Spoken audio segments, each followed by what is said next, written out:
Welcome my friends back to Marvel Snap. Today we are going to be grinding through some of our best and favorite Pool 1 decks to be able to see what is the champion for being able to climb here at the beginning levels of collection. I've got some really fun ones that we're going to test out. We might even build a brand new one or two on stream to be able to test out the other areas of our collection. And if we get any suggestions from viewers on the stream, we can do some community deck building as well. So we've got the deck list up above for our Zoo deck that I've been having so much fun with. Let's go ahead and dive in and see how things play out. Man, I have been absolutely loving this deck. I've optimized it a little bit more since I put out my my video on it, and I think I'm going to do a video that follows up showing how to be able to upgrade the Zoo list into Pool 2 and Pool 3 as well. I think that'll be a lot of fun. Mostly we've slotted in Angela and we've cut Jessica Jones. It was hard to see her go because I like seeing her so much. She was really a solid card for us before, but I think that we're getting just a little bit more out of the Angela. So welcome to everyone joining the stream. Testing that my metrics are going good here. Looks like we are up Twitch and YouTube. I get to see the conjoined chat, but if you are watching on one or the other, I don't yet have a way to be able to get the chats to talk to each other. So hopefully everybody is able to still have a fun time hanging out. We're going to go Mr. Fantastic here. Limbo is quite nice for us, being able to get the extra card draw, have more time to be able to guarantee getting our play of Strong Guy. Let's get Angela here alongside Rocket. Yes, I like this. I like this quite a bit.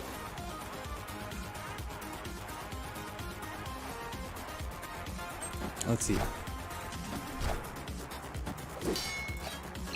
Okay, awesome. Awesome.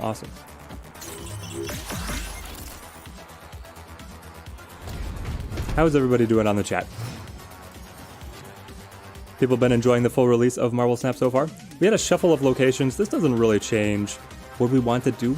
Let's just go Blue Marvel to Starlight Citadel, get the buff on the Angela.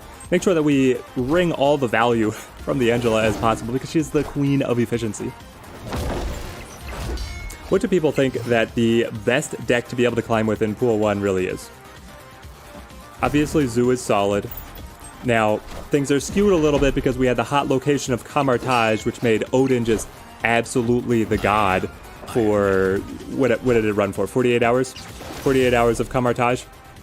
It's hard to be able to surmount Odin in that case. And that's what the opponent is running here. They hit the Ironheart with the Odin, get the extra Spirit Tiger. But it doesn't look like they are going to be able to top us here. Let's play... What is the move? I'd like to bounce Nightcrawler out. And then where are we most worried is probably Blade because he gets doubled off of the Iron Man. And then the Khazar here just as a little stronger. It's actually very... Well, hang on. Blade and Khazar are exactly the same because Khazar buffs the Blade to be a 4 as well. And then they're getting the buffs from the Blue Marvel. So that doesn't matter. But we will snap and we'll rock in here. Is there a replacement for Blade? Yes, you could run any of the self-discard cards, honestly. Our energy curve is cheap enough that you could run... I would recommend Sword Master as the substitution, but then you might want to take Mr. Fantastic or Colossus down into a 1-drop, just so that your overall energy curve is a lot lower. Urko, good to see you in the chat, my friend. Oh, fantastic. And my multi-stream chat is feeding me all the info. They tag us with the Star-Lord there, but we're still able to pass them up. Oh, victory. I love the Zoo. It's just so effective, so efficient to be able to run up against an Odin when they were able to hit Odin on top of White Tiger and the Ironheart, but still be able to take the win. Let's upgrade our Colossus. You're only on the YouTubes for an hour, Urko. That's awesome. Catching the stream while out of the house. I love it. We're trying streaming in the afternoon here. Normally we stream in the morning, but I wanted to float some other times, be able to catch as many people as I can. What have people been climbing with so far in Pool 1? And have people started hitting the Pool 2 collections yet? I'm curious. I feel like the collections update oh so very fast early on. Do we have the soul read on the opponent? They're gonna flip first. You can tell because of the glowing name portrait. But then I have a chance of being able to catch them with the Electro. I guess, let's say. We got it!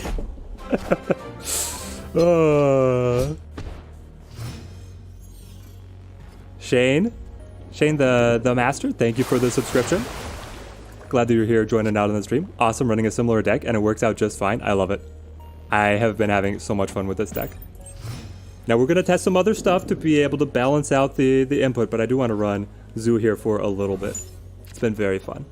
Ooh, District X, why? Why, District X, do you do this to me? So this is Angela. We've got to play to Angela's location to try and max the buffs. We'll move Nightcrawler to the side later on. Just made it here. How is everyone? Decoy Caliber, glad to see you joining in. It's just a good afternoon playing. Like, this is, you probably can't tell based on the studio lighting, but it is gray outside. We woke up this morning and the temperature was as high as it was going to be for the entire day.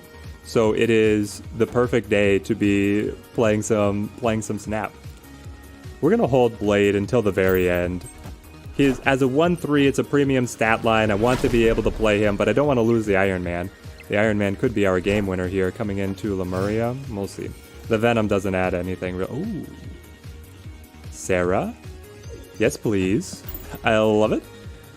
Was actually really looking forward to this stream. Enjoy the Pool 1 stuff. Awesome. Well, we are going to be testing out. We're going to be pushing Pool 1 to its limits. Playing around with different stuff. If people in chat have some different decks that we would like to try out, what we have on the table or on the docket for today is we're going to play some Zoo, we're going to play some Odin, and we're going to play some Onslaught, which I think is going to be a little bit spicy. I have an Onslaught list that I actually think can do very well. So Sarah here is decreasing the cost of our cards by 1, but it will not take the cards, the 1 drops to 0. It will not make cards free. So, I mean, it's Iron Man, Dagger, Blade, right? To be able to try and pass them up with the Cosmo. I don't feel great. I'm not going to snap, but when I'm on stream, I don't play as competitively as I should. I often don't retreat when I should. Being down at 2 locations and having not a lot of punch in the hand, so to speak, this could be a good time to be able to back. Oh, the opponent's going to snap. We'll watch it. We could try and retreat very quickly here, but I think we're in for it. All they have to do is play a big card to District X and they beat us. Jane Foster will do it. Jane Foster, the premium card from... Nope, she was the premium card. Thor was the premium card. Jane Foster was the only unique Nexus event card to release during the beta. Close. Close, but we drop out there. I used to climb with a similar deck when you started, with Jess Jones instead of Strong Guy and no Blade. Yep, I really like the Strong Guy Blade combo. I feel like it's incredibly efficient, but Jess Jones was also very good. Jess Jones was in the original build of the deck, but then I unlocked Angela, and I was like, I gotta cut somebody, and I'm having a lot of fun with Blade Strong Guy. Urko, were you playing when Strong Guy was a 2-drop? There was a while in the beta where Strong Guy was a 2-drop, and it was wild. Negative Zone is going to be tricky. What do we have to be able to punch through Negative Zone? It could be just Strong Guy. It's also Colossus and Mr. Fantastic combined could do very well. Oscorp Tower is going to flip it. For me, Strong Guy is too inconsistent. I just love Strong Guy, though. I just think he's fun. I wish we could get the Ant-Man out of the way. We'll kill the Nightcrawler here. We could have held the Electro to be able to kill the Ant-Man once Oscorp sends it over, but we're happy with this. You've seen people owning with the Strong Guy as well. I mean, if you lean into it, you can make it work. There are times where it doesn't trigger. Honestly, we could make it more consistent by dropping probably Mr. Fantastic into a 1-drop, or either choosing to only run Iron Man or Blue Marvel and then bring the overall energy curve of the deck down from there. When you're running so many 1-drops, it makes the Strong Guy way more consistent, right? And right now we have a little bit of a struggle to be able to thin our hand, so we need to find the Blade to really guarantee it. Basically, if we don't find Blade, we can't trigger Strong Guy. And then as a 4/4, he's not that exciting, right? But as a 4/10, then count me excited. They have the Star-Lord. Okay, we did find the Blade. Let's go ahead and play the Khazar here. We have both Blue Marvel and Iron Man to be able to take our pick. I would honestly, because I have Blade in hand, I would like to see the Strong Guy appear here. Let's see what we draw into. We get the Colossus. I am quite happy with this. We can play the Colossus to the next zone. What do we want to play? Blue Marvel. If we put a little bit of pressure on Atlantis, it could be nice to be able to challenge the Star-Lord. Because then if the opponent plays in on the Star-Lord, they're going to lose the +5 from Atlantis. Josh, thank you for the subscription. Glad to see you joining on the stream. Is Onslaught pool 2? No, Onslaught is pool 1 right now. I don't know if that was a change at some point, but that's how he plays right now. Okay, so they put a lot of force into Atlantis. We can go Colossus, Rocket Blade, Bamf over here. Try and fake the opponent out that we are actually now just abandoning Atlantis. And hope that the Colossus is enough. They'd have to play over 6 strength to the negative zone. It's quite possible for them to be able to do it. But we'll give it a go. I think that we have a good chance here. What are they going to have? I haven't seen a lot of people play Hulk. Are they going to have Odin? With Gamora, Star-Lord, Ironheart, these are all on-reveal abilities. It's very good to try and predict what your opponent has to understand when you're retreating or when you are snapping. I think they're probably playing an Odin deck. But if they had Odin, I don't think they would be taking this long to plan out their final turn. What are they going to hit? Okay, they drop 2 cards. Khazar to the negative zone, gets the distributed buffs, and then Medusa on center. It's not going to do it, my friend. It's not going to do it. I guess we should have snapped.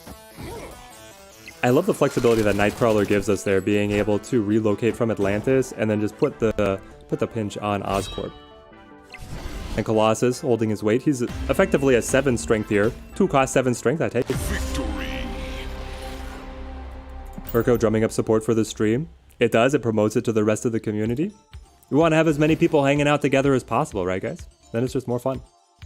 Let's see, do we want to claim any of our missions? Alright, pro tip here guys. If you notice, it is exactly, I was about to say exactly 9 hours. It's about 9 hours. 8 hours and 42 minutes until the weekly resets. So, now you can complete your weekly challenge fairly easily, but what I'm going to do is I'm going to let my mission refills stack up to 6 right in time for the weekly to roll over, and then I'll be able to cash all the missions together and get a kickstart on the weekly. It just depends on how you want to budget your time, really. You should be able to get all those 25 missions done quite easily, so it's not like this tip is going to change your world, but that's just how I like to budget my time and kind of take care of things in blocks, and then be able to get as much of a bonus on upgrading cards through completing the weekly as possible. We'll get the Nightcrawler down to Westview. Westview, one of the best Marvel locations. And I think one of the most, the Gamma Lab. Okay, this is fantastic. Ant-Man, you're good, but you're not a Hulk good. So we're going to bring everybody over into the Gamma Lab. On turn 3, all of these cards will become Hulk. Just Hulk. 12 strength, it's Psycho. Then the question is, do we want the 4th Hulk? I mean, why not, right? It's gonna be another Hulk, it's gonna be another Hulk. So, let's play Mr. Fantastic. We play the more expensive card rather than the Colossus, because it'll be easier to combo Colossus with other cheap cards on later turns. Oh, the Elektra. That's honestly incredible play to take out one of our 1-drops before it becomes a Hulk. You like the Onslaught instead of Iron Man variations of the deck better? It feels more consistent? We can give that a go as well. I think it will be very... Ooh, Jotunheim. So, Colossus holding his own here in the Jotunheim, not having his power decreased. We'll put Electron on Dark Dimension and just kind of have a sleeper over there. Same here. You're not stat tracking, but you notice your games became a lot easier after using Onslaught. We will give it a go. We'll drop Iron Man. We'll bring in the Onslaught. I think it'll be fun. We'll go Blue Marvel. Oh, the opponent able to get the buff with the Ironheart. Well, that effectively surrenders Jotunheim, but I don't see them having a way to pass us at Gamma Lab. I mean, if they play Iron Man, they could. But now they filled up all the space. Well, it's Nightcrawler. Interesting. Well, hang on. 18 strength? 18 strength takes them to 36. It would be a dead tie. Wow. Okay. I don't think they're going to do it. I don't think they have the Iron Man as a method to be able to pass us up.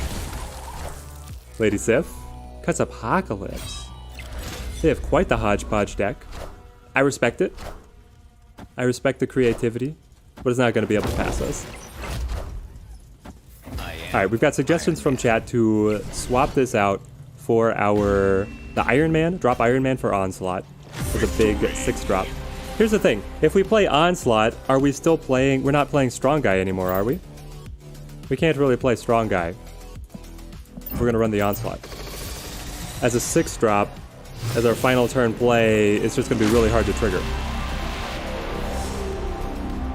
What do I think of the Apocalypse discard decks? I think that the Apocalypse discard decks are incredible, but I think that you really have to be into Pool 2 to get started with them, and then I think that they get way better in Pool 3. So it's a deck that really grows up as you expand your collection, but in Pool 1, I don't know, I don't love it in Pool 1. Maybe. We'll give it a little bit of a go. Maybe. Okay, so collection. Let's do some deck building. Let's spin the zoo around. So Iron Man drops. Long press, hotkey to take him off. Onslaught adds. Then we're tired of Strong Guy. He's not going to work for us. Blade, not going to work for us either. What are our other control pieces? Let's grab Korg. Korg is an incredible 1-drop. Adding the rock to the opponent's side, I love it.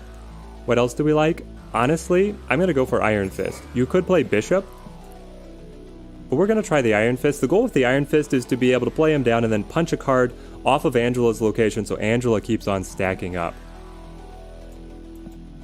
Okay, we'll give this a go. Let's update our deck overlay and see how she plays. Maybe we'll cut the Iron Fist for Bishop and try that as well. Bishop is so good. And they nerfed Bishop as well, but he's still so nice. Deck list update? Yes. Take me in. Battle me. Change the overlay. And we're back. That troll guy Josh, thank you for the sub. Glad to see you joining in. Just dipped into Pool 2, and Apoc is incredible if he's in hand early. I agree. If you're in Pool 2, I highly recommend it. Oh, we got a world ship flip? Guys, this is like 1 in 300 games. The odds of getting world ship are insane. Okay, how do we win world ship? Our deck is terrible at winning world ship. We have like no way to be able to do this. What are we gonna do? We're a zoo deck. The zoo deck wants to spam bodies everywhere, not stack them. This is where Iron Man would have been our saving grace. When does Pool 2 start? I've been playing since global release and wondering if you're close to reaching Pool 2. Pool 2 starts at 220. Can I get a confirmation in chat? 220 as Pool 2. Big Wumbo, hey Teddy. Been a fan since Evil Genius 2 and I've started playing this game. Any advice for new players like you? Play the superheroes that you love just to start, I feel like is the best advice that I can give. Because it's very free to play friendly. You're going to be able to expand your collection quite quickly. So just gravitate towards the characters that you enjoy so that you're motivated to stay with the game. You know, it's one of those that is like, can be a lifestyle, but then you'll get burned out. So if you want to have the most fun with the game, you find the deck that you love the most and just don't burn yourself out, pace yourself because you're in it for the long haul. 218 or 214 for Pool 2, thank you. So I was close. Not really much you can do if someone drops a 32 power card on an empty lane, so just build the win 1 lane with it. Yeah. They're looking pretty solid here. World ship is not our... I'm not gonna discredit the idea that Onslaught is more consistent overall. World ship is that once in a blue moon. It was fun that we got to see it though. It blows up every other location. Now it's wild when it flips 3rd, because then it kills all the cards that you've played early to the other locations as well. I kind of felt scammed today by getting Ego in the first location. Not the best thing to ever happen. The AI is not good at No, Ego will absolutely scam you, you're right. Okay, this is fantastic. We have the Iron Fist and the Angela, and we can use the Iron Fist to kick a card into Death's Domain. Let's play Rocket as our starter. No, I didn't want to... Why did I do this? The whole point was that I'm playing to Angela and kicking to Death's Domain. I'm a fool. Squirrel Girl seems good here. Squirrel Girl would be fantastic. I wish I had her. I'm like a couple cards short of completing Pool 1 and we don't have Squirrel Girl yet. We're definitely going to add Squirrel Girl. And if we can, we're going to add Mr. Sinister to make the zoo deck a lot better. But yeah, Ego is wild. Let's go Iron Fist here. And then it is I don't want it to be Electra, but I think it is Electra, and then it's Nightcrawler after that. So Angela is going to be carrying hard, but are we going to get the power into Death's Domain? I hope we do. Little Urko, are we playing the exact same deck? You guys might be. I think a bit more 1-drops for this variation and probably cut Mr. Fantastic. We could cut Mr. Fantastic. Mr. Fantastic, like, he's very flexible. He's helping us here with Death's Domain. But he does have his downsides as well. He's just not that much efficiency for the 3 cost. You're at 174, so quite a bit away. Very fun right now. You should be able to close that gap incredibly quickly. Quickly. Can't speak right now. Looping Moon. You'll be in pool 3 in no time. Well, we didn't find any of our ongoing cards that we really want Onslaught to be able to buff. What I would rather do is play Korg over here to Mer Island.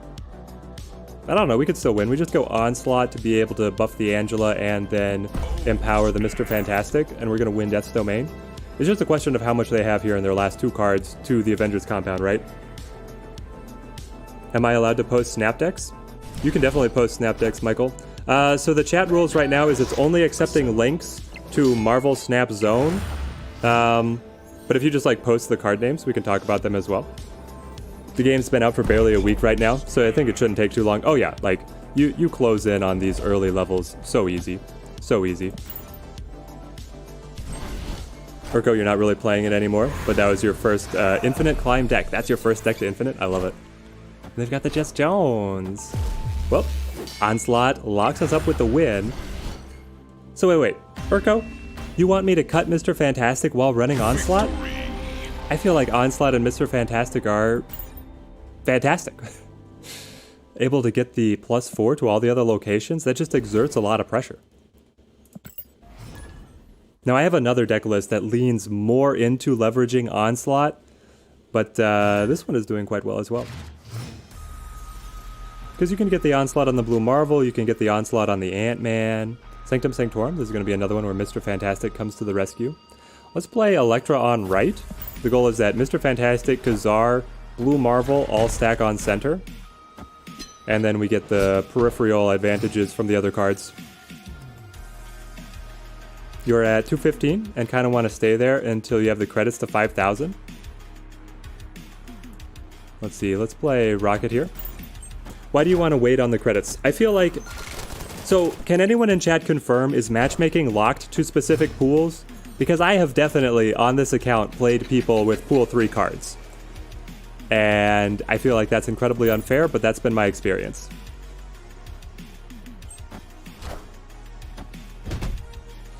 Let's see, Urko, you're actually probably wrong. You never played it in this deck? Okay, interesting. Blask, hey there, Teddy. Started a new account out of boredom, and I'm already ranked 76, barely exiting pool 1. That's incredible. Seems easier than your main. I love it. The Smurf account is coming out in full force. Let's go Angela, and then the Iron Fist. Our combo is we'll drop the Kazar next, get kicked to the side. Grand Central will hopefully pull Blue Marvel for free, and we're going to be popping off. But that's an incredible climb, Blask. Sounds like you are shooting up in the ranks. The best addition to discard Apocalypse deck in Pool 2 are the Collector, Agent 13, and Jubilee. The best additions in Pool 2 are Morbius and Swarm. Morbius and Swarm are Pool 2 cards, and they are so good. Okay, so we want to get Blue Marvel out for free. This card is getting kicked by the Iron Fist, and then Korg is kind of just happy to be here. Sure, let's buff the Angela and Snap. I'm feeling fantastic about the way this one is playing out. You sometimes see Pool 2 or Pool 3 cards, but it's really rare. It is, yeah, it's very rare. I haven't seen a lot of it, but I have seen it. I'm wondering if it's a bot. Like, do the bots have access to higher tier cards than your opponents? I wish we had some clarification from the devs on, like, very clean, this is how matchmaking is set up, but maybe we'll get that in the future. Are movement decks at all viable in Pool 1 in your opinion with Miles Morales? I feel like you're missing a lot of key cards. Yes, Looping Moon, you are missing a lot of key cards, and I say this as a personal lover of the movement decks. I love playing Heimdall. They're like a big brain deck. It's so good. We got the Onslaught. I love playing Heimdall, but in Pool 1 exclusively, you're quite short. Now, you get some efficient combos, So you can still make it work, but you're going to be running a lot of other just high efficiency cards. In Pool 2, the movement deck comes into its own, and in Pool 3, it starts to fall off again. So if you're a movement lover, you're going to be swimming against the stream, my buddy. Oh, man. Rich McCann, oh man, you play a similar deck, but you use Yondu over Iron Fist. Interesting. Have you found good results with the Yondu? And have you considered Iron Fist? The combo with Iron Fist that we're trying to pull off right now is having the Iron Fist let us play another card to Angela and then move it to the side so that we can keep on filling Angela's location and receive more buffs, which this is. So we had a tie in Sewer System, and then we lost Grand Central, and we won Sanctum Sanctorum, but our margin of victory is higher with +8 and then -2, so we win overall. That was a nail biter. The Enchantress almost caught us there. That would have been embarrassing after we snapped in our confidence. Iron Fist comes in clutch, second game in a row. I'm telling you guys, Iron Fist might be the secret here. And my reasoning is to save the 5k is that you have faster access to Pool 2 cards, still easing into the game. It's a good idea, Michael. If you want to have that burst into Pool 2, definitely go for it, my friend. Sounds like a solid idea. Urko, you were watching a lot of global release friends play a lot. I think it's usually bots with Pool 2-3 cards. Okay, interesting. So matchmaking looks like bots can have access to higher tier cards, but human players will not. Which would be an argument to getting right up to the edge of Pool 2 and then saving a little bit to collect a couple cards and then kind of open up your deck building options. Let's go ahead and play Nightcrawler to Mojo World, sure. I don't know how, this one doesn't feel so great. The cards like Korg are confusing you. Like, it's so useless because the chance is, to screw someone is solo? No, Korg is good. Michael, I promise you, Korg is good. Korg is a great card. He might not look that appealing, but hitting the people with the rocks, you're not going to see the effect as much. Korg and Iceman are incredible Pool 1 control cards, so I highly recommend using them. Looping Moon, you came here after seeing the Heimdall deck, was looking at these cards like, wow, oh, you don't have those. Well, you'll be able to get them soon. I'm going to do a video on an exclusive Pool 2 movement deck list, and it's going to be a lot of fun. It can be very good. When you have Nova, Killmonger, and then what else do you get in Pool 2 for the movement? You get like Cloak and Vulture, I think. It's quite nice. Let's play... Okay, we have... Hang on. I could go Blue Marvel, or I could just play to Monster Metropolis. No, we don't have enough energy to play everything that I want. We can drop the Electra and kill the Ant-Man to be able to screw him over. And maybe move the Nightcrawler as well to get a little bit of a help. I don't know. We'll see. All systems go. I mean, yeah, Michael, being able to have the Yondu, what Yondu gives you is he gives you information as to what the opponent is playing. Oh, hang on, I'm not playing Onslaught. I'm playing the Electra. We drop the Electra, the Colossus, and then we move the Nightcrawler.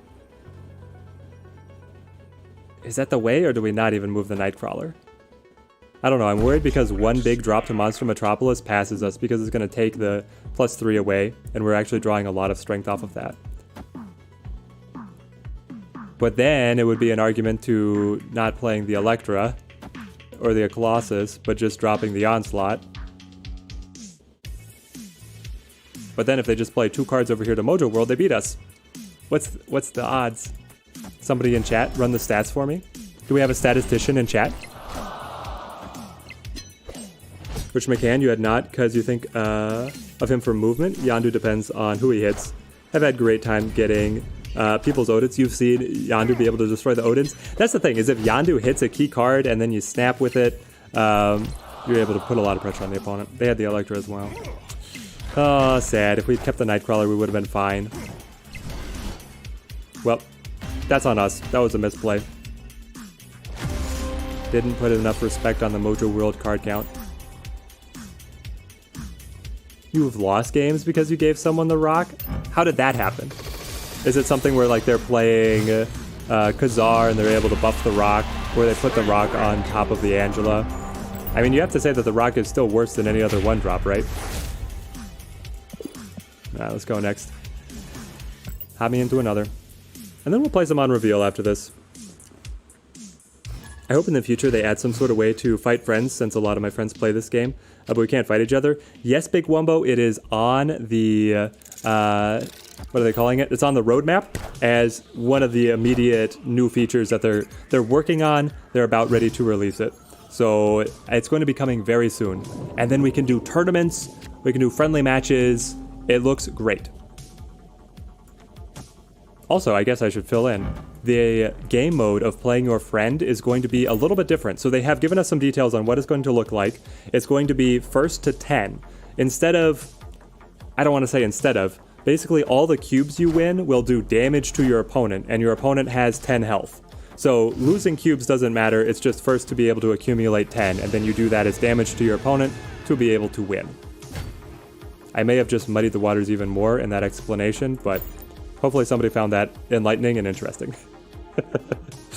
Vulture especially seems great. Yes, Looping Moon, Vulture is a key carry card for the movement deck. I mean, Multiple Man is really the backbone of the deck, but Vulture is really good.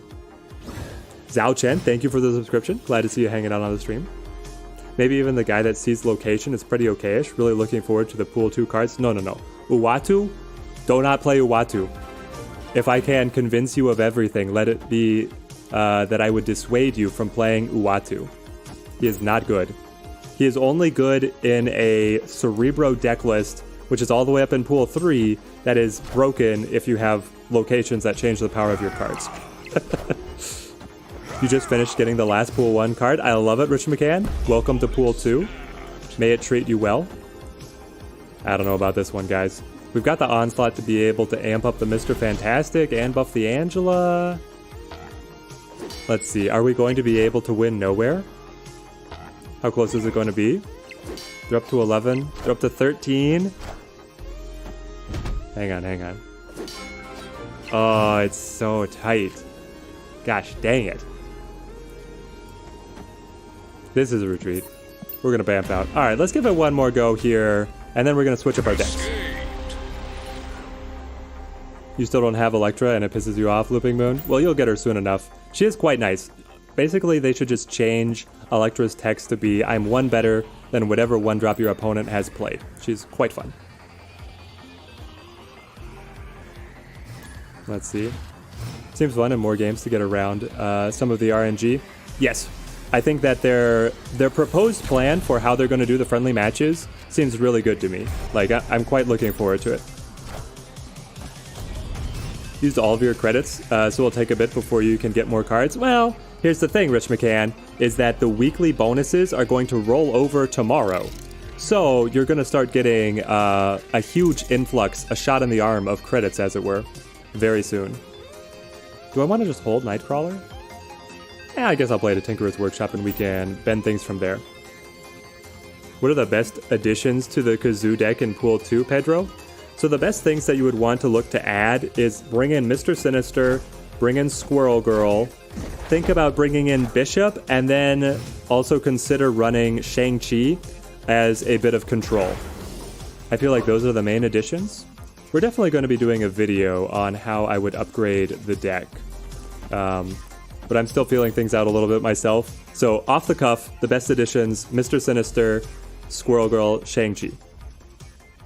Pool 1 and 2 go quickly, and then 4 months to finish Pool 3. Yeah. I mean, honestly, when you read it out like that, for a free-to-play mobile game, like that progression is really nice. Oh, hang on. Okay, this is the game. This is where Iron Fist plays, Mr. Fantastic upgrades Angela, and then punches to the side. This is why Iron Fist is so clutch, guys. It's great. That's interesting, but it's a bit annoying that there isn't just a normal practice mode. You'd prefer that option as well. I think they're looking at a practice mode, Looping Moon. I'm not sure the timeline of when that one is getting implemented. I hope that it's soon. Because right now, having to go ranked, so your cubes, your rank is legitimately on the line as you are just doing testing, right? And that's just really frustrating. So I think that a practice mode is coming. And it's going to release, I don't know if they're going to do them in a staggered release and do like practice mode first and then friendly matches, or if they're going to bring them in together. I would love it if they did it together, right? Just long press on the play button, and then you select what game mode, ranked, practice, or friend. But anyway. Oof. What is the game plan here? game plan is we lose because they just play a big card to Space Throne, and then we're kind of sunk. We didn't get anything large enough to Tinkerer's Workshop. No. And Electra can't save us. I mean, we were way ahead of Nova. We were probably going to have higher total power played that game, but the Zoo deck is quite unhappy when Space Throne is a location. We want as many open board spaces as possible. I can just call you Rich, will do. I'm very good at multitasking. Thanks for all the advice. I'm trying, guys. It's fun. It is quite fun. Have I seen Cozy's Pool 1 tier list? I think I have. I've actually been working on my own recently. I want to do the Pool 1 tier list. There's a lot of cards in there. And then the Pool 2 tier list is going to be a little bit quicker to get out. So I'm going to be having some tier lists out as well. One of the best free-to-play models I've seen. I agree, Rich. They are very generous in terms of what they're giving the free-to-play players. Max Fan, thank you for the subscription. Glad to see that you were joining in. Especially considering the lack of upgrades for cards. Yeah. It does seem great. Honestly, a really good idea. But isn't it a bit the same with poker, since nothing is on the line, you play differently? Yes, that is why they have been hesitant up till now to actually implement the practice mode, because the devs have seen like part of the game is legitimately snapping and then having stakes, which does affect how you play, but enough people have asked for the practice mode that they're going to try and bring it in. Thank you for the subscription, Kira. 63,000? It's a huge number. Glad to see that you are joining in on the stream. Hope that you're enjoying yourself. You're at collection level 114 and still no Squirrel Girl? Dude, I'm at collection level 172 and still no Squirrel Girl. I'm making videos about how great Zoo decks are and no Squirrel Girl. Paying real cash doesn't really help. Honestly, I kind of, well, paying real cash will let you level up a little bit faster. It will let you get more cosmetics if you enjoy that. But yeah, in terms of like the what you're gaining, it's not a lot. Okay, here we go. We've got the Iron Fist, which is going to kick the Electra. The Electra will kill the squirrel and then bounce to the side. But yeah, you're right. Like, buying the battle pass is either $10 to be able to get the new premium card, or if you have 2 months of patience, then that card is right now getting put into the Pool 3 category of cards, and you'll just be able to get it for free. So many rocks. Why? Why all these rocks? My lord, why do you appoint me to fight your hardest battles? So we'll see how practice mode ends up shaking out, because you're right, like, you want to have... would they attach a different currency to it? I feel like that defeats the point of the practice mode.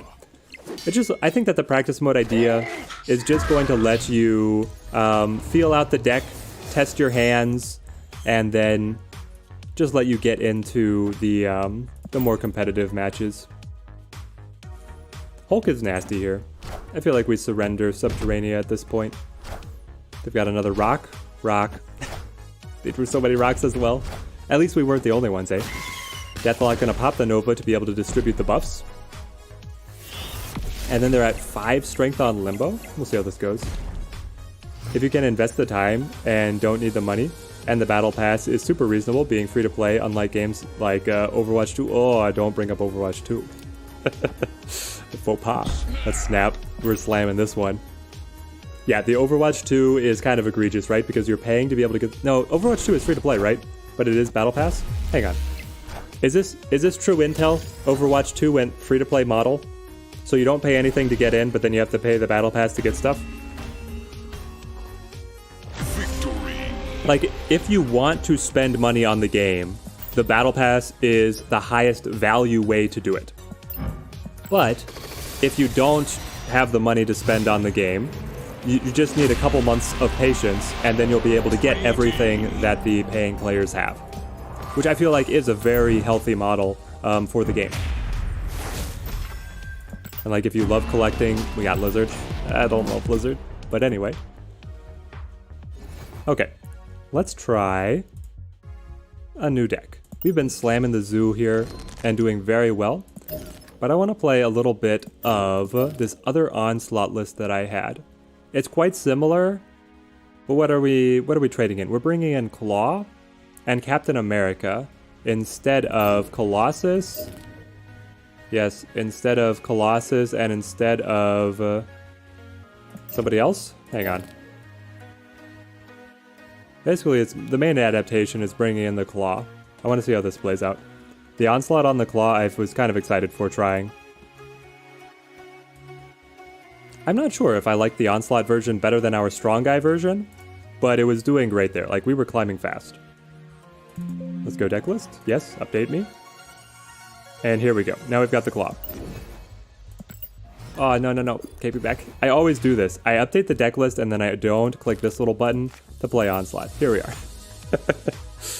Yeah, you love it. You've been playing Clash Royale and boy, is that game pay to win. Oh, I hate to hear it, Looping Moon. I've actually never played Clash Royale.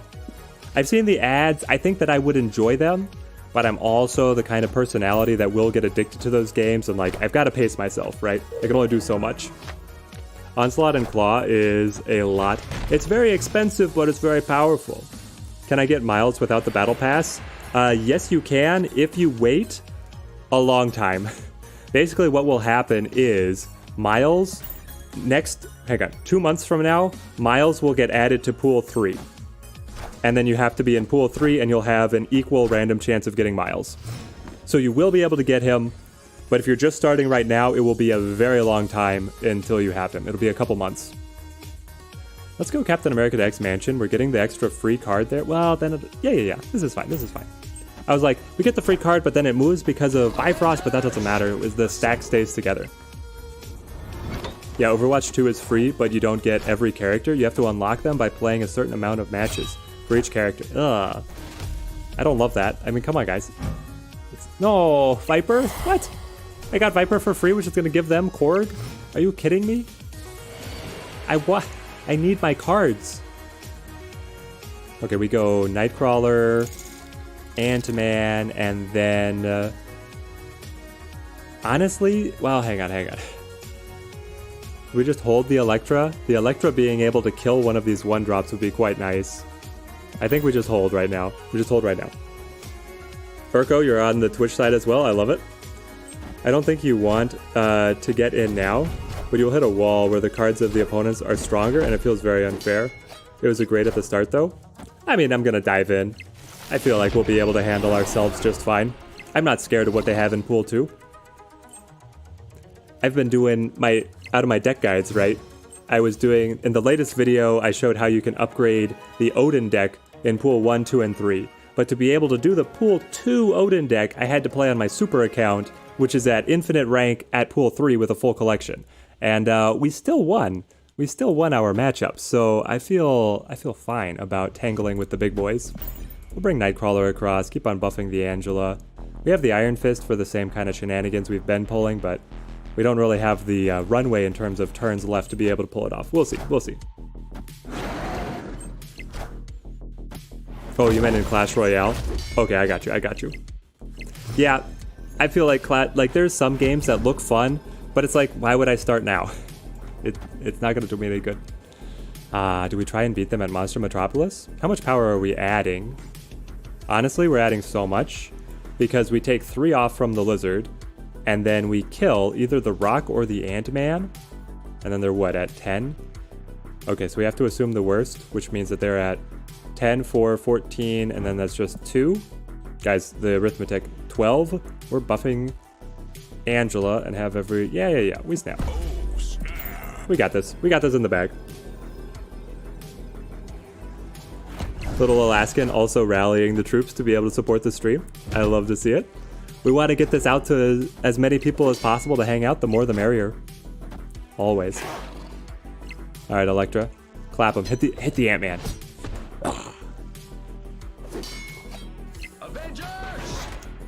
We can burst so much power with this deck. I love it. The Blue Marvel. So Blue Marvel originally released as a 6/4, and he was so bad. Like, you would try to use him, but it never felt right. And now at 5/3, he is infinitely better.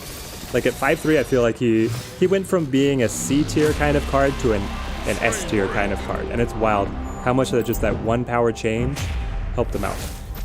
We'll grab our 25 credit rebate. Hop into the next one. They gotta pad the runtime of the game somehow, so they give us these little rebates on the collection track. Is Onslaught just better than Spectrum? You have the list, but Spectrum over Onslaught? Well, that's interesting. Spectrum is going to provide a lot of buffs. If you're running Spectrum, you're going to want to bring in Colossus, and you're going to want to bring in some other cheap ongoing cards to be able to absorb the buffs. Spectrum is good. Onslaught here, able to double the effect of Blue Marvel and Khazar and Captain America, Mr. Fantastic, Claw. I am enjoying the Onslaught. I think general case, Onslaught is better. But Spectrum, it's not to crap on Spectrum. She's a great card as well. Iron Man versus Claw. I want Claw to be able to impact multiple locations. The Iron Man, I mean, you can run the Iron Man. The Iron Man Onslaught is basically guaranteed to win that one zone, right? But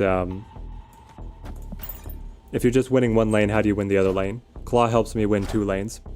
Do I think Jess Jones is a good replacement for Captain? If you don't have Captain America, I would run Punisher.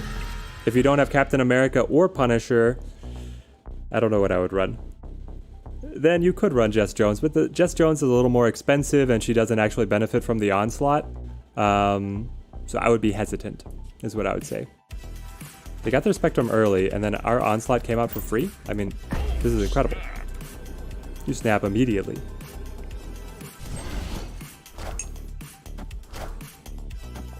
So it's not to say that I dislike Jess Jones. I think Jess Jones is a great card, especially in the early stages. But she doesn't mesh with this deck that well. I got another Sakaar. We got our 6-drop and our 5-drop for free? Can I snap again? Can you let me snap again? It's so good. Our Angela is kind of just hanging here doing nothing, but and I would have liked to play it onto Onslaught, sure. But I'll play Khazar here. It doesn't mean that our Angela doesn't get up to that much, but getting +2 to all of our 1-drops is amazing. Oh. Claw. I wish that you could flip Claw. Like, give us a user interface where you play Claw and then you choose which direction he points, because if he's not on the Onslaught, he's not doing anything. But let's fill up here, buff the Sakaar, be able to get closer to filling the Ant-Man location. In a 3-spot, Cosmo is always good. Yes, Rich is right. Cosmo is a great plug and play as well. I mean, we're just cruising, guys. Look at this. How are they going to be able to top this? We're ahead at every single location. Unanimous victory incoming. Cosmo is very, very good in this deck because we're not relying on reveal abilities ourselves. We have effectively all ongoing effects. Except for you would want to run Squirrel Girl if you could, or Mr. Sinister. But you should be able to fairly easily play those cards down even with your own Cosmo on the board. Alright, this deck is fun. This deck is good. Should I put Squirrel Girl for Elektra, as you don't have her? Maybe add Miles instead of Blue Marvel, not sure. Feel like Miles could get a lot of value if you get to use him. So only play Miles. Well, this is a great point, chat. Do we run Miles as long as we have Iron Fist? You make a good point. I would definitely bring in Squirrel Girl. You could play Squirrel... Well, here's the thing. You can play Squirrel Girl instead of Elektra because you don't have Elektra, of course. Then, using Iron Fist and Miles... I don't know, but who is Miles replacing? Miles is replacing...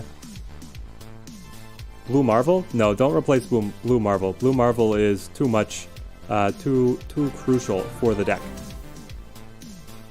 Okay, with Superflow, we're going to bide our time. I'm going to play the Captain right now. Soak up all of this extra energy. And then we're going to play our Iron Fist Angela kind of combo. We're going to use Elektra to be able to kill their Nightcrawler that right now is picking up a +5 buff. It's going to be one of the biggest Elektras you've ever going to see. I've seen bigger, but it's going to be a great one. We have Mr. Fantastic, you say. Okay, so it's Elektra, Angela, Iron Fist to set up to bounce the Yes, to bounce the Mr. Fantastic to the middle, where he has the most impact. Here we go. Pedro, glad that you were able to, you've been enjoying the stream. Thank you for the subscription. I feel like this case is not worth it because the majority doesn't have Miles. I feel like Miles is, I think, a solid card for the early movement decks, but you'd want to have a couple more ways to be able to trigger him than only Iron Fist. Like if you were also going to run Cloak, you had Iron Fist and Cloak, and then maybe, what is it? Well, if you had Vulture in pool 2, the Iron Fist Vulture combo is really good. And then you also have Miles tacked on. I could see that being pretty solid. Let's go Khazar here. So Miles is not like an earth-shattering card or a meta-defining card, but he is good. He's very efficient. You feel like it's like this is the case? It's not worth it because I think the majority of that Miles. So there's an example, but it's not great. You just got Electro Looping Moon. I love it. Pedro, if you don't hit the Iron Fist combo with Miles' trash, you wouldn't do that, and you would opt for a more consistent option. I think Pedro's on, basically saying the same thing that I've been puttering around trying to say. So I concur. The Iron Man is going to lock up Nidavellir, but we're going to have to be able to win the other locations. We're putting the pinch on Atlantis. And if we get ahead in Atlantis, they lose the +5 that they would normally have from Khazar. I do have Nightcrawler. I can be able to slide out. Nightcrawler can be a good trigger for Miles as well. That is fair. We have 2 ways to be able to trigger the Nightcrawler. Oh, thank you. Thank you, Streamlabs, for giving the 3x combo to the porn bots. Do we have enough mods in chat? Do I need to make a new mod? Looping Moon, you have been updated to mod privileges. Add moderator. Looping Moon, you should be able to ban the porn bots. I dub thee my champion to fight up against the spam. Yeah, and then we gotta go center here. 96 with the Onslaught on the Iron Man. I mean, it's a little bit overkill, but you gotta respect it. Do I think it's weird that Bishop and Angela abilities are not ongoing? I thought so initially, Rich, but at the same time, I'm good with it now. It's like there are cards that just have these, I don't know even what you would call them, but passive abilities. And I think that it's good. It means that, on the one hand, it means there's not good counterplay. How did they burst? Oh, the end. Okay. They played the Scarlet Witch so that they didn't suffer the penalty on them +5. Honestly, hats off to the opponent on that one. They had a very good turn 6. And then they used the Superflow quite intelligently to be able to get out the Onslaught. I'm not going to say that I lost because I was distracted about creating mods to stop the porn bots, but we could have played that one better. Bearded Guy, thank you for the subscription. Glad to see you joining in on the stream. But yeah, so about Bishop and Angela and some other cards like Collector being ongoing, it means there's not counterplay, but it also means that they're not doubled by Onslaught, they're not buffed by Spectrum. I think you get into a bit of a balancing mess if you open them up to being ongoing. Bezaboy just got to the early parts of Pool 2 and Pool 1 on reveal is still okay climbing. Matchmaking is similar CR. Yeah, the on reveal is going to do great work for you for a long time to come. It's going to be very solid. I love the Odin. And if you are interested in seeing how to potentially upgrade the Odin list, shameless self-promotion, my video on the channel that released this morning is about how you can upgrade the on reveal deck for Pool 2 and all the way up into Pool 3 to still be competitive. Fell in love with a Disruption deck, Rich? That's exclusively Pool 1, or this is a Pool 2 deck? I feel like you kind of have to wait into Pool 2 to get a good Disruption or Control deck, but I'm very curious what your list is. What is a pool, Hayden? So in Marvel Snap, they let you collect cards very differently than in other CCGs. The way that you collect cards is advancing on the collection track, and then they have 3 pools that are collections of cards that you'll randomly get as you level up on the collection track. So basically all the beginner players pull out of Pool 1, and then you hit collection level 218, and then all players pull out of Pool 2, which are kind of intermediate cards, and then you get up to a very high collection level, which is like 500, and you can start opening pool 3 cards out of your random card openings. You saw that vid, really solid list. It keeps up good content. Well, I'm glad that you enjoyed it, Beza Boys, and I plan on it. My goal is to keep on putting out lists very similar to that, where we show how you can keep on updating decks. Was that the biggest Electro we've ever seen? Chat, can we get confirmation on how big Ant-Man was when he died? I mean, hats off to the opponent on the win, but I feel a little salty not having Squirrel Girl in my collection yet. Thank you for the subscription, Berkey. Glad to see that you're enjoying the stream. 41. We lost 41 points on the Ant-Man. That might be a record on the biggest Electra I've ever seen. So next question, chat. Have you ever seen a bigger Electra? Have you ever seen Electra kill a bigger card?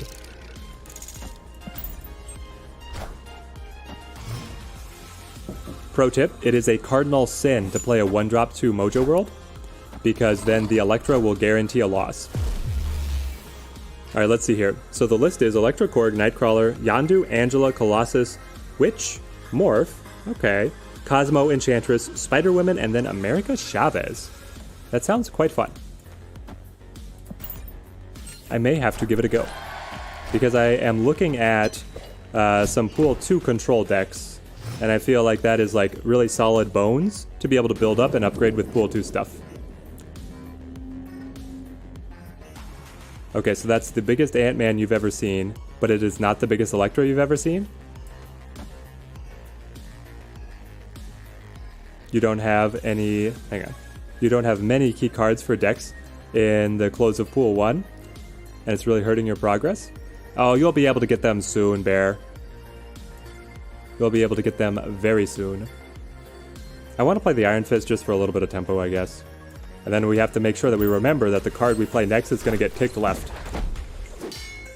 It doesn't give us the normal synergy that we've been looking for with the Angela, but, oh, they got the armor. Okay, well now the 1-drops are guaranteed to live. So let's go Kazar. Kazar, Mr. Fantastic, and then fill up Mojo World and feel pretty solid about that. Oh, it's also the biggest Electro? Alright, we may have set a record with the Electro. I mean, if Urko hasn't seen bigger, guys. Urko's seen a lot of things. Morph is much better than you thought. Playing it on 4 or 5, you normally get one of their best cards. Morph is deceptively good. I kind of agree. I think Morph is solid. Let's go Mr. Fantastic here. I hope that we draw something nice and cheap to be able to combo with the cap. Beating Namor at Atlantis, though, is a fool's errand. Oh, we got the Blue Marvel. What do we do with this? I want to be able to play the Blue Marvel, but then if they just play 1 card to Mojo World, they win. So then I play Blue Marvel here. But then they are guaranteed to follow up with the Hawkeye. And sure, I'm getting the extra +3, but it's not that good.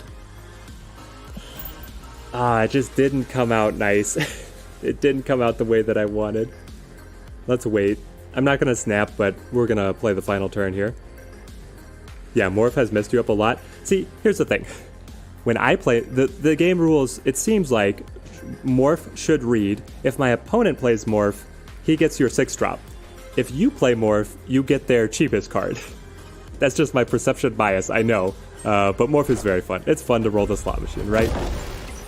KW just stumbled across the vids. You think you have all the ones listed for the Odin deck that I showed like 6 hours ago? That's probably worth just playing and focusing for now. It can go very far for you. I promise, KW, that Odin deck is solid. And it's very fun.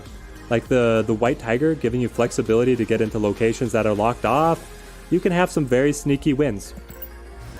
You get a handle on that, and then you get the fundamentals down, and you can expand your horizons. So I would definitely recommend that Odin deck. Devil Dino can, but not in your deck. Yeah, Devil Dino is not good with the zoo list, but he is very solid. You've gotten hit with a rock on Morph several times. Yes. Jay Dunes, you have the same Morph luck that I have, it sounds like. Yeah, Yeah, that seems about right. RNG be like that. All right, everybody agrees. Morph just pulls the opponent's rocks, and when the opponent plays, they get all the good stuff. Let's go Angela to Xandar. Claw here could win Death's Domain, which would be fantastic.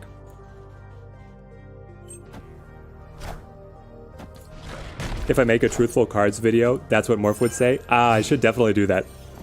That's a great idea, Urko. Oh, Rich, you meant that I could have challenged the Namor as long as I had Devil Dino? Yeah, it would have taken something spectacular like that. Let's see. I want to play... Let's drop our 1-drops, right? So then we play the Korg, and then we play the Electra. Well, maybe I don't want Korg at Baxter Building.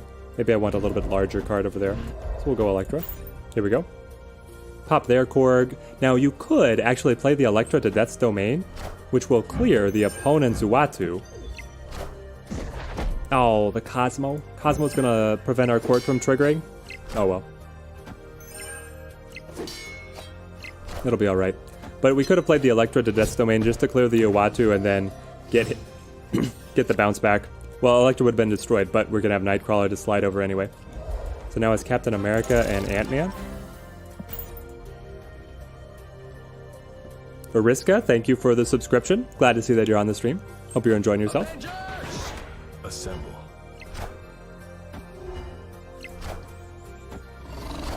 In this deck, would I switch Korg for Squirrel? Who would I switch for Squirrel? I would probably drop Korg for the Squirrel Girl. I might consider trading Electra or Iron Fist as well. I think that they are all on the chopping block. Now it's Claw to be able to get the amp up on Death's Domain. I feel good here. I feel very good.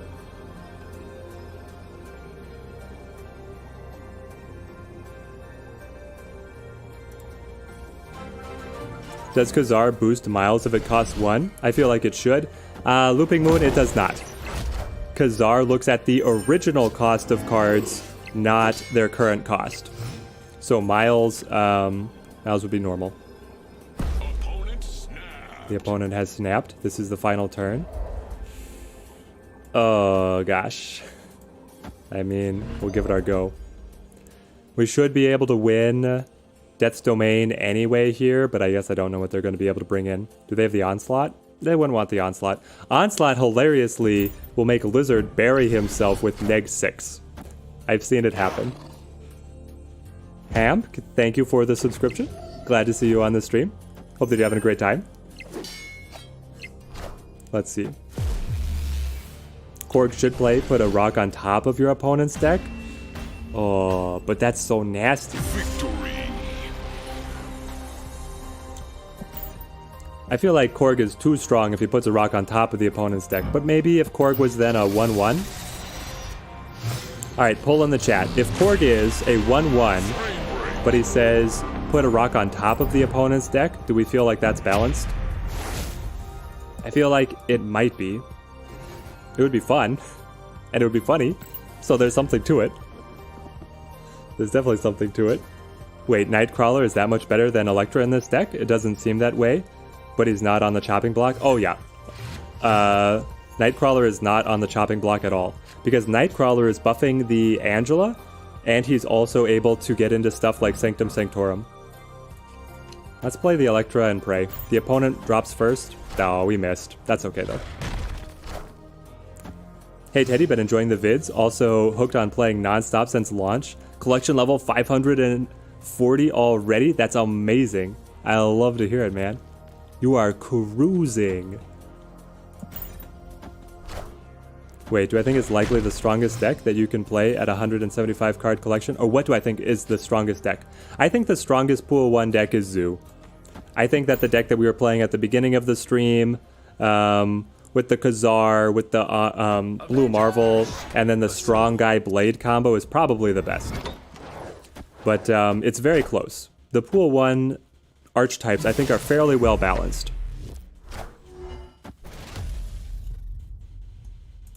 Don't make people hate Korg more.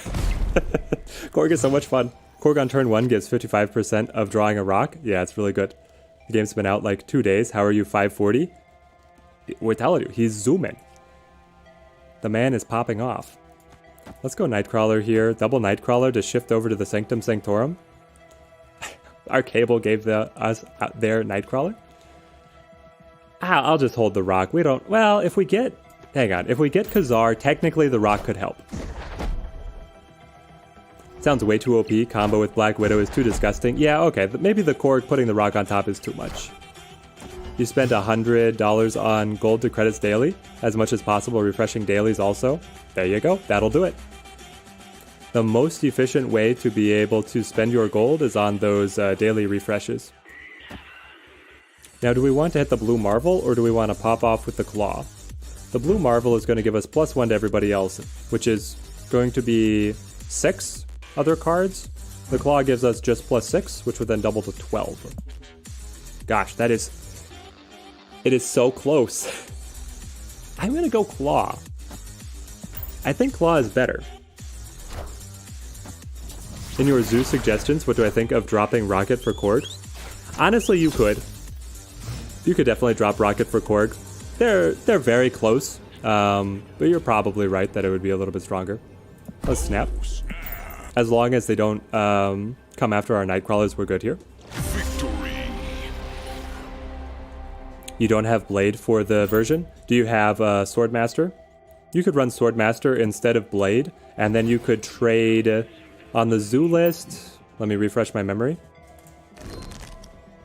If you don't have Blade for zoo, you cut Blade. Where are you? Oh, I already cut it. Okay, we'll just show it down here then. You play Swordmaster, and then you drop Mr. Fantastic for a 1-drop, or you drop Colossus for a 1-drop, just so that your energy curve is a little bit cheaper. Let's do a little bit more Onslaught here, and then let's go for the on reveal. Oh, I got you, Erico. It was a truthful card suggestion, not a chain suggestion. It would be quite fun. Okay, we have 2 cards that both synergize with buffing Angela, so we'll hold tight. You think you zoned out for a bit? Why is Nightcrawler so valuable in this deck? So the Nightcrawler we can play to Angela to get the buff on her and then move to a new location, giving us another opportunity to buff the Angela. It also synergizes with being able to get into locations like Death's Domain and Sanctum Sanctorum that you can't get to otherwise with just normal card plays. You can also sneak it into something like the Vault or Kiln, so it's allowing you to play around a number of locations. It's good in Danger Room, so there's a lot of benefits here. Let's see. What do we like? I do like Mr. Fantastic, but then I really want to play my Iron Fist Nightcrawler and whatnot. But basically it's trying to amp up the efficiency on the Angela, and it gives us more flexibility of adapting to playing to a new location depending on what the opponent is doing, or playing to a location that we're locked out of otherwise. You're really enjoying the Infinite deck that you saw from Milky Snap at the moment while you unlock Pool 3. Glad to hear it. The Infinite has one of the best win rates of any card in the game. It's wild what he's able to do. I think his win rate is like 66%. If you play him, you're going to win a good percentage of your matches. Robin, hey man, started playing a couple days ago, and now you're hard stuck around rank 50. Oh, yes, the rank 50 doldrums. You'll be able to make it out. You will be able to make it out, I promise. Let's go Onslaught here. Hang on. How is Nightcrawler so... Oh, we got the buff from the Wakandan Embassy. Okay, so we're going to have to... no. I mean, I do want to play the Onslaught. I feel like this is the best play. But yeah, once you hit rank 50, you're going to be hitting some more try-hard opponents. If you've been winning very quickly, then your elo is probably going to be kind of inflated. They might be matching you against people with even larger collections than you, but it should balance out, and then you'll be able to punch through. I believe in you, Robin. You're at the very beginning of Pool 2. What deck should you focus on learning? Well, it depends, Robin. It depends on what you pull. You could do... They hit us with the Enchantress? Just as I flip Onslaught? Are you kidding? We lost so much power. Okay. Okay. What is the game? Spider-Woman is not bad. Opponent snapped. But I don't know if it's enough. Hopefully we hit them with the mind game as to where they want to play. We don't have anything that surmounts Jess Jones, unfortunately. Like, I kind of wish that we had a Hulk or something. We probably lose this one. Anyway. Yeah, if you actually get to play Infinite, his win rate is incredible. Oh, would they kill the Nightcrawler? Everything went wrong that could have gone wrong? My gosh. Alright, well. Let's pause and go next. Well, let's see, at the beginning of Pool 2, you can start to expand your self-discard. List gets quite good in Pool 2. The movement list is alright in Pool 2. Odin can get upgraded a little bit. Zoo is still really good. And you can actually start to play a control list with stuff like Storm and Sandman. So if I was to name one list to bring in with Pool 2, actually, if I was to name one list, it's one that I didn't mention before. I would play Self-Destruction in Pool 2. Self-Destruction is king of Pool 2. And we get a Sinister London location. I love it. I like it, I love it, and I want some more of it. Let's go Angela. Hang on. Let's duplicate the Angela, I suppose. But Self-Destruction in Pool 2 gets access to Bucky Barnes. Incredibly efficient card. It gets access to the Killmonger. Killmonger Nova, insanely good. You get Sabretooth, very bad, but still synergizes with the deck. You run Chavez as your finisher, and you can do great stuff with the Self-Destruction archetype.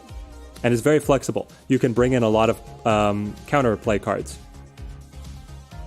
Honestly, I don't want Captain America duplicating himself. I want Khazar and Blue Marvel duplicating themselves. Let's see here. Can I explain why one of the decks you use is called Zoo? So the deck is named Zoo. It started out as Khazar Kazoo, but now we just call it Zoo because the idea is you're running a zoo of any random one drop. And that's what it is. It was also like Khazar and Squirrel Girl kind of made sense of like the animals and the zoo. I don't know. It's a little weird, but that's what they call it. And it's kind of just solidified. KW, you missed screenshotting the updated zoo recommendations. The updated recommendations are bringing in Squirrel Girl, Bishop, and Mr. Sinister. Oh, and if you're not running Blade, then you run Sword Master, and you run... What did I say? Sword Master, and then you make Mr. Fantastic cheaper for a 1-drop, or Colossus cheaper for a 1-drop. Your Pool 2 so far has been Vulture, Hobgoblin, and Heimdall. Seems like you could build a move deck. Getting the Vulture is a kicker for the move deck. The move deck actually really thrives once you get Killmonger Nova. That's my sneaky tech on getting the move deck to win for you.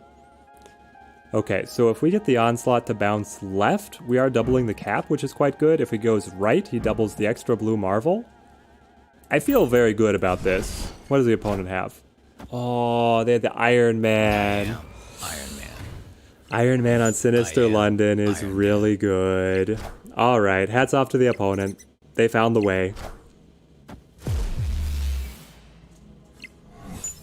Let's see, for not having Blade, yes, I think I covered that, KW. Robin, you got Rhino, Scorpion, Sandman, Sabretooth, Bucky, and Jubilee in Pool 2. Okay, so you did hit Bucky and Sabretooth. Yeah, with Bucky and Sabretooth, it sounds like you could go for the Self-Destruction deck and do very well. It'll get better once you get the Killmonger, but you still have the bones to get started. When I'm caught up with chat, you're going to get more and more curious about this devious Nightcrawler. What are you wondering about? The Nightcrawler is buffing the Angela, and it's getting to the locations you can't get to otherwise. Wolverine is sad, starting a picture. Yeah, Wolverine is in that opening Self-Destruction deck. He's there. He's there and he's looking a little sad. What? He's fine. He's fine. Do I know a site where you can find the Pool 2 Self-Destruction list I mentioned? Yes, Robin. You can find it if you go to Marvel Snap. Hang on, I can probably post a link in a sec. I have created the list for a video that I am going to do in the immediate future. I can probably post that in the chat. Let's see, if I go to marvelsnapzone.com, and if I can find my own list, I should be able to do it quite quickly. Dropping in our Captain America, I'm going to go to the kiln trying to win this early is going to be solid. And if I go to my account, I can find my decks. I wish that you could see all decks created by a specific creator. But honestly, if you go to any third-party site and then you look for Pool 2 and then you type in whatever archetype, you're going to see a lot of good options. Let's see, where are you? Carnage? Avengers! Assemble. Take me here. And then once it updates, I'll be able to paste in chat. Alright. As long as my internet can keep up. Oh, we got the mojo for the first time. Incredible. Ooh, let's see. So we want to move the Nightcrawler over. We probably drop the Khazar to try and win it. Okay.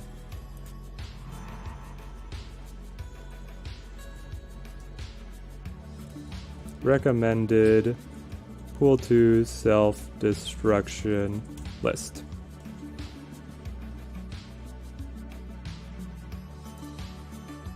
Opponent is puzzling what they want to do here. Can one somehow see a VOD of this stream? Yes. YouTube is going to save the VOD. You should be able to go back right now and watch through the stream if you want to see any of our previous matches. Oh, the Jess Jones is going to go +4.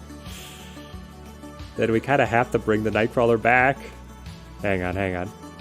So it's Angela, Mr. Fantastic, or is it Blue Marvel Onslaught? That's an interesting one. I'm going to go Angela, Mr. Fantastic, and we'll see how this goes. But yes, YouTube is going to save the stream. It's going to be up on the channel so you can watch the whole thing whenever you want. And right now, if you wanted to go back and see our past matches, you can. Zoo term came from Magic. There were decks based on similar playstyle of small low-cost creatures with a variety of colors. Most of the low-cost cards at the time were animals. There we go. So we finally got the origin of Zoo. Hang on. They killed my Nightcrawler before he moved with Electra? Didn't I just move him? This is terrible. We'll be able to kill the Electra, we'll be able to get the buffs with the Blue Marvel. I hope that's enough. Yeah. I hope it's enough. I'm snapping, I guess because I'm incredibly aggressive. How do I set up this stream cleanly with different frames?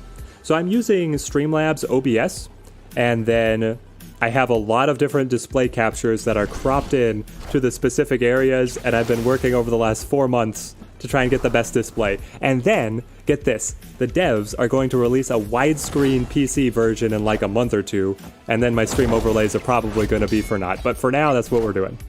If you guys have any other questions about the stream setup, I'm fine answering them. Let's see. Michael, just go to his channel and you can see the past live streams. Yes.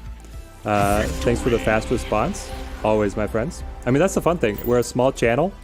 We stay very responsive. You write in the comments, I'll be able to get to you. What was the highest rank I seem knowledged? So, Robin, I hit rank 200 on Season 2. I have been infinite in every single season. I played free-to-play throughout the entire beta. I reached infinite every single season, and I had one season where I went absolutely no lifer, and I got rank 200. But that was obscene. Like, it didn't mean anything. It was just kind of bragging rights, and I was playing a lot anyway. Wow, your Angela just got sabotaged by 2 raptors. That is so mean. I hate when that happens, Looping Moon. It is so tough. Okay, then we go Cap here. Unfortunately, the Iron Fist would kick the card over into the Superflow, so we want to wait on doing that as much as we can. I didn't move him. Oh, Urko. It hurts. When your own misplay happens and then you just blame the game. Looks bad. Well, I'm glad that you enjoy the look of the stream. I'm trying. If you guys have any feedback on a change that you would want to how the stream looks so that it reads easier, I am definitely open to suggestions because it's a pain to get a vertical-only mobile game to read onto a traditional video format. Let's go with, hang on, so we'll be at 4 next time. I kind of want to drop all my cards, but I could also just wait. So we'll only play the Ant-Man here. What would I replace Killmonger with until you get him? In the self-destruction list, I would honestly just run... Is Angela on the list? Angela is quite good. Okay, here's our 5. So now we drop Claw.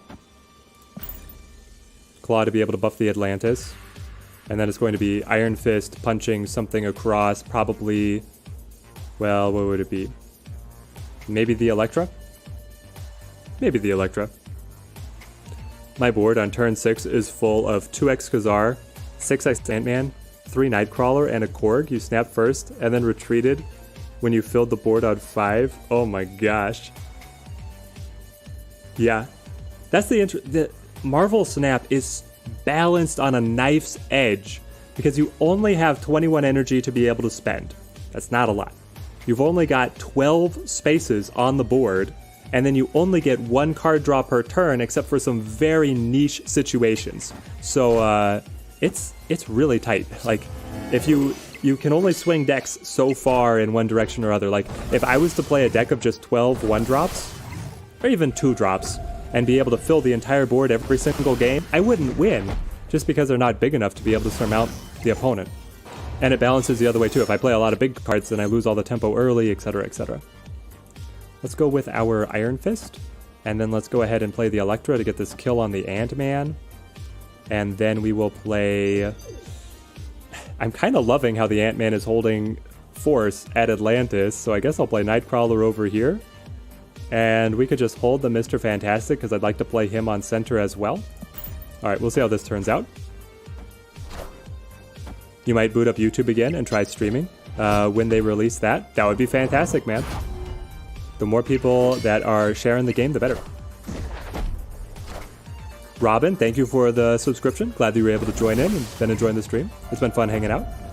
Rich, one of your favorite parts of the videos was when my wife sneezed that I edited in the cute sneeze. She was so embarrassed because she had no idea that the mic was going to pick it up, is what she thought. And she thought she's sitting like 3 feet away from me. And it's like, no, the sneeze, is that in the video? Why did you say bless you? I'm like, because they can hear you. And it's right when I was talking. I wasn't going to cut the game out. Do I have a Discord? I do. I'm still working on setting up a Discord for the channel. So you can connect to me personally on Discord.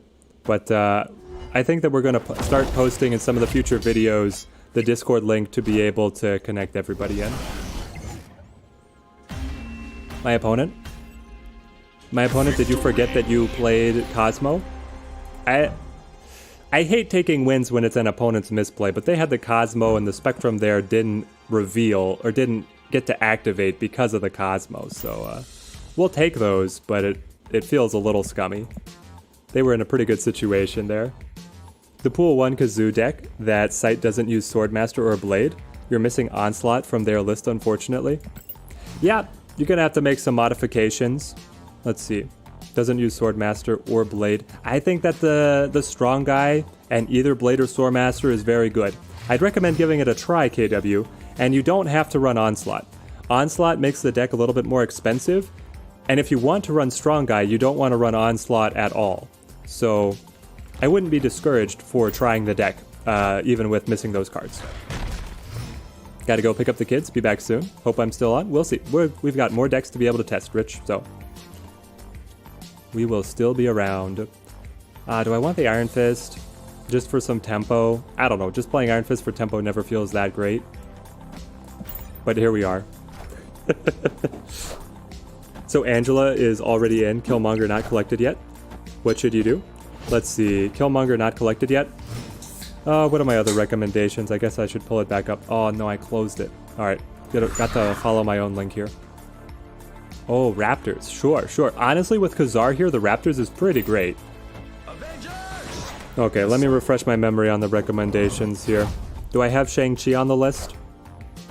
If you have Shang-Chi, I would run Shang-Chi in this self-destruction list. Yep.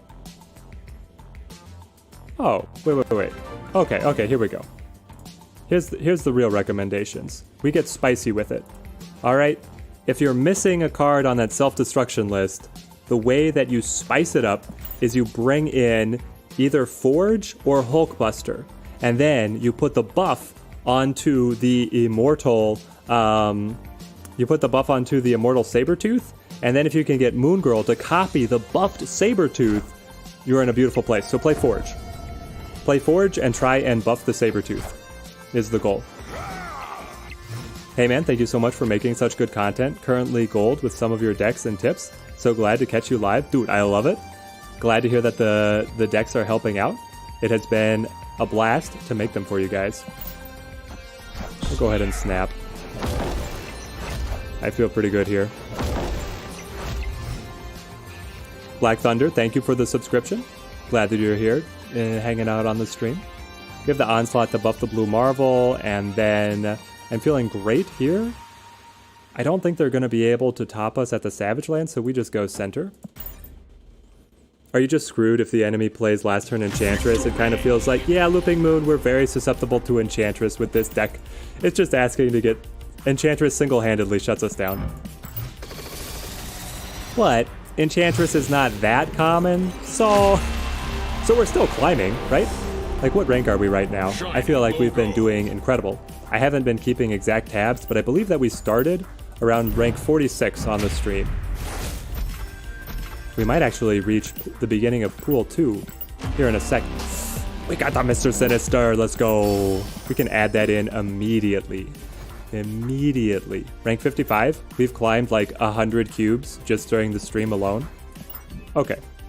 How do we incorporate the Mr. Sinister now? Let's go back to the zoo list. Cut Colossus.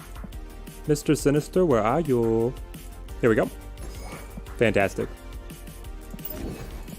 Alright. Back to the zoo to run the... Oh, update the deck overlay. Gotta remember this. That way it looks a little better. Update me. Save my snip. Come on. And update the deck list. There she is. Did we have another improvement? We're looking for Squirrel Girl.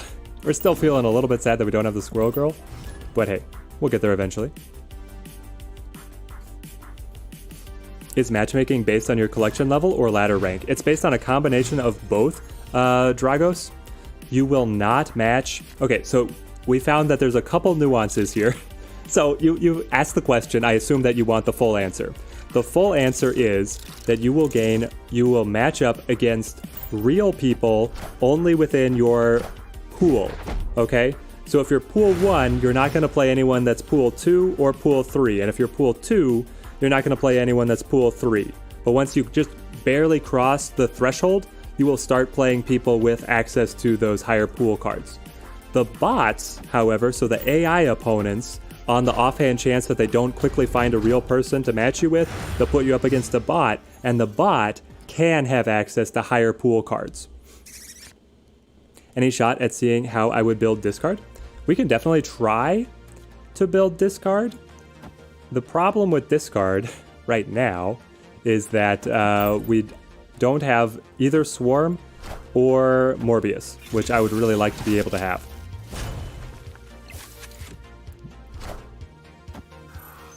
Yeah, we're zooming. Yeah, we're absolutely zooming on the climb. It's feeling great. You're at 42 right now, and it just hurt your mental state. Yep. Why is Sinister better than America? Trying to get more into this meta. So Mr. Sinister is able to better soak up the buffs on Blue Marvel because we're getting the 2 bodies. And he also makes it easier to be able to fill up a location to score the Ant-Man buff. That's why we're running Mr. Sinister. Let's see, what do we like? We like Mr. Fantastic here. And then the board is filling up fast with the Central Park spam. I think that we just wait for turn 5 and see how we can adapt here. Is collection level 214 the end of pool 1? I believe so. Would filling with aggro be okay till Swarm and Morbius? Yes, we'll find a way to fill it out. We'll take a look at it. I am interested in what we can do. Also, this Electra is so dirty. You put the Electra out there, and then you pop either the 3-strength Squirrel or the 6-strength Nightcrawler. High value Electra. Not nearly as high as the one that killed our 41-point Ant-Man. If anybody has just recently joined the stream, if you go back, we had a 41 strength Ant-Man Iron Man. that you guys might want to check out. Because it was bonkers. Onslaught has to be better than Korg, right? Or Khazar. Khazar's giving +2 over here. Onslaught would give us also +2 through the Mr. Fantastic, but then it's also buffing the Ant-Man a little more. And we definitely lost Mer Island at this point. I don't know. I feel like this one's a loss, but we'll see. What a juicy Electra. Nom nom nom. Indeed. The Electra, you love it when she hits high value. Absolutely love it. But we will, yeah, we'll run this 1 or 2 more games, and then we're going to try and build a self-discard list. You dropped from 66 to 38. Something changed in the meta in the past few days. You're pool 2, and you're missing out on Sandman, Infinite, Collector, Bucky, so basically all the good stuff. Okay, so here's the thing. I don't think Sandman is that crucial. I mean, he forms a nice control deck, but I wouldn't be too sad that you're missing out on him. Missing Bucky, Bucky is a very good card. Well, you'll be able to get him soon enough. There should still be excellent ways to be able to climb up. You'll be able to find him. Really interested to see the discard list? Alright, everybody's interested in the discard list. We'll go 1 more on the zoo, and then we'll start building it.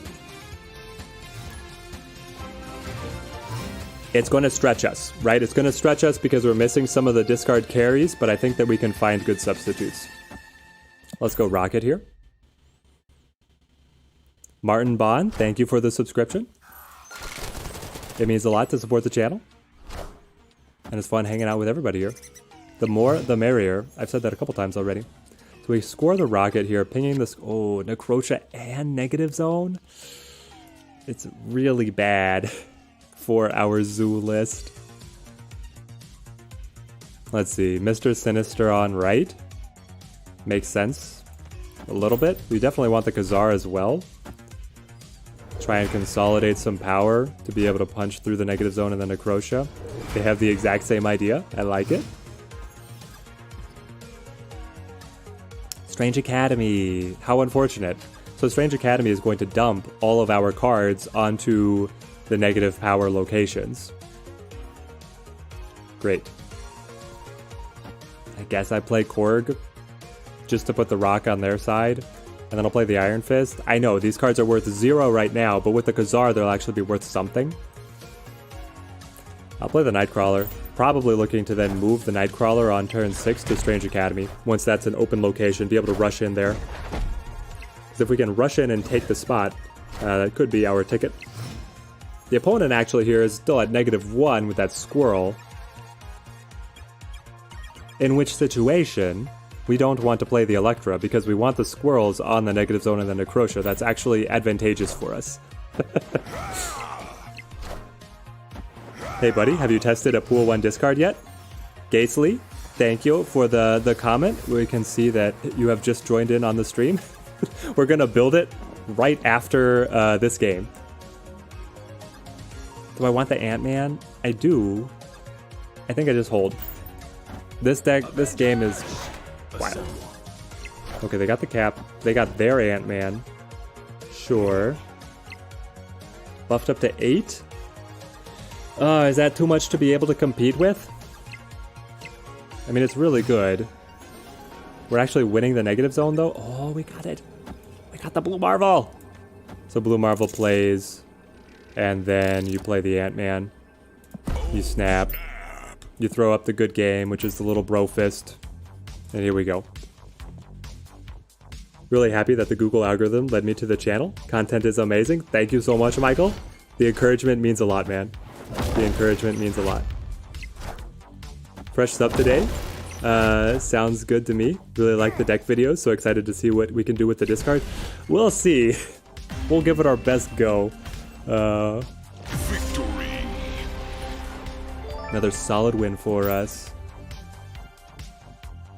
Drogo M has become a member. Thank you. Thank you so much. Welcome to the early adopters. The members are... means a lot to keep the lights out at the channel, man. Alright, so here we go. Building discard. Here we go. So we will title it... Apocalypse? Well, APOC? APOC, Tupac? Let's see what we got. So we of course bring in the Apocalypse. He is key. Then we have to bring in Lady Sif, Swordmaster, Blade. Blade, where are you? You're the 1-3? Blade's in. Angela is here, of course, because she's Queen of Efficiency. Then we have Wolverine. Do I own Wolverine? No, Wolverine is not in the collection yet. Okay. That's a little disappointing. I would have loved to have him. Let's see, what else do we like as very efficient card plays? Honestly, the Blue Marvel is okay. So is the Chavez. So the Chavez you bring in here because she is guaranteed to only come in at the very end. That gives you higher chance of hitting your combos earlier in the game. Then what else do we like? Ant-Man is very efficient, so he's on the team. I generally like Korg to be able to play with the Angela. We'll bring in the Nightcrawler as well. We're trying to go a little bit aggro. We want very cheap cards to thin out of the hand, so then the discard effects can be really targeted on the crucial Apocalypse. I wish I had Wolverine. Do we want to run... Strong Guy doesn't really fit with Apocalypse. He could give us a second option. Like if you don't draw the Apocalypse, you can try and score the Strong Guy instead. But you really have to choose one or the other. Otherwise it doesn't work out. 2 more slots? What are just really efficient cards for 2 more slots? Thinking makes your head hurt. What deck should you play? Then you should play Zoo, Joe. Zoo is the best just slam efficient cards deck. You don't have to think really hard. You can just zone out and smash with it. Normally I would say Bishop here, but that's when you play Swarm. Okay, come on. The 2 more slots, it can't be that hard to fill in. Honestly, the Iron Fist was doing good work for us in Zoo. And then with this many cheap cards, we can either go up to Khazar, Blue Marvel, or Iron Man as a finisher. What would we like? We have 5 1-drops. I kind of like keeping things on the cheaper side. Let's try this. This will be our start, and we will refine from here. So pool 1, discard, activate. Save me on the deck list, update my overlay, take me into battle. Do I have some missions complete? Oh, yes we do. We'll wait. Well, hang on. Maybe these would give us the ability... What did we have? We had an upgrade on Angela? We're so close to finishing the pool 1. If we open Wolverine right here, then we're going to add him to the deck. Here we go, here we go. Come on. Cross your fingers in chat for Wolverine. Tupac is the dog's name. That's fantastic. You must have an incredible dog. I was about to try and do some kind of bit with... Oh, I got the Squirrel Girl. Well, incredible to have the Squirrel Girl, but that means that like our last card opening is going to be... Well, it's the 214 level is the last pool 1. One of those last 2 is going to be the Wolverine. Because I do not... Yep, don't have him. Alright, it's fine, it's fine. No, I got stopped at top. That was going to be Zoo again. Here we go. Take us in, take us in. Lady Sif is in pool 1. Yes, Lady Sif is pool 1. And we've got her. Which deck are you finding is the fastest to climb? It has been Zoo. Zoo with Onslaught was slamming kids. So it is incredible. Now here, Grand Central actually is terrible for us because it could pull the Apocalypse early. Well, maybe it's not too bad. Maybe it's not too bad. Let's wait. Self-discard is all about hand management. You have to be very careful about when you choose to drop your key cards. So here we go, Lady Sif, which is going to cut the Apocalypse and buff him by 4. Up until a week, you were having grinding Hearthstone Battlegrounds around 10k. Then you saw some Twitch streams about Marvel Snap and have not looked back since. I love it, Drogos. I am also just inhaling Marvel Snap. It has been So much fun. So much fun. Wasn't Wolverine in the base set? I don't have him. I thought that Wolverine was really early, but we've got to wait. Dracula? Dracula would be incredible, but Dracula is pool 3. So we're doing a pool 1 exclusive discard. When you get Dracula, then discard pops off. If you want to see how that works, I've got videos on the channel about the pool 3 discard, and it is very fun, very fun. Do I want to play Blade yet? I mean, I probably do. This is our last chance to hit the Apocalypse. So here we go. Very close to what you're running, actually. Just really need Swarm. Pool 2 is going to open up Swarm for us, and it's going to open up Morbius. And so having Wolverine, Morbius, and Swarm are major upgrades for this deck. They make it much more reliable. We got the APOC for free. Free 99. Alright. Feeling very good here. What do we draw into?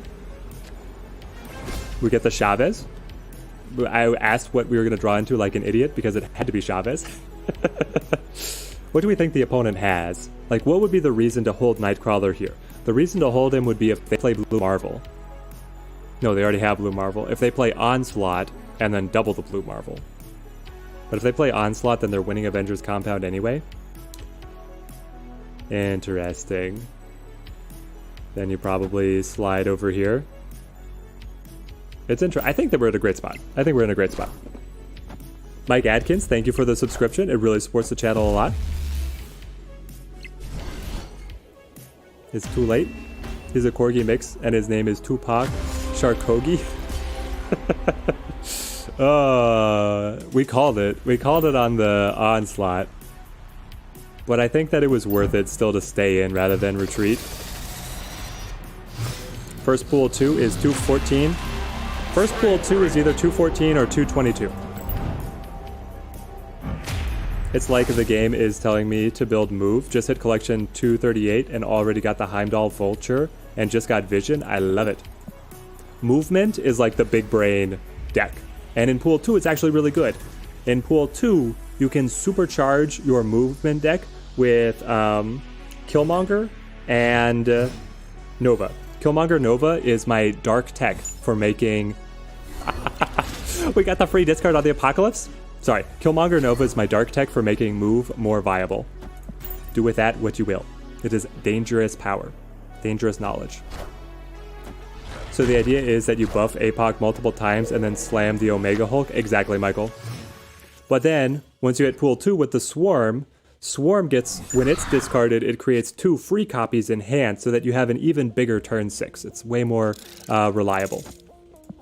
Because you also have an extra target to get discarded. If we don't get the Apocalypse, then the idea is to be able to cut up all the cards in hand and have a big strong guy instead. So we've got a lot of options here. Gotta go Swordmaster. Hopefully we hit the Apocalypse, we'll see. You're just into pool 2 now and had not much luck with the pulls though. Well, you're still collecting pretty quickly, right? Right, Gasly? So you should be able to get into what you like. Just downloaded the game and it seems pretty solid. Mobile games, love it. It's been a ton of fun to me. Let's go Lady Sif and Blade here. Hang on. Turn 4. We have to be able to win 2 locations, right? If we just slam all of our best cards to Baxter Building, sure, we get the distributed buffs, but we have to get in somewhere else as well. Maybe it's a Lady Sif to Savage Land? But then the opponent knows exactly what they need to beat us. And they also got the double Angela because they drew our Angela out of the Mantis. That hurts. That hurts. But yes, mobile games, I've been loving the game for months. It is solid even months down the road. Gasly, you're at 310 and only just managed to pull Bucky. Nothing else useful. Bucky is great though. Bucky is absolutely great. Why Strongman? You'll always end up with 1 card in hand. Not if I don't draw Apocalypse. The strong guy is here for the games where I don't get Apocalypse at all. At least that's the goal. I don't like Iron Fist. Iron Fist was the 1 card I didn't... Well, hang on. I can play the Iron Fist. Sure. I can play the Iron Fist here. Score the Ant-Man. And then play the Apocalypse to the Baxter Building. That was not the pool 5 or the turn 5 draw that I wanted. What I really wanted was Khazar.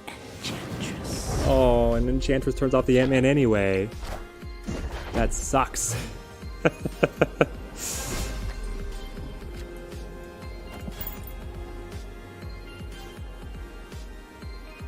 I mean, Strong Guy, we're kind of grasping at straws a little bit because our card options are so limited. You could cut him if you have Wolverine quite happily, because of how you have the Chavez coming in late as well.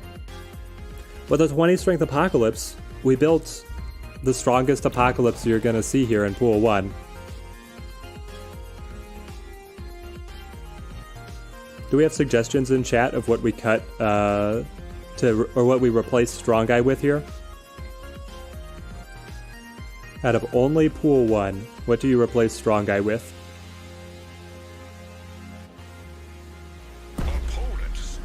I guess it could be Jess Jones. Jess Jones could be fun. It's the same price point, but it's probably more reliable. Is there something cheaper that we could work in? I don't know. You're at collection level 1900, and you still don't have death? Aw, man. Alright, we're getting Jess Jones suggestions. Alright, we'll probably swap that out. You know, Cookie, in Pool 3, it can take forever to be able to get the exact cards that you want. It took me forever to get Death as well. I was probably at collection level 2500 until I got Death. And then I didn't get Patriot until level 3000, and I didn't get... we're not throwing a pity party. I've been having a blast on the main account, but it took us a long time to get a lot of the meta cards. Enchantress, come on. I wanted Wolverine. We're still on the hunt for the Wolverine. Okay. We're saying Strong Guy is terrible. Strong Guy, get out of here. Jess, where are you, my beautiful lady? The pioneer in Marvel Cinematic Television, who is now deeply forgotten. Join us. Join us. And save me. Update the deck list. I do agree with chat. I think this is better. I think this is a straight upgrade for us. Wolverine, Thomas, we would put Wolverine in if we had him, but we don't have him unlocked yet. He's going to be our last Pool 1 card. It's going to be terrible. You want Mystique so bad? Mystique is incredible, Cookie. Mystique is bonkers. How they ever thought that Mystique was okay to release as a 3 cost, I don't know. Mystique and Wong both feel too strong for me, but I don't know. They've survived months of balance changes, so it seems like the devs are okay with them. Like half the decks you want to build require Mystique. Mystique supercharges a lot of decks. I mean, being able to duplicate an on-reveal ability for 3 energy is so good. Just the fact that you can play Iron Man and then be able to copy that with the Mystique for 3 costs on turn 6 is so good. And then Mr. Negative thrives on Mystique as well. Will the game tell you when you reach Pool 2, or will you just know by the cards you got? You will only know by the cards you got. The in-game terminology doesn't mention pools at all, but people who have been digging into the back end of the game have figured it out for us. We're going to go Iron Fist and then Cord to be able to absorb as many Stark Tower buffs as possible. And now we've thinned our hand out quite effectively so that we can start discarding the Apocalypse immediately. You've been trying the Zoo deck out, but still need to warm up to it. Not going that smoothly. You'll be able to get it, Looping Moon. It does take a little bit of a learning curve on when you hold your cards, how you stagger them to be able to win your 2 locations, but it's solid. Does Sinister trigger Angela twice? No. Angela only triggers on cards that you play to a location. So any effect that says a card is added or copied will not trigger Angela. Even locations that say play a card from your hand, so like, I mean, the only case is Grand Central, that will not trigger Angela because you did not play the card, the location played the card. Daniel, thank you for the subscription. Love to see the support for the stream. It means a lot to us, guys. Let's go ahead and take all the buffs that we can out of Stark Tower, and then let's play Blade here to Onslaught Citadel. I don't know. This one's tricky. Any collection level tips, Michael? Let's see. Collection level tips. If you mean the most effective way to gain collection level, then what you want to do is you always want to upgrade cards from gray to green. That first upgrade is half price in terms of the credits you spend to be the return on the collection level. Interesting, they'll be able to move the Nightcrawler and then play? What do we want to play? Probably the Angela here. It's very tight. We could have pressured them on the Monster Island, I suppose, but I think this is going to be solid. The other tip that I have is to spend your gold on mission refills. If your main criteria is just to be able to get...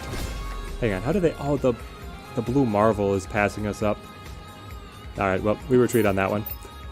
I don't know, this might not go so well, guys. I still think this is about the best you can do with self-discard. But, and we had an incredible 16-point Apocalypse, right? Like, that's undeniably powerful. But the opponent outpaced us at the other locations. If we had the Angela earlier, I think we would have done better. But yeah, in terms of ratcheting up your collection level, the best way to spend your gold is on mission refills, because they give you the optimum conversion of gold to credits, but then they also give you a little bit of bonus progression on the season pass track, which will let you get into season caches, which will have even more bonus resources for you. So it's a very minute thing. It's not like majorly different, but I mean, if you're asking for the advice, that is technically the best play. We'll go Iron Fist here just because. You saw an older video of someone using Dino with 2 mana and was like, what the F? That's insane. Oh, yes. Some of these cards have gone through some crazy evolutions, guys. Devil Dino used to be a 3-0. Hell Cow used to be a 2-6. What else was wild? Nova used to give +2 power to all your cards on the board. Like, there were some insanely broken cards that they have thankfully toned down. Thanks, man. Appreciate it. What's the current favorite card in the game, or top 3? My favorite cards are the Hood, because playing around him is just so interesting. Wong, because he supercharges all of these kind of unique effects. Dude, we got the Hell Cow out of the District X. This is insane. Hang on. Do we just play a couple Hell Cows now to the Cloning Bats? I feel like we do. It's so good for us. And then Heimdall. I love the movement decks. I'm a sucker for that. But yeah, I feel like the Hood just gives you such unique opportunities. I have fit him into a lot of different decks that I've run. Okay, interesting. We definitely want to play the Morbius. Hang on. Yes, Morbius, and then Lady Sif here. That guarantees the trigger on the Apocalypse, and it also is going to buff the Morbius. So Morbius, how big are you going to be? How many cards have we discarded? Oh, the Apocalypse doesn't ratchet up the counter. Then we got the Thor. We're getting to see a lot of brand new cards out of District X. I love it. Tempted to build a Destroy deck now that you pulled Bucky, but not sure the other good options you have in Pool 1 other than Nova, Carnage, and Wolverine. Ghastly, if you scroll up in chat, I had a link to my pick for a Pool 2 self-destruction list. We got the Moon Knight. Now, normally I would be salivating over playing that down. As it is, I think that we drop the Apocalypse and walk away. Hang on. Is that stupid? I could play the Morbius Hell Cow instead. And Morbius would then be a 12 strength and Hell Cow is another 6. It's actually better for us to play Morbius Hell Cow. And this is putting extra power on this Morbius as well. This is why so we basically got Pool 2 and Pool 3 discard synergy cards out of District X. So this is what you can look forward. Yeah, Urko, District X upgraded us so big. So big. You saw Nova 2 in the vid. Crazy. You think it's interesting how balanced the game feels compared to what was back then? Oh yeah. It's no. The rogue is gonna steal my Morbius. My Morbius. Alright. We still win. But good on the opponent for making that play. Now I'm gonna be a little sad in this next match. We're not gonna have all of those great cards. I'm the best channel for actually explaining the thought process while playing, so helpful to new players. Well, thank you, Devin. The encouragement means a lot, man. I want to be as helpful as I can, and it helps me keep, you know, the flow of conversation. I don't want people to be confused as I'm slamming stuff down. Only one you're missing from that deck is Killmonger. Let's see, Ghastly. I think that we talked about some substitutions for Killmonger. You can plug in whatever favorite lower cost card of choice and do quite well. Actually, no. If you're only missing Killmonger, bring in Forge. You want Forge, and then you want to try and buff with the Forge the Sabretooth, because then the Sabretooth gets increased, and then you can use Moon Girl to copy the Sabretooth, which kind of goes off the rails.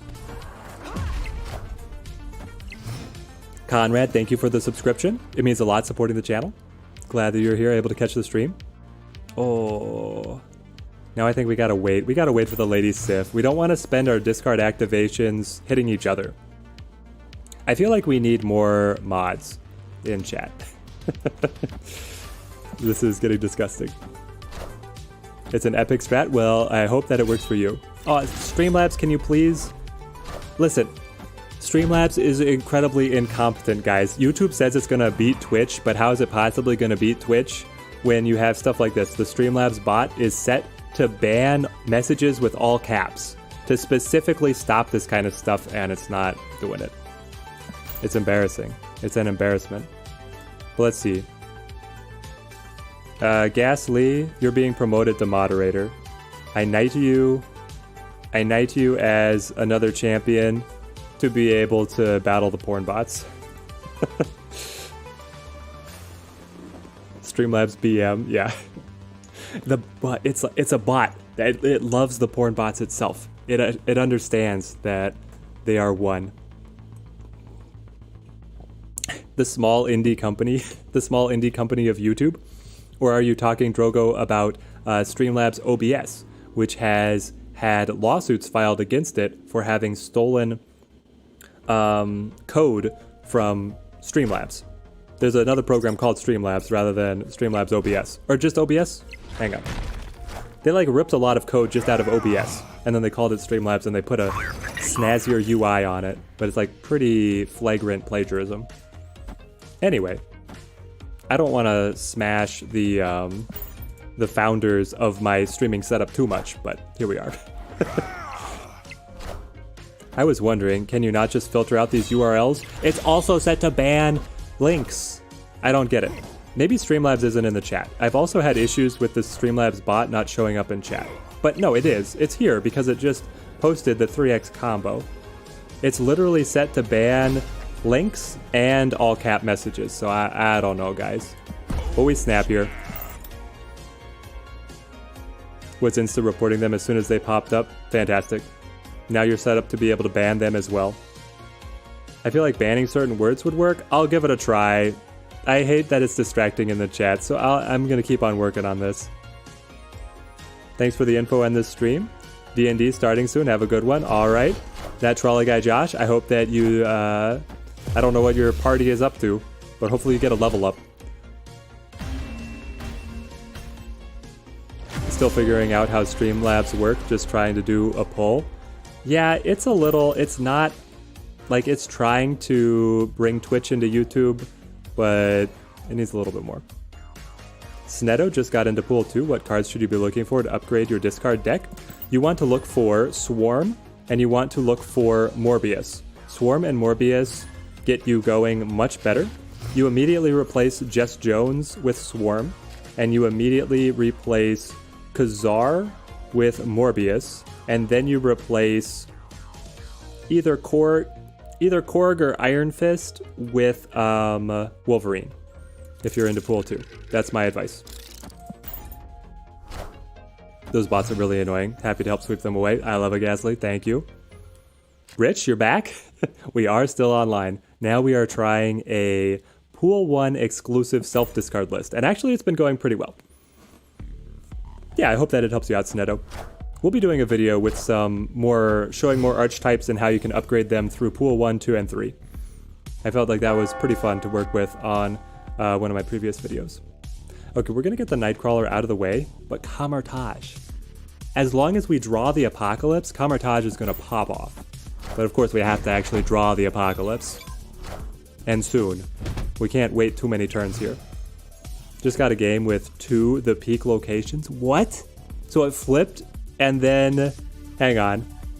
It flipped and then Dark Dimension flipped it back? That's wild. That's wild.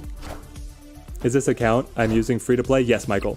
The Teddy Ninja account, so if you ever see the Teddy Ninja nameplate, that's free to play. And if you ever see Super Teddy, then I'm on my Mega account that I carried through the beta and I have been spending money on.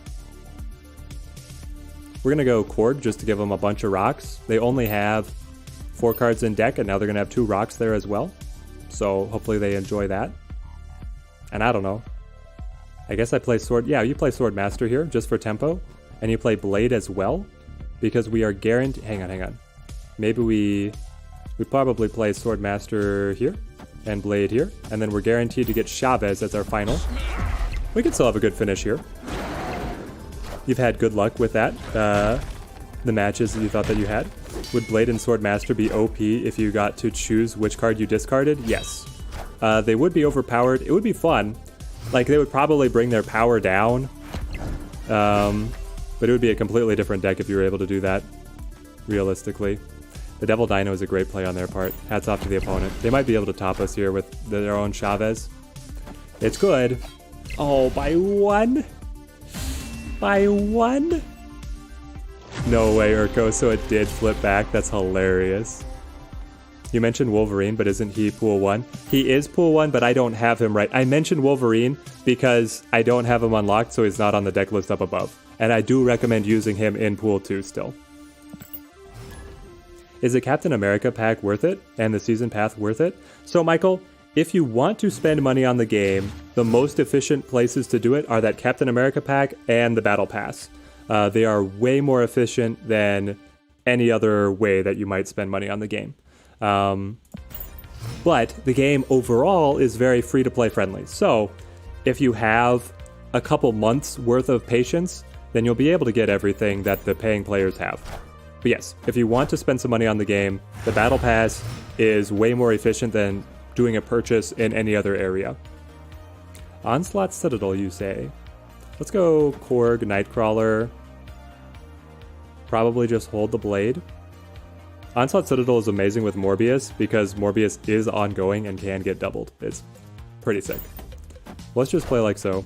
We'll be able to move the Nightcrawler away, play the Jess Jones to the Dream Dimension, and see where we go from there. Can't decide which deck to play. Missing Blade for the discard deck. Blade is actually a big deal for the discard deck. I would hold off on trying that until you did have Blade.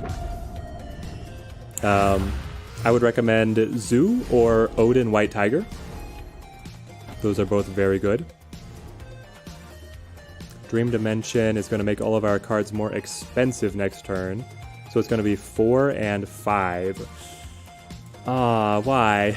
Why are you doing this to me? I guess we go with these then. Hang on. Maybe not Blade. No, I need to play Blade. I don't know. It's a little rocky here. We want to get the discards on the Apocalypse.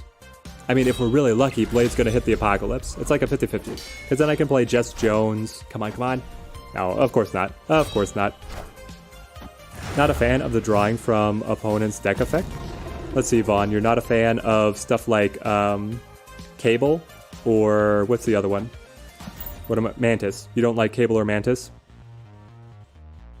Yeah, it's I mean, it fuels Double Dinosaur, right? And it fuels the Collector. So that's kind of the meta that they're building there. And then once you're in Pool 3, Vaughn, to make it more exciting for you, you can have Quinjet, which will decrease the cost of those cards that you pulled from the opponent. And that changes the game, right?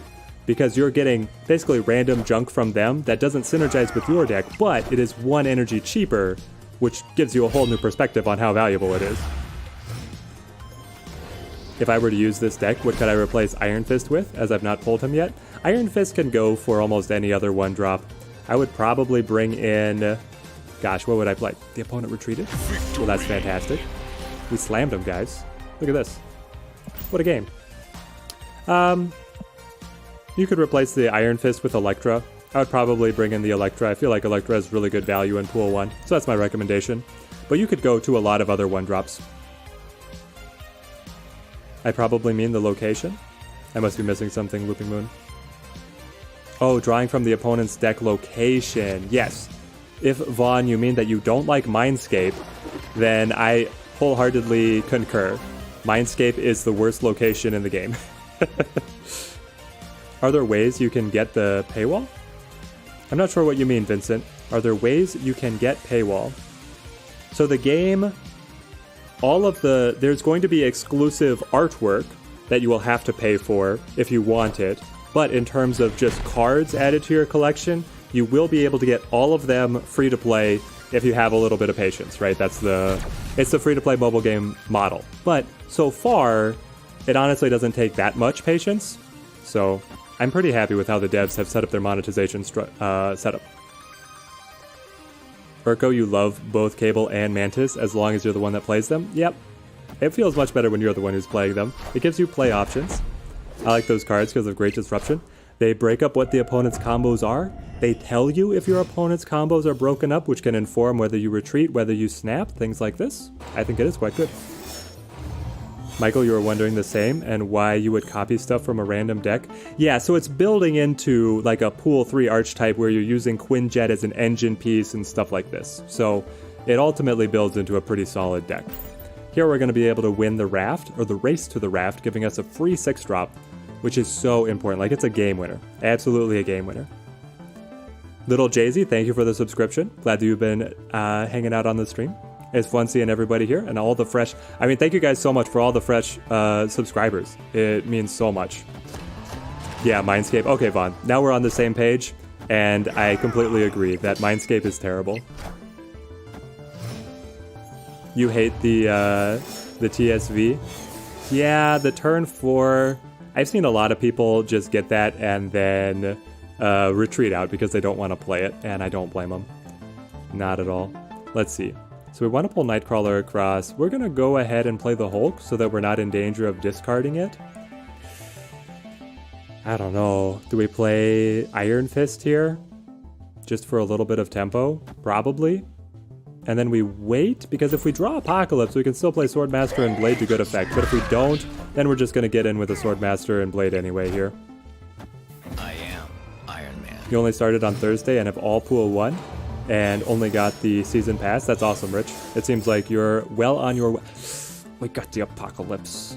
They got the Iron Man, which is very powerful, but... Hang on. We know that we're losing the raft. We don't need to do anything crazy. We could still draw another 1-drop like... Hang on. Ant-Man? For +1? No. We're guaranteed to get Chavez. Yeah. Guaranteed to get Chavez, which means we're not playing Chavez. So we just play like this? Hang on. There's no way that they're beating us at Tinkerer's Workshop. Is there? Right? I feel like we're at a good spot. I guess the only paywall would be they release a broken card in Season Pass. Top level decks all have them and you're stuck for like 2 months, which would be frustrating. That could happen, Looping Moon. It kind of happened to me because during the beta I was free to play, and in Season 1 they released Wave, which was absolutely meta defining. She is an anchor to all of these control decks. She like has this whole corner of the meta that you had to have Wave to be able to play with, and I didn't have her. But I was still progressing fast enough, like there was fun stuff to play. And I totally forgot about Iron Fist. Well, we can't all be... Hang on. Iron Man. You moon-girled on the Iron Man. Yikes. I don't know if we've got this, guys. That double Iron Man play is nasty. In my Pool 1 Heimdall deck video, I was using Moon Girl plus Devil Dino, but that was before they changed them. Any substitution recommendations? Yes. To be able to replace for Pool 1 movement, I would probably play... Let's see, what would I be playing? It's hard. I would probably actually play like Nova Carnage and bring in the Angela... Without seeing the full deck list in front of me right now, I'm not sure what all the updates would be. But Angela Bishop are incredible carries, and then I would actually bring in Nova Carnage to open up board space to make sure that you're able to get more movement going on. That would be my recommendations. But yeah, definitely cut Moon Girl and Devil Dino because in their current state, they don't fit in movement at all. I assume it's the same for other weird abilities. They build on top of each other cards once you crawl up the collection tree. What do you mean, Michael? Are there other cards that you don't think make sense? Because I can fill you in. If you have other ones that you wonder if they build into a Pool 3 deck, I can let you know, or I can let you know if they're just terrible all the time. Some of them are just terrible all the time. Rich used gold to buy earlier dailies like twice. Yep, that's the best way to be able to level up your collection. What does Wave do? Wave makes all the cards in both players' hands cost 4 the turn after she is played. So on the one hand, she stops zoo decks from being able to combo lots of little cards, and she lets a deck cheat out a 6-drop on turn 5, and then play yet another 6-drop on, or no, she lets you cheat a 6-drop out on turn 4, because she's a 3 cost, and then you can play another 6-drop later on. So it's wild what you're able to do there. You have Spider-Man from Battle Pass as well. That's awesome. Spider-Man is so much fun. He's great. We're just gonna sit on these and hope that we draw the Apocalypse. I thought Spider-Woman was exclusive to the Season Pass. No. Spider-Woman only had exclusive art. She has a variant art skin that you're able to get as part of the Season Pass, but she is not exclusive. Honestly, we're gonna lean into the Cosmo here and get the player Sword Master without discarding something, and I'm okay with this. So you have to use your Marvel superhero in a deck. What deck do I play? I have to use my Marvel superhero. What is my Marvel superhero, Rich? Is it my favorite Marvel superhero? If it's my favorite Marvel superhero, then I don't know what I'm using. I mean, it's movement because I love Doctor Strange, but the deck isn't that good.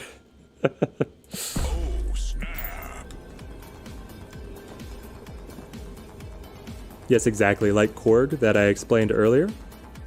Yeah, so Korg with the disruption helps synergize with, later on in Pool 3, you'll be able to get cards that that are strong cards but give your opponent card draw.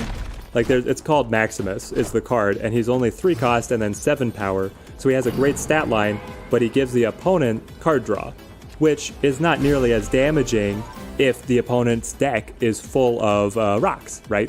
So it's stuff like that. Do we just lock into New York? I feel like flying into New York is pretty fun. We can shift. I don't know, they're at such an advantage in New York. Maybe we just stay over here at Avengers Compound. New York has so many mind game potentials. I'm not going to snap, but we're going to rock in here. That does sound broken. Yep, it's quite fun. It is quite fun. You're still missing Wave, Urko? Aw, no. Okay, favorite superhero? Yes. So my favorite superhero, Marvel superhero, is Doctor Strange. Doctor Strange 1, the best Marvel movie they've ever made. Absolutely fantastic. So I would be running the move deck and quite happy with it. Doctor Strange's story is just so... Here's the thing. I didn't really like Multiverse of Madness. I felt like it left way too much potential on the table, and it spit in the face of the storyline of Wanda, which I loved in WandaVision. But the first Doctor Strange, now that was a movie. You've got lines between him and the villain that's like allegorical to the Garden of Eden. You've got his hero's journey of how his hands always shake so that he's able to help others with his magic. Like, it's just so good. The deck you're using, strategy, question mark, Nathan? So we are using a self-discard deck. Our main goal is to get as large of an apocalypse as possible. We should be able to get an apocalypse of like 16 strength to be able to slam down on the last turn and win a location. And then the rest of the cards are meant to be very efficient and just get out of the way of targeting discard effects onto the apocalypse. That's our goal. And I'm still waiting for this Wolverine to be able to update this freaking deck. Let's refill some missions here so that maybe we have a better chance. Alright, one more here. Korg probably for me. Recently saw Ragnarok again, and he cracks you up. Korg-based deck, so everything is devoted to boosting your Overlord Korg. I love it, Looping Moon. Korg is hilarious. Absolutely hilarious. In Pool 3, you get a bigger card called Rock Slide that gives 2 rocks to the opponent, so you could definitely do a rock-based deck. It's pretty hilarious. Here's a Spider-Man Rich, and you have not seen his card yet, so I don't know what the deck would be. It's a control deck Rich. Spider-Man is a 4-cost, 3-power that then webs the opponent's side of that location, and the opponent cannot play there on the next turn. So you can like lock the opponent out, especially on turn 6, which is, it's insane. Spider-Man is very fun. Let's go ahead and play the Nightcrawler. Do we play the Blade? Let's not play the Blade for tempo, but we might. Doctor Strange is your favorite Marvel movie too? Looping Moon, I love it. Oh, that's amazing. The first Doctor Strange is a movie and a half. It's so good. We've got a lot of Doctor Strange love in the chat. That's fantastic. My so would agree with Doctor Strange 1 being dope. Guess you'll have to watch it. Yes, yes, yes. You should. Give it a go. So we have the Nexus. The Nexus makes nothing else matter. So we're going to put all of our biggest bodies over there. And we'll play the Jess Jones, maybe take a turn off on turn 5, but use Ironheart to try and get buffs over there. Losing the Blade is okay. Disappointing, but okay. Khazar. Khazar is fine. We can play Khazar in the mid and then be able to get support. I think that's how we'll probably play it. Control is your favorite archetype? Well, Rich, sounds like you're going to mesh perfectly with Spider-Man and be able to rock out with your fantastic superhero. Yeah, it's going to be Khazar Korg here. Oh, but they have such an advantage at Savage Land because they got the buffs out of Ironheart. Yeah, we'll wait, and we'll be able to swing the Nightcrawler across and try and buff things up for turn 6. Thiago, thank you for the subscription. Glad to see you hanging out on the stream. All the support means a lot, so thank you guys so much. Look at the Tiger Spirit. Things are... okay. Things are close. I mean, it's just Nightcrawler, America Chavez. The Nexus being able to project all of that power from that location to the other spots means that you're only playing for the Nexus. That's the only location that matters. There it is. The opponent knew they didn't have it.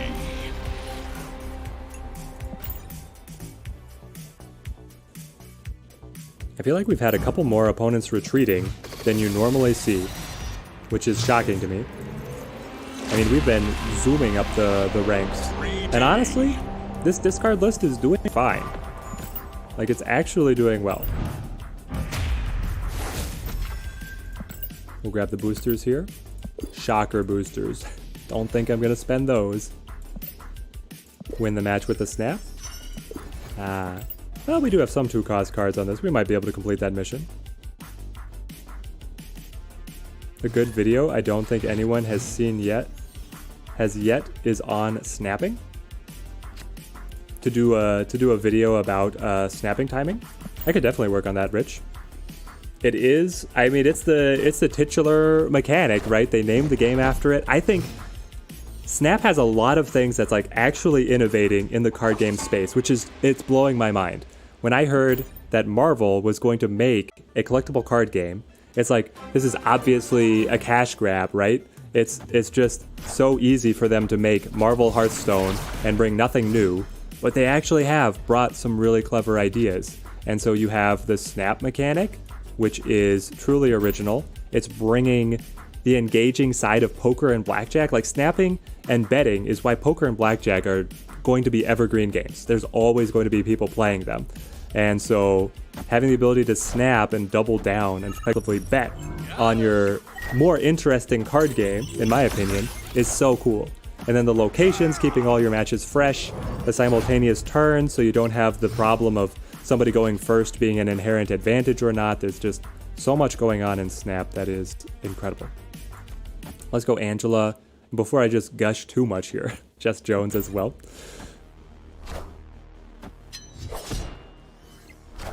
Peluca, thank you for the subscription. The support means a lot. That does seem like something you need. All right, Looping Moon, we'll talk about it. It's very circumstantial, but I think it could be helpful. I think it would be fun to make. I would enjoy doing it. Let's go Lady Sif, Swordmaster, and then drop the Nightcrawler with some flexibility here. Jess Jones is going to buff up. We probably snap here as well. If we get the Blade, I'm going to be a little disappointed because we could have gotten the extra discard on the Apocalypse, but it is what it is. We got a lot of new friends today on the stream. I know, Urko, isn't this wild? It's way more fun having everybody hanging out together. The more the merrier. And because we're streaming here in the afternoon, we've actually missed some of the stream regulars. Exactly what you thought the first time you heard about Marvel Snap? Yeah, sure, I'll dump my cash into the bin. And then I saw the stream and realized it's not pay to win at all. Yeah, exactly, Michael. Like, they're really onto something here. I love it. Get the Chavez. We've already snapped. We play the Apocalypse. That will be able to swing this location. What are we worried about? They're going to play Odin, right? They play Odin to Shadowland, get the buff out of the Ironheart, the extra Spirit Tiger. That Spirit Tiger is guaranteed to win Elysium. And then the Odin would actually be guaranteed to win Shadowland as well. So we lose in that situation. Hang on, hang on. If they have... Are we actually just guaranteed to lose this? Because the Spirit Tiger is +7, taking them up to 16. Oh, it's so sad. I think we are actually guaranteed to lose here. They snapped? I think they actually do have the Odin. Alright. We don't have to see the Odin beat us. I don't have to pay 6 cubes just to see them drop the Odin and then win, right? That hurts because we got the 16-point Apocalypse, which was exactly what our game plan was, but they still topped us. Does YouTube join thing use calendar month or just 30 days? You know, Looping Moon, that is a great question. My understanding is that the monthly mark is 30 days. But then you get into the question of what about the shorter months? I think it's just 30 days. I should really check. As a YouTube content creator with membership as one of the channel options, I'll follow up. Maybe somebody else in chat has experience with the YouTube membership plan. Is this the case?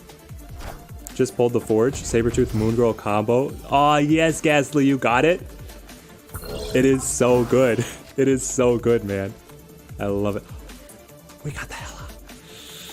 Alright guys, so Hela is a Pool 3 Wonder Child that has upgraded our discard deck. We will be able to play all cards that I discarded from hand to random locations at the end of the game.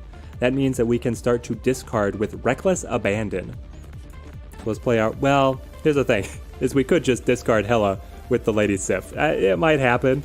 It might not. We'll see. We'll see. Michael, there was a pay-to-win controversy, but the devs reversed it. It was called Nexus Events. I don't know how... Yeah. I mean, it was kind of pay to win, like it was just exorbitantly expensive, right, was the perception.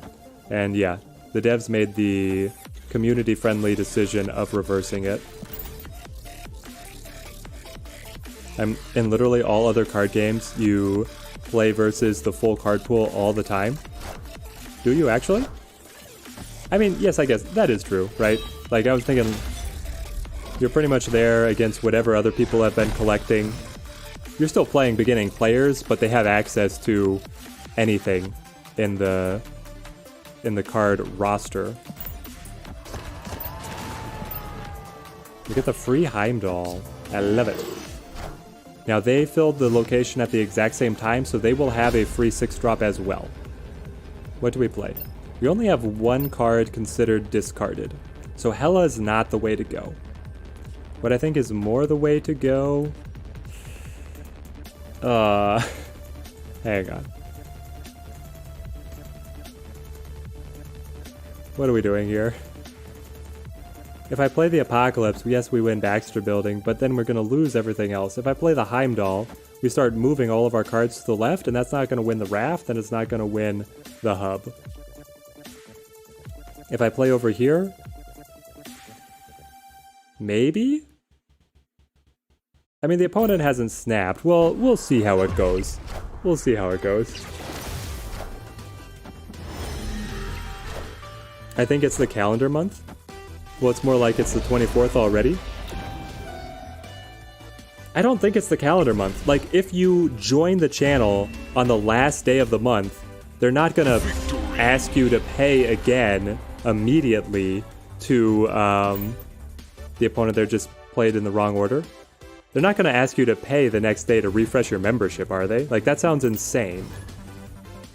Like, if you were to buy a membership now, I don't think they're gonna charge you on the 1st. I'm pretty sure it's like Twitch, right? Twitch, they're just trying to imitate Twitch, and Twitch lets it run for, I think, 30 days. Okay, let's go Korg. Oscorp Tower, definitely want to stay away. You even got Nova off on the Sabretooth before replaying the 2 copies. Ghastly, sounds like you found your next best deck. Meaning the same date next month. Oh, okay, okay, Urko. Guys, I've been streaming for 2.5 hours. My brain is already starting to get a little mush. It doesn't bode well for doing marathon streams, but that's where we're at. Yes, I think what Urko is saying makes sense. That you will be asked to refresh the membership on the same day of the next month. Heimdall left and then Apocalypse right was your guess. Well, we got it. We made it, Looping Moon. That's what Patreon does. It's very frustrating when people don't check the terms of service. That sucks about Patreon. I was gonna say that Patreon has like a lot of community goodwill, doesn't it? Alright guys, big brain play time. You play 2 Lechigilia because we want rocks, because rocks get +3 power from Washington, D.C., and they get buffed by Khazar. So rocks are actually great cards for our deck. You've been here for 2.5 hours? If you've been here since we began, Looping Moon, we've been cruising. It's extremely fun when it works. I agree, Ghastly. It's a great deck. Teddy Ninja stamp of approval.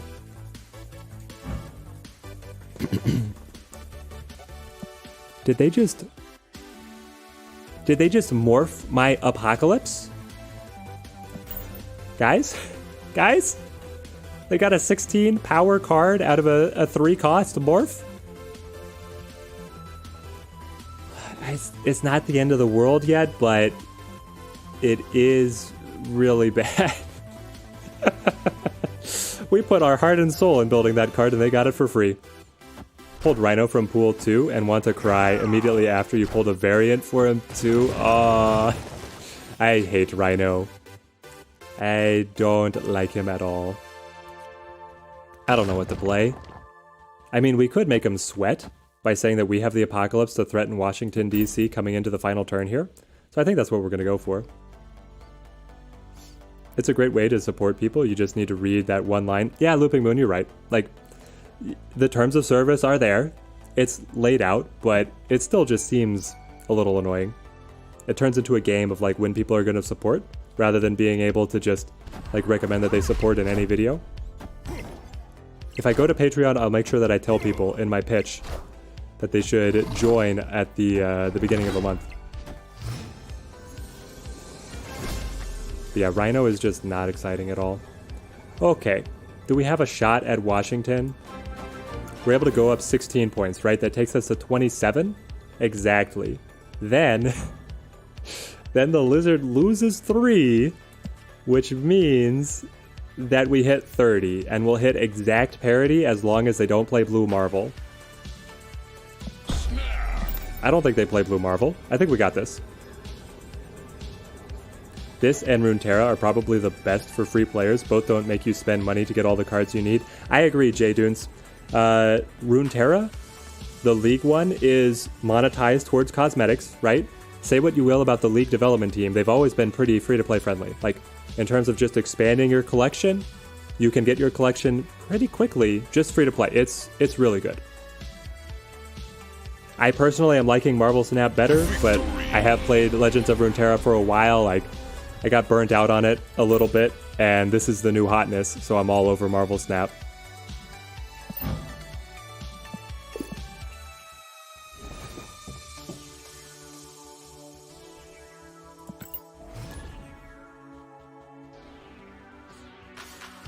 They may overprice the skin, but you don't have to buy it. Exactly, Rich. It's not like affecting your gameplay, right?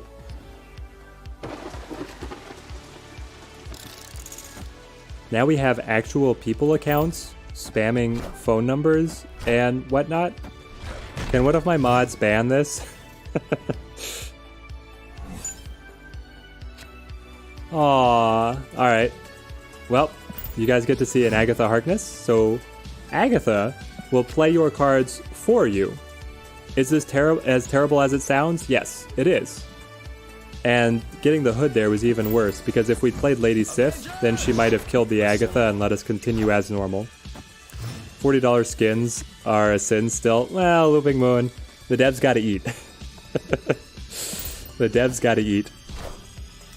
You can actually play a competitive Agatha list once you're in Pool 3 with methods to be able to cheat her out of the deck, and you can get a lot of value because she's a really big card. I have a video on it, but it's a Pool 3 only strategy. There, our Lady Sif was able to break the stun lock, so it's back to our own control, finally. Let's see. I wish that I could fill the raft. I felt like that was kind of my only option here to eke out the win. I don't know what's good anymore. It's probably like so. We could play Carnage to clear the hood. I don't know, this is weird. She is the worst. Yeah, Rich. Agatha, if you want to watch a good Agatha deck, I've got a video. It's very fun. It's truly hilarious, but it's a very niche kind of style. Sure, I'll play Odin. Technically, it gives me an advantage, but I feel like we lose this one. That's why I'm not snapping. So do I just retreat? I would if I was smart, Drogos, but when I'm on stream, I have the Achilles heel of not wanting to retreat ever. And we see the Giganto. You have to play it to the leftmost location, but it's a huge boy. I was gonna say it was close, but we're 10 points down, and that's not good. Anyway. Jenny, thank you for the subscription. Glad to see everybody coming out and joining the stream. We've gotten so much support, and it means a ton to me, guys. It helps so much. When you stop your recurring sub on Patreon, you stop getting the benefits immediately, meaning you want to stop it exactly at the end of the month. Okay, so Patreon, you really have to know the fine print on Patreon. I have not used Patreon before. I got her random just like you did and lost because of it. Yeah, Rich, Agatha will smack you around. Best Pool 1 deck right now, Dennis, is Zoo, in my opinion. If you want to play, go to like the very beginning of the stream, we have a great Zoo list that we're rocking, and it just climbs smooth as butter. I'll play Iron Fist and hold the blade. Let you finish the month out? Maybe that was a change recently. Used to moderate a huge Discord bot, and the Patreon problems were very prevalent. Interesting. There seems to be some discrepancy. Maybe they have made a change. How do I get another District X, guys? How did this happen? You know what, I should have played Swordmaster to Dark Dimension so that we wouldn't lose a card to the discard. What is the optimal build of this deck? Caitlyn? Yeah, Caitlyn. So if you have the optimum build, this is exclusively Pool 1, so it's definitely not optimum. Once you get into Pool 2, you want to add in Swarm and Morbius. Once you get into Pool 3, you want to have Wolverine, if available. We have the Galactus, guys. Do you guys has people seen the animation of Galactus yet? If chat wants to see the Galactus animation, we'll do it, but because it doesn't look like we're winning anyway. We're definitely not winning if we play the Galactus. Oh, people want to see the Galactus. It might happen. Sure. We can go like Blade, Yandu, Hazmat.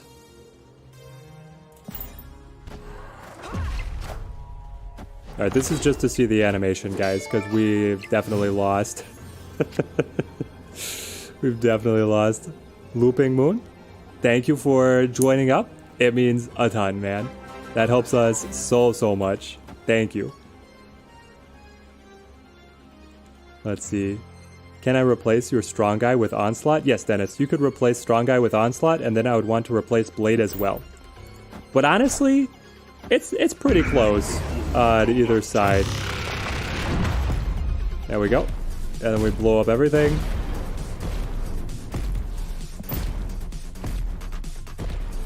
We throw up the Thanos snap, and we lose. Well, there's Galactus for you guys. Galactus is great. You've never seen the card? Galactus and Thanos are both incredibly unique. So, what Galactus and Thanos are in the game, they can only be created through random effects. You can't have them through your normal collection process, and they do wild things. Do you just randomly unlock Onslaught? So, it is random, but you will unlock it in Pool 1.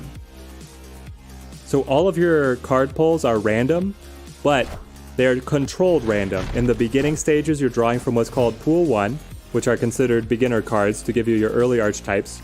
Then, once you hit collection level 212, we figured out, you're into Pool 2, which is a new set of intermediate cards. And then around collection level 500, you get the advanced cards out of Pool 3. So that's the way they have your collection advancement set up. And because Blade is free, we're just going to hold him here.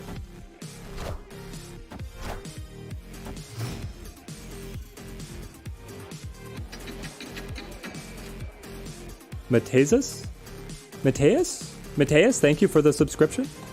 I saw, guys, I'm a Redwall fan at heart. I saw Matthias out of the name initially, and I was like, oh my gosh, is it another Redwall fan? But no, but thank you for subscribing. I'm glad for everybody hanging out on the stream. It's been fun. Don't I win to the right? We might have. I got baited in a little bit by the Galactus. So I might not have been thinking completely clearly. I deserve it. I've been having a blast. Wish I had more time, because I do need to study too. Well, Looping Moon, make sure you take care of your studies, man. We'll be live more times. We're going to be playing Snap for a long time, so don't get burned out on the game. Make sure you take care of that real life stuff. We got the Galactus Bamf out of Michael. Yep, it's insane. Thanks for the info. All right.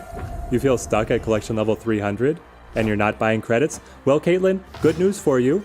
The weekly bonuses are going to roll over here just on the, in like a couple hours. So then you're going to get a shot in the arm of extra credits. And you should be well on your way to breaking that collection level 300. Do I stream full time? I have been trying to. It's been a mix of job search and YouTube channel. So I've been giving a lot of time to the YouTube channel, and Marvel Snap has seemed like a promising prospect. So I'm trying to make it full time. But otherwise, I'm a mechanical engineer by trade. How old am I? I am 27.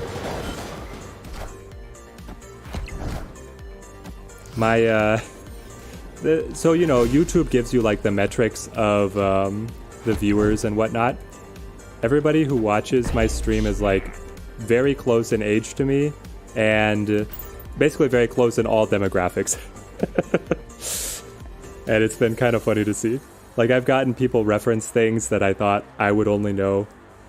Like, I was a fan of Narnia and Tintin growing up, and like, I don't know, there's just been a lot of like niche hobby things that people have brought up in comments on the videos, and I'm like, I know that too. And it's just been fun.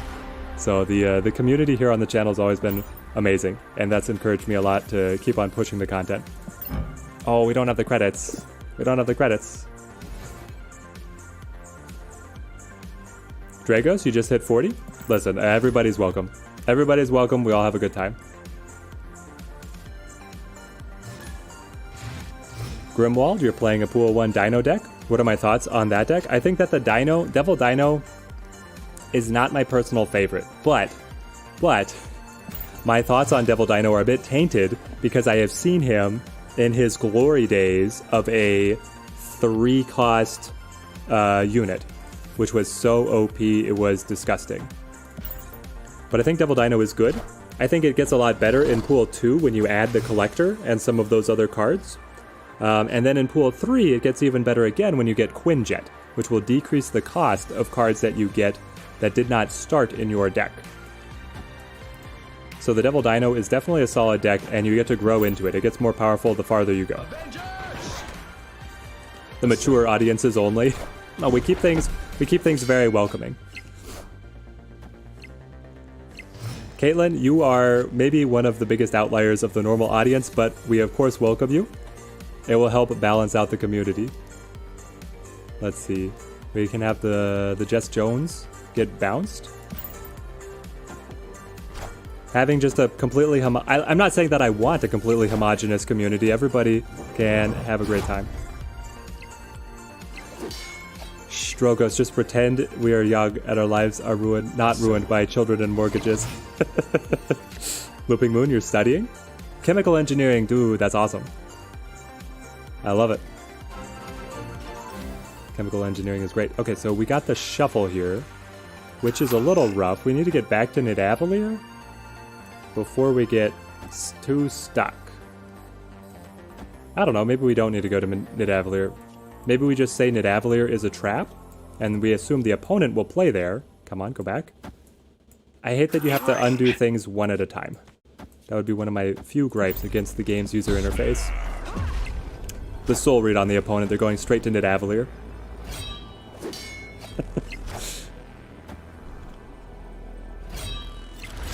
Yeah, Grinwald, I hope that it helps you out. Victor, thank you for the subscription, man. It means a lot. Thank you for the support. Game's fun. I play whenever wife's not around. Snap is addicting. Snap is so addicting. They've cracked the code on making this incredible addicting gameplay. Guys, the morph is just smashing us. They got the morph to be able to create the apocalypse. That hurts. I'm going to assume that they're just playing the Starlight Citadel, right? We're going to be able to cap them here. I don't know about Undo All. I do. I do know about Undo All. You long press on the energy down here, and then you get the Undo All. Oh, the Gamora. Honestly, I thought we had that one. But when it was only the when it was only trying to undo the movement on the Nightcrawler, I didn't want to go to Undo All. But yes, they do have that. One thing I like about Snap, maybe just because it's early, but opinions on cards are still varied, which you like. Yeah, the meta is wide open. I think that Pool 1 and Pool 2 especially are very tightly balanced. Like, it's great right now. Turned my camera off during the stand-up meetings today and played some Snap on mute. I love it. I love it, Dragos. I mean, it's so easy to fit in a game of Snap, right? All you need is a couple minutes, and you're guaranteed that it's a couple minutes. That's what really makes it great. There's other games that, like, sure, the average game time is pretty short, but you get these outlier deck matches that's going to be like 15 minutes, 20 minutes of a Hearthstone or Legends of Runeterra game. Snap, it's 3 or 5 minutes, and then you can just go next and you can crank through them. It's so much fun. Let's Snap. I feel like we're winning this one. I have a good feeling. I'm at the end of Pool 1 now, and waiting a bit to get into Pool 2 for the matchmaking, or does it have no influence? Grinwald, it does have an influence. If you wait, you should not match against other real players in Pool 2 until you have crossed the line yourself. So waiting, there's certainly merit to do it. Now, in Pool 2, you collect quite quickly. We got the Thanos. We have Thanos, and so if anybody has not seen Thanos before, he can also only be created through a random effect. Unfortunately, his ability requires him to start in your deck. So we just get a 0/8, basically, that looks cute. That's all. Let's try and bamf over to Nidavellir. And then let's play the Jess Jones to be able to surmount the opponent. We have already snapped. I'm feeling great. Yeah, Morph is really good, Rich, you're right. It's great for me with the kids. Games are nice and short. Yeah, the being able to fit in the games is so convenient. So convenient. Yeah, Grimwald, I hope I answered your question. If you wait, it will impact the matchmaking. And then you can pull in a bunch of Pool 2 cards and be able to build some solid decks as you open into the Pool 2 era. The Gamora leanism, I know. I know leanism. That Gamora was disgusting. Hey, the hella. And then they get a white tiger? No. It's so powerful. And then they got the Odin as well. They really wanted that Odin to re-trigger on the white tiger, I know that. Okay, let's go Lady Sif. And then Korgmi. And we'll hold the Thanos. We can be able to play the Apocalypse and the Thanos together. This feels really good. We're all united in the snap. No age group can resist the allure of the 8-cube gambit. I know, Hame. It calls to all of us. The siren call. When the stakes are high, you get this rush. Oh, it's so satisfying. Yep, this part is amazing. I agree. It's solid. All right. So we can play 17 points right here, which is going to take us up to 40. That's exactly what I like. And then we'll play the Thanos just for bragging rights. Throw up the GGs. 3 minutes, unless you fight the Exodia Hobgoblin. Urko 3 with the Legend of the Exodia Hobgoblin that takes 15 minutes of listening to him cackle just to waste your time. It's truly the troll pick. Archetypes for future releases, like bonus to X-Men cards or Fantastic Four. Thoughts on archetypes? You know, that's interesting, Oscar, because I don't really know what a new archetype that they could add would be. I've thought of like specific cards that would fit in with current archetypes that I would like to see, but in terms of something completely new, I have no idea what they would try and bring in. They have talked about some faction limitations, but right now they want it to be wide open because they don't have that many cards available.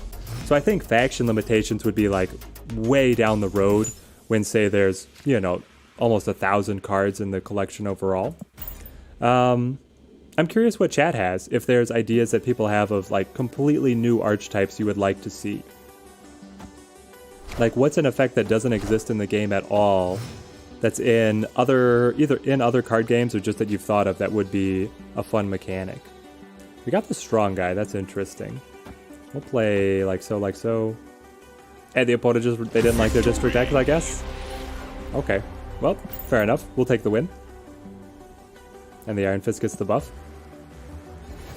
What is the thought process of Iron Fist being in the deck? I'm not reading the synergy. So Ghastly, Iron Fist is here to let us play a card to Angela, get the buff, and then punch the card off of Angela to follow up and keep on buffing the Angela. It also potentially lets us get to a location that we're locked out of playing to. So the synergy is a pretty niche case, but at pool 1 here, we're grasping at everything we can to squeeze all the advantages we can get. The retreat option makes games feel so much better than Legends of Runeterra or Hearthstone. I agree, Daniel.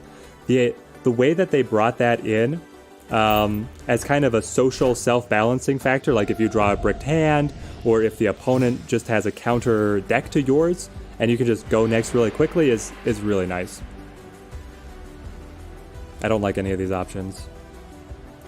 I mean, I guess I play Sword Master. I want to get as many cards to Sanctum Sanctorum as possible. And then I need to win the Nexus, so let's see how this goes. Iron Fist can push out a card play to the Angel lane. Yep. Hame's got it. Really like the Odin video where you showed how you build into pool 2 and 3. Would love more of those. Thank you, Grimwald. Poll in the chat on like the favorite type of content for you guys to see, because I've been trying to figure out what I'm going to try and promote and work on in the future. So it's really helpful to me to get to make stuff that people are interested in, right? And I thought that video would be fun to try out. That was kind of my testing. You like faction limitations? It's great as you come from Magic. Restriction breeds creativity. That's fair, Rich. And they have stuff now, like, you know, the Guardians, the X-Men, the Avengers. It's so baked into the Marvel pantheon that you have people who are a part of all these different teams that I feel like it could be converted quite nicely. There we go, Hame's got the help. It makes sense, fantastic. It's hard to add new to a game like this because most of the game does not impact your opponent's cards much. Like tempo decks that bounce your opponent's stuff are fun, but I don't think it would work in this game. Yeah, that would be interesting, Rich. Something that would push a card back to your opponent's hand. It would have to have some limitations, right? Of potentially specific cost levels. It could be quite fun. Because then it could backfire on you if you hit cards that have on-reveal abilities that the opponent could reuse, but otherwise it slows them down. That might be your best pick, Rich, is something that controls the opponent not by destroying their cards, but by sending cards back to hand. Honestly, the deck archetype video and how to progress into pool 2 and 3 was the reason you subbed. Genuinely so helpful. and no one else is doing content like it? Well, I love to hear it, Ghastly. We're going to do a lot more of it then.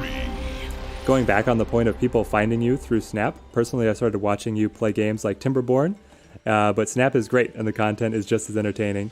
Caitlin, I love it. You were here in the Timberborn days. Those were fun times. I've been meaning to revisit Timberborn. Like, I don't want to just go solid on one game. We'll keep a little bit of variety going. It helps me with just not getting in a rut, right? You don't want to fall into a rut, so we'll be doing other stuff as well, but right now it's full steam on Snap. Actually, I'm going to wait on Nightcrawler to get the extra buff on Angela here. You replaced Iron Fist with Elektra and Korg with Wolverine. Do I think that would be good, or should you use something else? Let's see. The Wolverine, definitely solid. Iron Fist with Elektra, that's pretty good as well. I think you're onto a good deck there, Michael. Like, it's going to be the Elektra and the Iron Fist, you can argue back and forth over all day. But they shouldn't make too much difference there. And then the Wolverine for the Korg, I'd actually replace Jess Jones with Wolverine to keep a lower energy curve, but either way there as well. Like, Jess Jones is a good card. You mean Snap on Steam? Yes, Dio. You've got it. Let's go with... What do we like? I want to be able to get the Nightcrawler out there. I also want to get the Jess Jones down. But the Swordmaster is such a good stat line. I'll try it. Can I link the PC version with the mobile? Yes. So, Rich, the game is connected to a Google Play account. Even on Steam, you're going to have to connect to a Google Play account, and then you will be able to seamlessly play across all platforms. So there are people who play on mobile, tablet, and PC, and you can have them all linked. It's very seamless. It's set up very nicely. My reason for the replacements is because you don't have Korg or Iron Fist yet. Oh yeah, then Michael, of course. Those replacements sound fantastic. Let's go with the Iron Fist here, and then the Khazar. We have this blank Apocalypse. Chavez is actually going to be a better card. Yuck. No, why did I play the Jess Jones location? We're losing out on the 4 power. Oh, guys. Alright, guys, so that was a little bit of a stumble. We'll see if we can recover, I don't know. You play on all 3 platforms, Urko? Yeah, it works quite well. They really put the effort into this game. They definitely have a good thing going here. I was gonna say, the PC version is basically just a mobile game port right now, but I mean, it's nice that they have it at all, because I played plenty of these games where they don't bring in the PC, or the PC is just garbage. Okay. Do I have a prayer? Not really. Yeah, this one's just a retreat, guys. The mistake on not getting the buff on the Jess Jones hurts. We could have had the Khazar over on Atlantis, giving us a chance of putting some pressure there as a sneaky way to win. I think we were definitely in the game if we didn't make the mistake there around Jess. Does it benefit you more to watch stream on YouTube or Twitch? So if you watch on YouTube, that's where most of the chat is. So I think that's just the best experience. Either way is obviously welcome. I read both chats and respond as much as I can to both sides. But if you want to be able to be more involved with everybody else, it's going to be on the YouTube side. Right now, especially. New cards are going to be released weekly. Soon, if I recall correctly. Can't wait. Yes, Hame, they have big plans on being able to expand the scope of the card collection.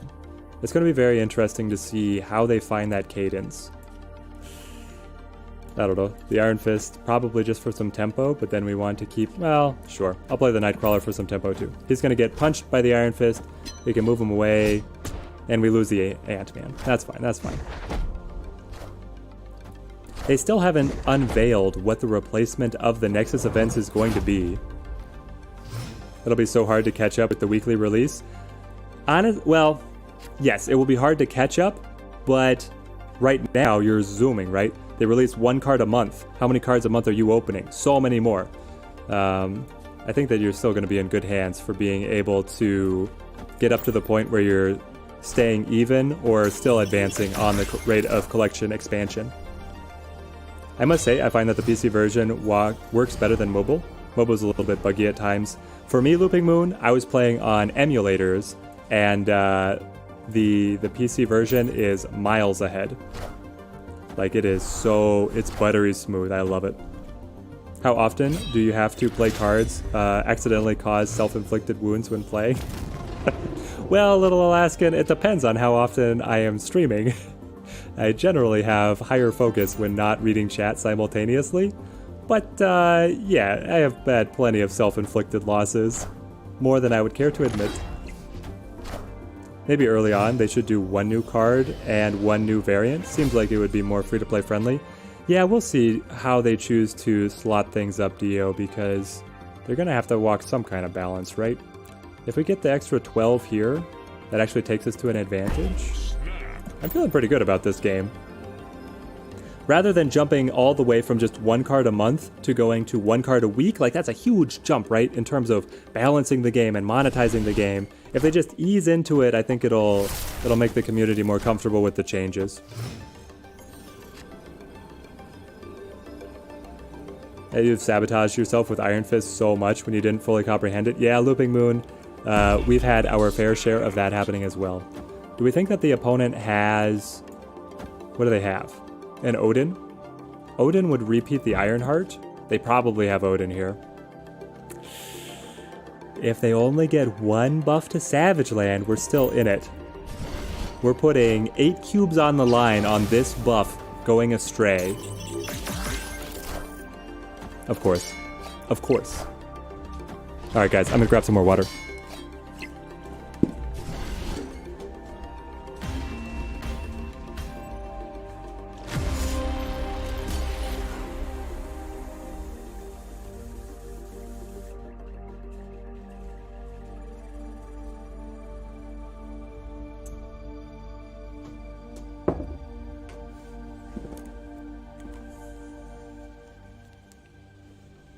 Oh, the amount of Mystique misplays you commit, Hame. Oh, yes.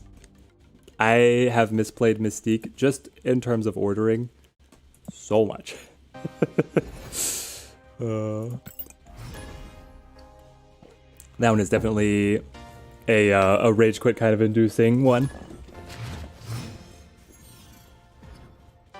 One more time, the PC can only use Google accounts, and I used Apple as you have iPhone and iPads. Is that true? The PC is only connected to Android? So I've used Android just by default, and I don't have any Apple products, so that's why I would be oblivious. I've had zero experience on that side. Hadn't realized how powerful Iron Fist can be if used properly until you saw it do it a few times. Yeah, Little Alaskan, it's a cheeky play. And it can be quite valuable. The PC version also, I mean, I hope they update the PC soon, right?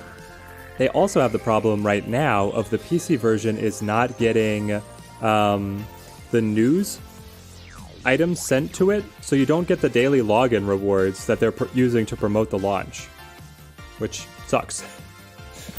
We're going to play Angela here to Atalan. I probably should have played Blade as well because we were going to have the reshuffle, but here we are.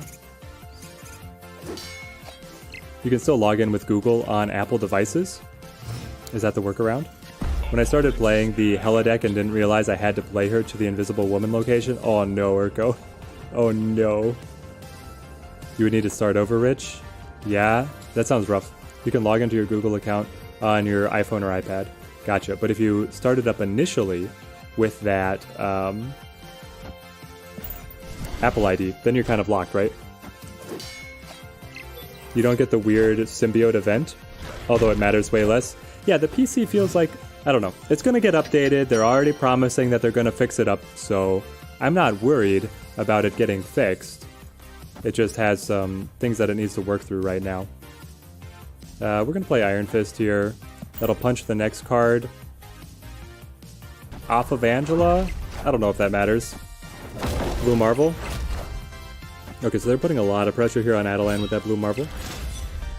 But we're going to be able to get the Apocalypse for free to Grand Central here.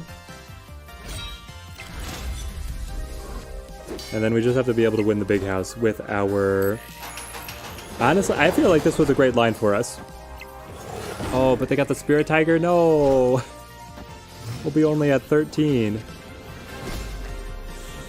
Iron Fist, why have you done this to me? Because we're gonna get punched off to the side. Gosh dang it. Alright. Retreat off. The Iron Fist burned us there. Alright, work is over. Time to be a father again. Enjoy the stream. Turned on the notifications so you see when I stream in the future. That's awesome, Rich. Hope to see you on the next one, my friend.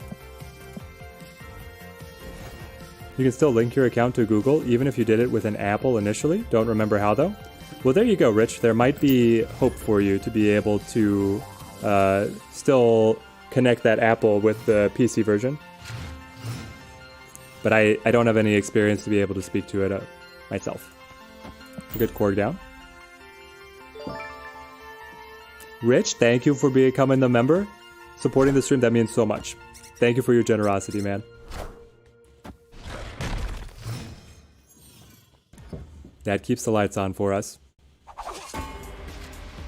Alright, we're going Angela here. We've got the Nightcrawler and the Iron Fist. After this one, we need to play something else, guys. Poll in the chat. What is our next deck to play? We've played APOC for a long time. We got the Sanctum Sanctorum? Why?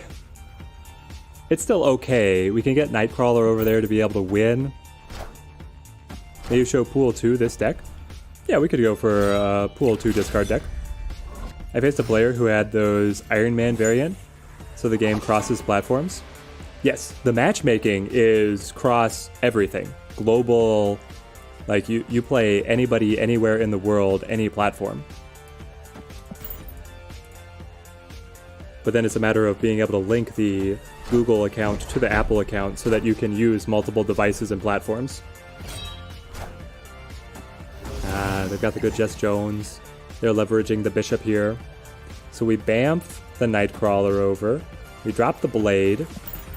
And we snap. I mean, we're going to have the advantage across all locations, and then a 16 strength Apocalypse that's about at the board. That's the best send-off we can have for the self-discard. Yeah, discard deck with mostly Pool 1 and maybe Bucky Barnes. Would be great to see how it loads up. Interesting. I'm not sure I would run Bucky with a discard deck. Will there be a VOD of this on YouTube or Twitch? It will be on YouTube. Twitch, because we're not an affiliate, does not save our VODs, but it will be up on the YouTube channel, so you can find any parts of the stream you missed, or, yeah, just be able to catch up on all of that. I mean, it has to be a win. If they have a way to get into Sanctum Sanctorum, we're toasted, but... No, but they filled the board. Who cares? No, they had the Nightcrawler. Okay, hang on. And then the Spider-Woman? It's still fine? It's totally fine. Oh, okay, not even close. Looping Moon, you're about to call it a night. Hope to see you all here on the future. You got the exam soon, so might take a bit. Look to your studies, man. That chemical engineering stuff is no joke, but it's a great career. Wish you all the best. You can check previous streams on YouTube channel. Yep, we have previous streams on the YouTube channel if you want to watch those. Let's see here. The Nightcrawler blind spot. Yep, the Nightcrawler got us. Hang on. Whoop. That's the wrong overlay. All right, here we go. Oh, and I don't have enough to level up the Nightcrawler. Okay. So we have not played our on-reveal deck yet. We could go up to Pool 2 and play some super decks, or we could build a Devil Dinosaur deck. Let's play a little bit of on-reveal. Okay, so in chat, do you guys want to see the leveled up, like a Pool 2 version of self-discard? Is that the best pick? Or do you guys want to see us build Devil Dinosaur? Or something else? I'm going to try on reveal just to say that we did. It's technically molecular science and technology, but I reckon it's a lot like chemical engineering. Very nice. Very niche as well. Molecular science and technology. Fantastic. Alright, we have a vote for the Devil Dino. We might do that so that we just stay on Pool 1. Rest assured, for people who wanted to see the upgraded discard, I'm going to be making a video, probably recording it this evening actually, on how to be able to build the Pool 2 and Pool 3 self-discard decks. So it will be coming out. If you subscribe to the channel, you'll be able to see when it releases. Or, I mean, if you've been watching the channel, you're probably going to get it recommended to you automatically. Because how the YouTube algorithm is going to lock you in. Oh, drop the Angela. We can play the Medusa after. I like having the Medusa here. We've got White Tiger and the Gamora. Both opposites in terms of how you would be able to get value, but very powerful with the Odin coming in behind. Let's drop the Medusa here, and then probably the Iron Fist for the shenanigans on playing off of Angela here. Got to go soon. We'll watch the VOD later. Sounds good. Grimwald, glad you were able to join and hang out while you were here. Have a great night, Looping Moon. Hope you have a good one, man. We're gonna go Dino. All right, we can go Dino. Teddy, interested in your thoughts on why I wouldn't play Bucky in a discard/destroy deck? I just don't feel like... So, the incentive of playing discard plus destroy is Wolverine, right? Because he works at the nexus of both archetypes. But I think the archetypes kind of cannibalize each other. You want to be able, in a effective self-discard list, to be able to... let's see, if I go Mantis, it gets kicked, and then I play Ant-Man here, and then we shuffle. You want to be able to combo with your other self-discard pieces, but if the self-destruction pieces, if the self-destruction pieces are getting discarded, then their combos break down. So I don't, and Wolverine himself is just not a powerful enough card to justify holding the deck archetype together. So I've tried it. Basically, Whitson is that I've tried it and it hasn't worked well for me. And then once you get into pool 2 and pool 3, you have enough cards adding into those collections, and you're not looking at all these flex positions, that it works out a lot better. Well, we know the opponent is playing here to Legigilia, so we snap. They do have the Nightcrawler. Have they already moved the Nightcrawler? If they've already moved the Nightcrawler, we're in trouble. But if they haven't, then we're fine.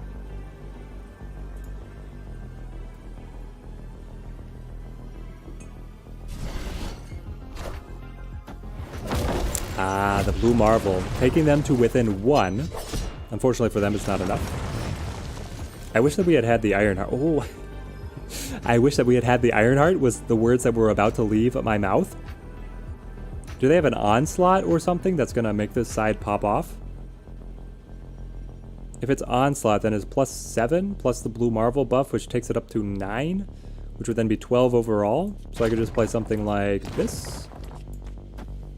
You probably want the Ironheart first to have the best odds of only buffing here at the Bifrost, and then you drop the Rocket and the Nightcrawler for a little bit of extra juice. We're putting 8 cubes on this? We're putting 8 cubes on this? Yeah, Ironheart first. Erko, you're right. Alright, we did get... Oh, but we only got it up to 19. It's not enough if it's Onslaught. Oh. By 1. Alright, alright. Well, this is the universe telling me that we should be playing Devil Dino. As we drop the 8 cubes. We had been climbing so well. Alright, deck building for Devil Dino. Devil D. The infamous Devil D. Let's go black? Let's go blue. Alright, check me.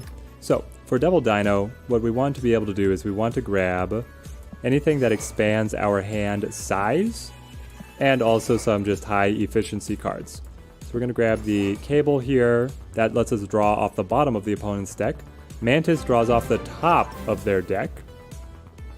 We've got Moon Girl to duplicate the cards in our hand. White Queen will give us their most expensive card. She's also just pretty efficient.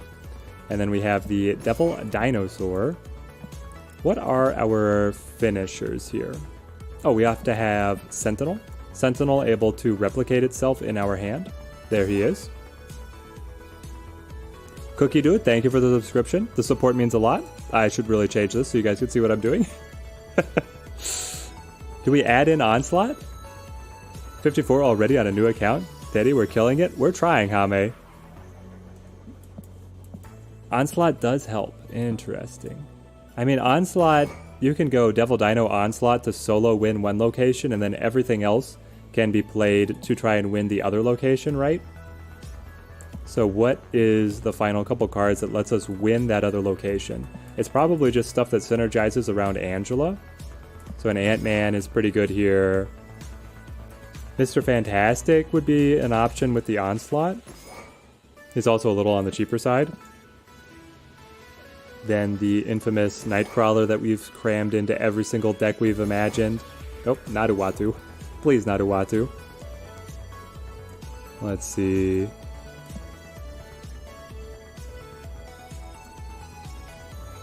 Oh, Streamlabs. Finally. Streamlabs actually doing something. Cosmo could help with some control. That's a good point. We might just go Cosmo. Or we could go Morph for a slot machine. Alright, it's Morph or Cosmo. I'm going to try Morph just because it was doing such good work against us. But now I'm probably just going to get rocks. He's going to morph into a rock, and I'm going to cut him from the deck immediately. Alright, update my deck overlay. Deck list updated. Yes. Minimize. Fantastic. You get Iron Man into yours. Interesting. Do you play Onslaught as well, or do you just play the Iron Man Devil Dino?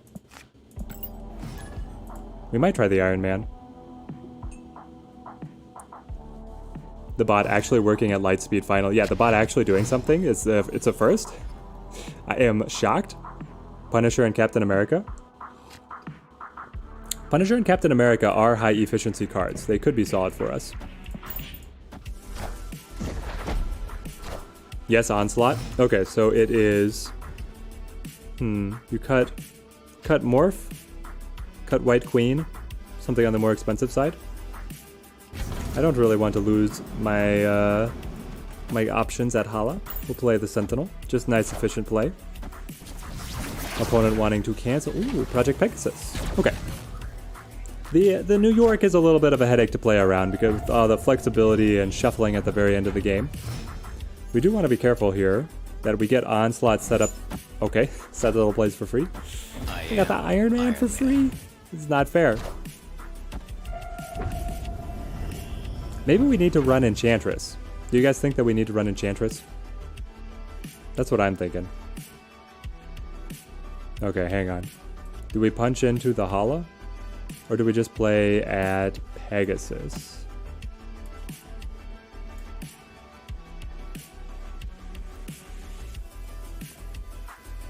It's interesting. I think that Morph is going to be a dead card because with the burst from Project Pegasus, they're likely going to play their most expensive card. George, thank you for the subscription, my friend. Glad that you're here to join in on the stream.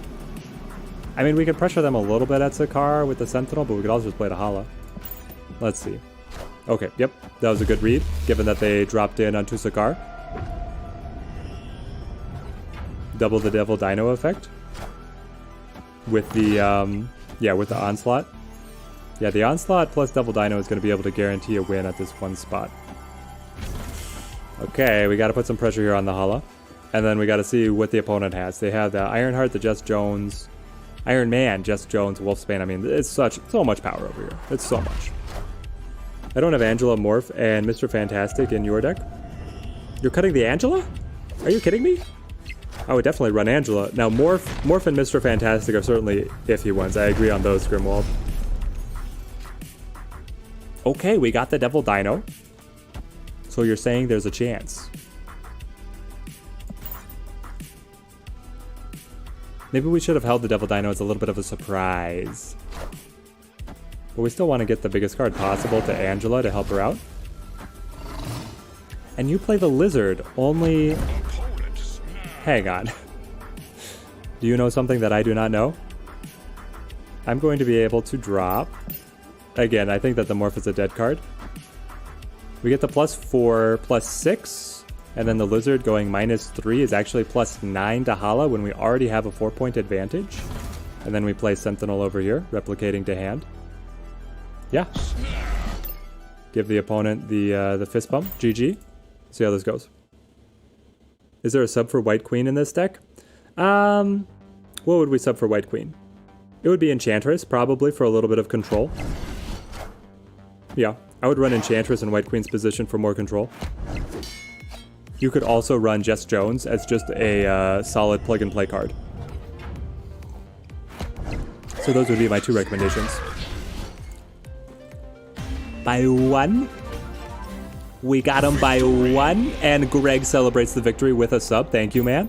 Thank you for the subscription. That means a lot. Dude, guys, the support for the channel has been incredible this stream. Absolutely incredible. I want to say that I'm incredibly thankful for all of it. Dipped on for a bit. Had to deal with in real life zoo. Oh man. 4 dogs, 2 cats, and 2 snakes. Bez boys, what? The full... Finally, we got the Wolverine was our last pool 1 pull. The last pool 1 pull, we say. Well, Beza boys, glad that you're back on. We are running our Devil Dino deck that we just built. Love the deck, Nathan. I'm glad to hear it. It is quite... Oh, yo! The peak, making our Morph free and our Angela more powerful. Don't mind if I do. Honestly, we snap on that. We snap on that alone. Like, this is incredible. Love the Chavez Apocalypse. Yes, it was actually... Like, it was working shockingly well, Nathan. I was going into that one fully expecting that a exclusive pool 1 self-discard wouldn't get the job done. But that deck was doing great work. If I could sub again, you would, Dio. I love it.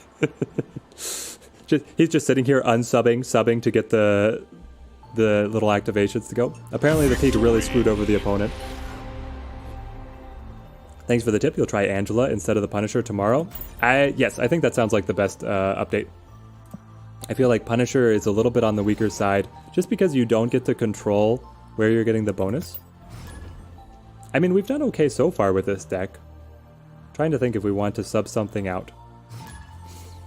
Or it's basically if we want to bring in Iron Man, right? And what we would cut to be able to bring in Iron Man. I don't want things to get too expensive. It's a delicate balance. It's always such a delicate balance here in Marvel Snap because you only have a little bit of energy. You only have 12 spaces on the board. You want to be able to play on curve. We could probably afford to play 1 more expensive card. Basically, we want something to still be able to win if we don't get Devil Dino, right? Right now, we're really relying on Devil Dino to carry 1 location, and then everything else is at the other location. So if we don't get Devil Dino, the Iron Man would let us shore up that weakness. But then in the situations where we get both, I guess that lets us win if we don't find the Onslaught. I'm gradually talking myself into adding in this this Iron Man. Indeed, he didn't feel really good. Yeah, I would agree that the Punisher... So, incredible story for the Punisher, guys.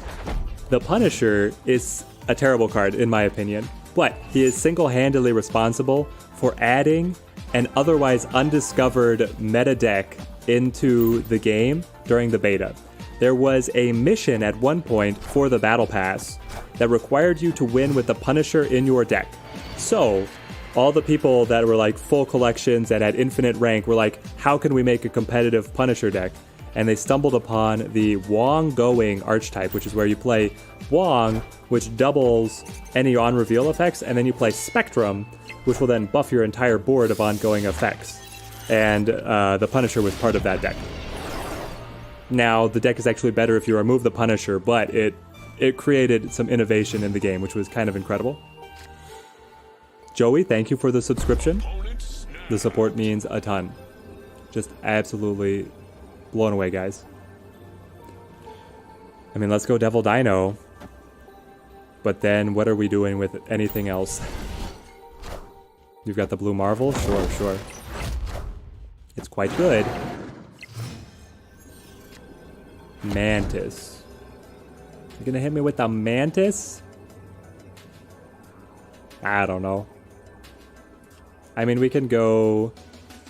Hang on. Like, Cable, Mantis. This one we should retreat, but we're gonna play it anyway. Is Wong pool 2 card or pool 1? Sloth, Wong is pool 3. So it's a very advanced... It's only... The archetype only works as an advanced deck. But it is very fun. Oh, we win these? Onslaught comes in. I thought for sure they were just going to shore up Angela's location and stomp us, but maybe Devil Dino is stronger than I give him credit for, guys. But yeah, Wong is very much a late game card. He's the end game opportunity.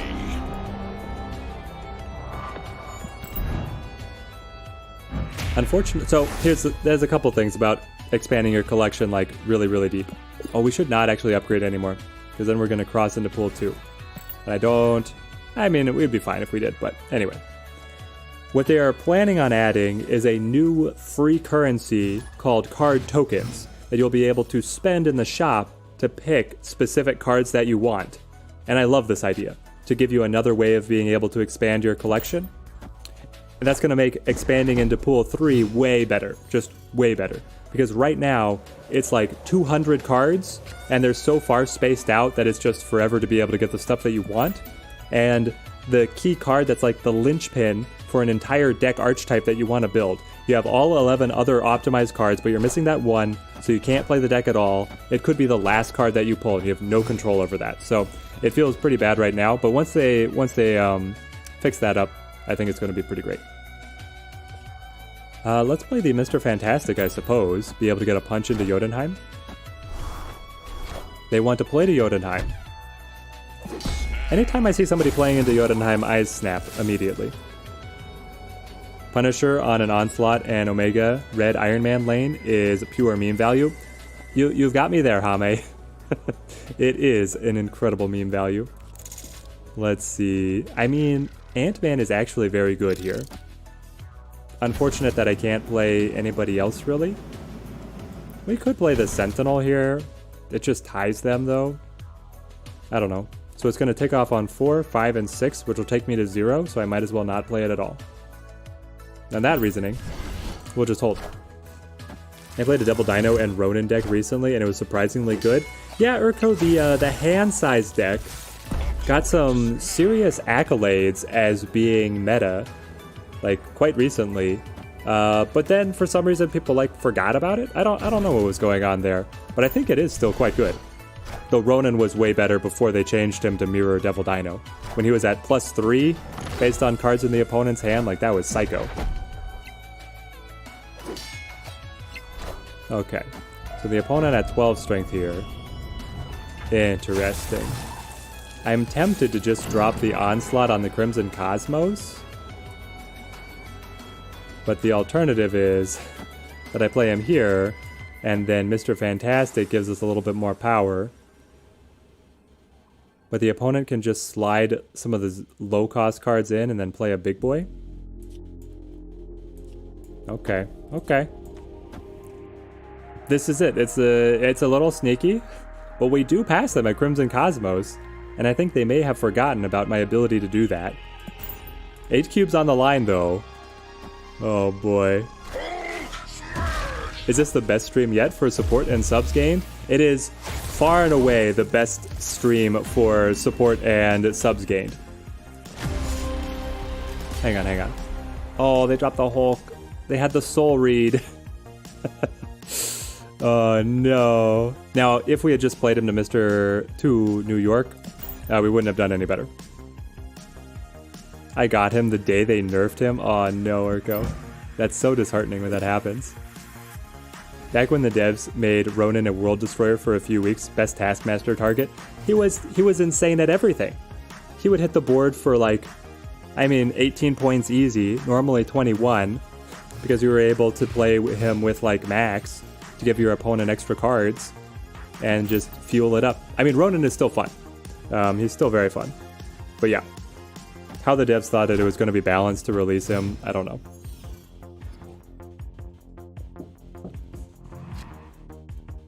We've got the cable. We'll rush in here, try and pull something off the opponent. That is hopefully helpful. We shall see. Alright, we've got the Squirrel Girl. I would have really liked to play the Mr. Fantastic in on the mini world first as well, but it wasn't in the cards. Now do we just play Sentinel? I think Squirrel Girl is actually detrimental, because we wouldn't get the squirrel to go to the mini lab, because this says cards cannot be added. Not just that they can't be played, but they can't be added, which means you can't move, you can't copy, etc., etc. And then it would also be negative here at Necrotia, so a number of factors contributing. Do we take the slot machine on the... Nope, pulled the wrong one. Not Mr. Fantastic. Morph. I'm gonna trust heart of the cards, guys. Morph, be big. Morph, be big. What deck type is this, Michael? This is a Devil Dino hand-sized deck.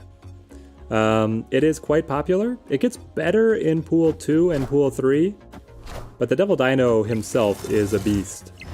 He's an absolute champ. Oh, you know what? Getting the free Spectrum for the buff on the Ant-Man is kind of cute. Knowing that our opponent has it now, we can also plan for our final turn. Up to 15, hey? Well, White Queen, we will not get the copy of a card, but it will put us up to 12, and then if we fill in the spot, we'll be able to pass them, until, of course, their Spectrum hits the board and gives them another +6.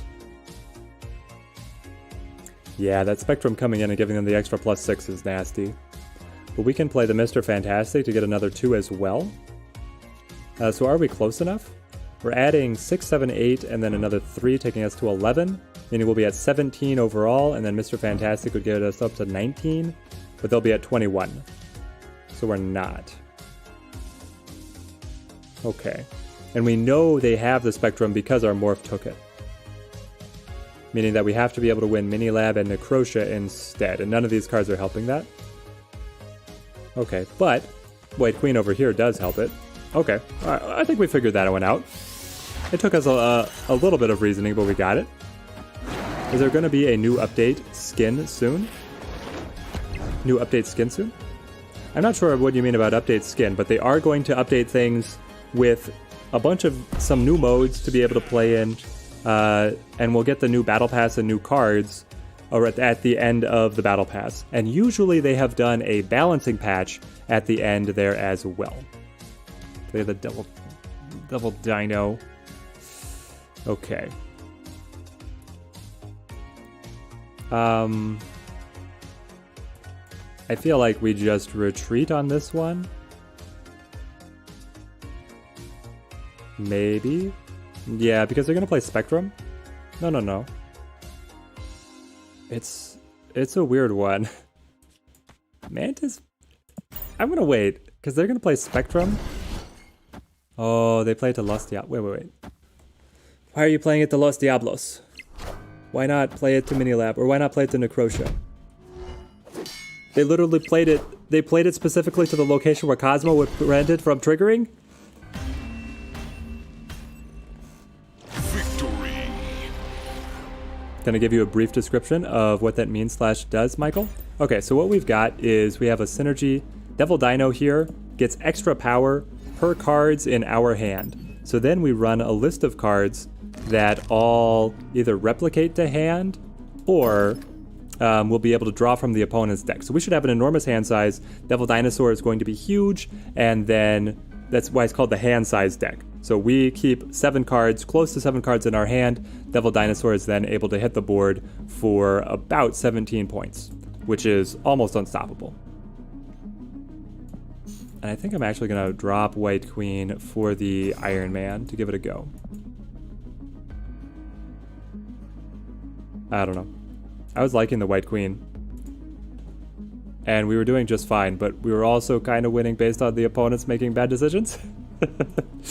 Which is never how you want to plan out your matches. You can't count on that. We'll get the deck list updated here. Alright, there we go.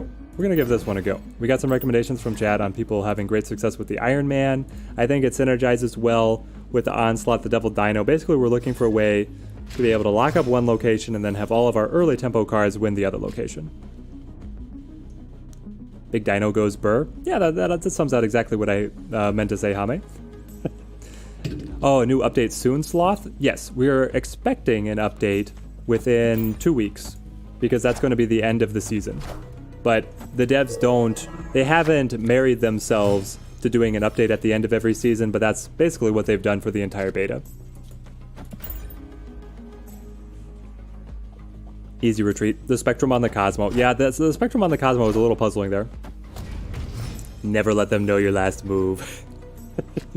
Yeah. I'm going to play here. 2.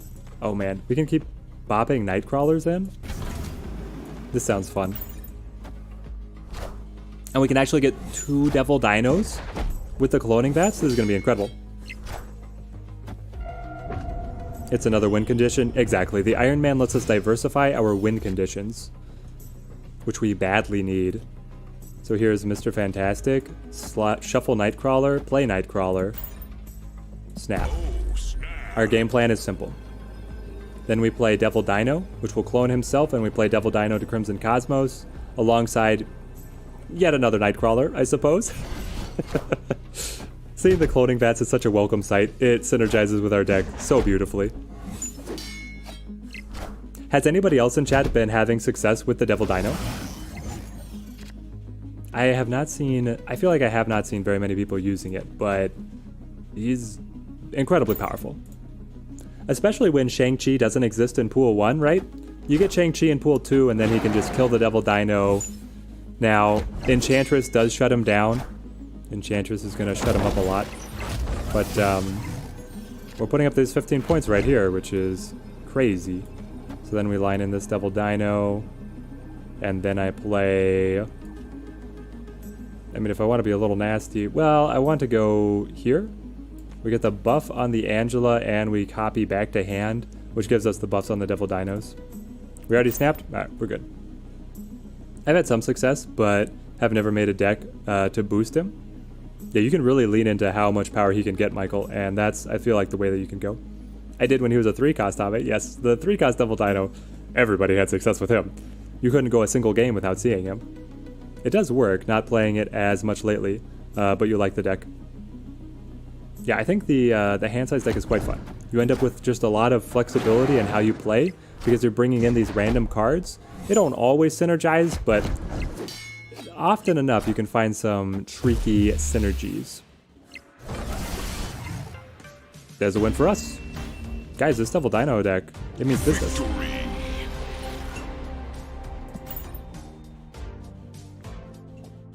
Hey, the Moon Girl level up. Love it. I like it, I love it, and I want some more of it. Here we go. Global matchmaking for you.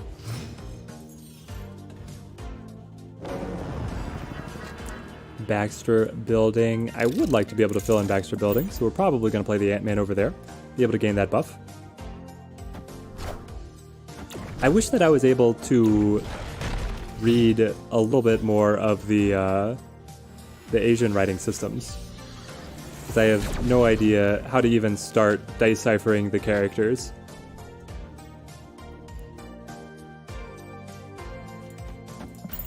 We're gonna drop Mr. Fantastic here, get the buff on the Baxter Building. Okay, armor, gonna protect our cards on that block. Interesting that the opponent is playing armor. What synergy are they looking for here? Draco X, thank you for the subscription. Elysium, we got that cheap Iron Man. This is gonna be amazing for us, actually. Okay, we can play Iron Man to be able to win the Baxter Building, get the distributed power, and we're getting a good spot. And we'll play Cable here to be able to draw an extra card, be able to leverage that Elysium, making everything cheaper, slot in everything. Oh, and they're gonna cancel it immediately. Okay, well, fair enough. Draco, hi, you're new to Marvel Snap. You're in Pool 1, and you only play against players on the same pool. Yes. So you will, the matchmaking is locked to pools, so you're not gonna play people with like crazy higher pool access than you. You cross into Pool 2 after rank 214, we said, and then you cross into Pool 3 a little before collection level 500. And the only way that you know is by third-party sites telling you that, which is a little unfortunate, but that's just the way it is. Basically, the data miners have dug in and been able to find this information, but the game will not outright tell you. Oh, they're gonna shut off the Mr. Fantastic. It's a slap in the face. Menard, thank you for the subscription. Glad that you were able to find this stream. Hope you've been having a good day. I hope that all of you guys have been having a solid climb. I am Iron Man. Finding the decks to get you where you want to be. Ooh, the Spider-Woman is nasty. Oh, we got the retreat. I guess they had nothing for turn 6. I mean, I was feeling a little shaky if they were going to follow up with Odin. They would have smashed us, but I don't know. We could have played the America Chavez to Tinkerer's Workshop anyway. We probably should have snapped there. I need to make that video guide on snapping just for my own sake. Be more authoritative, more assertive with the snaps. I feel like we could be relieving cubes on the table.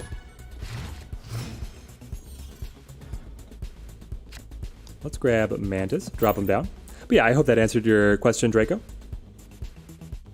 You're looking at rank or collection level 214 for pool 2, and then it's like 480 something for pool 3. I'd have to double check. But you will not match against people of a higher collection level. Let's go Angela and rush a lot of force into Kiln. And then we can drop our big boys to Crimson Cosmos. The opponent has the same idea. Alright. Yeah, you were wondering why you couldn't see it in game. I sometimes wonder the same thing. Like, why wouldn't the devs just make it open information, right? It feels like they should. But they've decided not to. And then you kill my Mantis? Honestly? That might have made things better for us. Because now we could drop, say... Well, hang on. It's Nightcrawler. And... yeah, we'll play the Sentinel. It's a little bit more power. Then we can move the Nightcrawler, and then we can play our 5 and 6 on Crimson Cosmos. 474 is pool 3. Thank you, Urko. I was close. I was 10 levels off. That's not bad. Okay, so then now we bamf the Nightcrawler to the side, play the Moon Girl, and then we just follow up with the Onslaught for kicks. If they have the Onslaught, we're in trouble. We'll Marvel also. Okay, so it's just a tie at the Sanctum Sanctorum. Onslaught's the best we got. Don't be Onslaught, don't be Onslaught. No. Alright, good game to the opponent. The fact that they had the Uatu there to be able to get him in early to the Sanctum Sanctorum was quite the thorn in our side. Even though we were able to lock up the kill, and I thought that was going to give us smooth sailing. Also, if we had just pulled the cap, or no, not the cap. If we had pulled the Iron Man one turn earlier, we still would have won. Because Iron Man Onslaught would have locked up that location for us. Account name, B. Oh well, the short names are more memorable, I suppose. Ooh, we got the Super Flow. I mean, the crazy thing is that Ant-Man is actually better than Sentinel. He comes up to 4 strength on Sentinel, but Sentinel replicates the hand. We'll be able to fit the Ant-Man in just about anywhere, right? So I'm not going to sweat it. Colossus.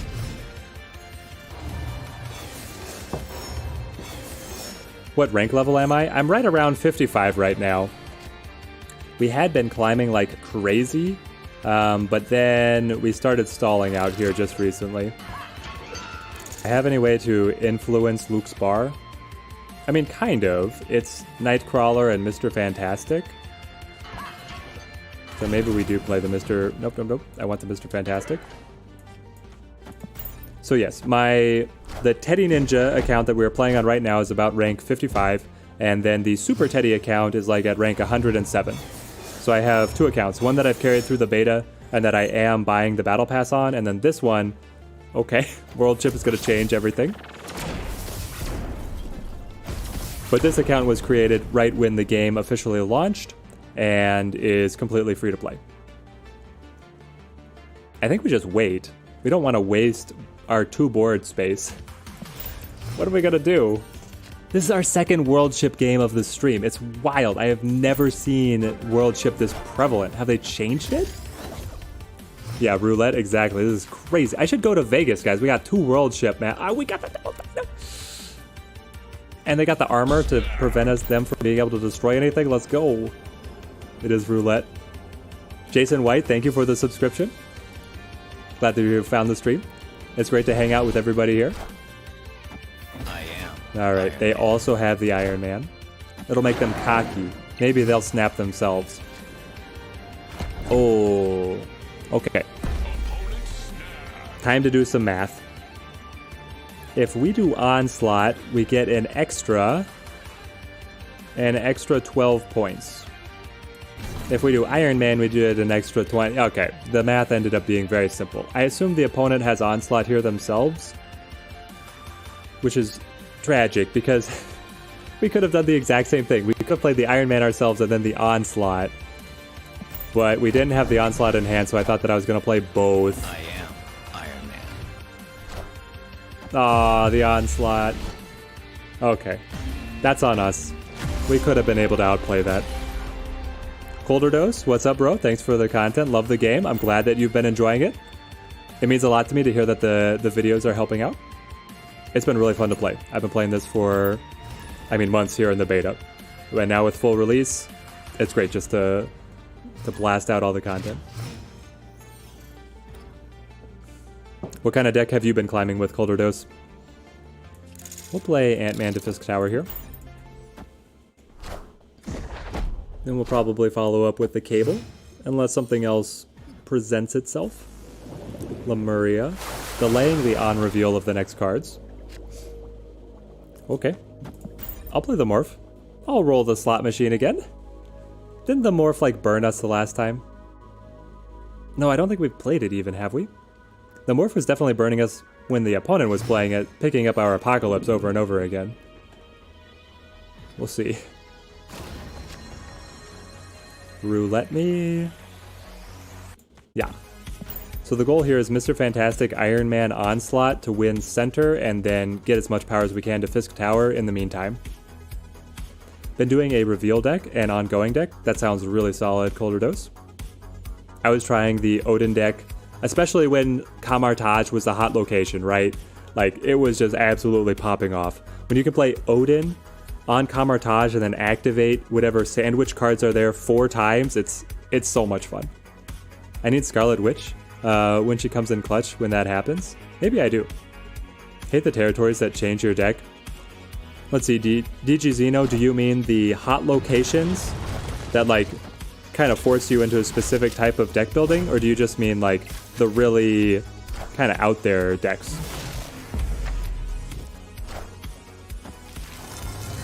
Urko rallying the Steam support. I love it. It does help us out a ton, guys. Okay.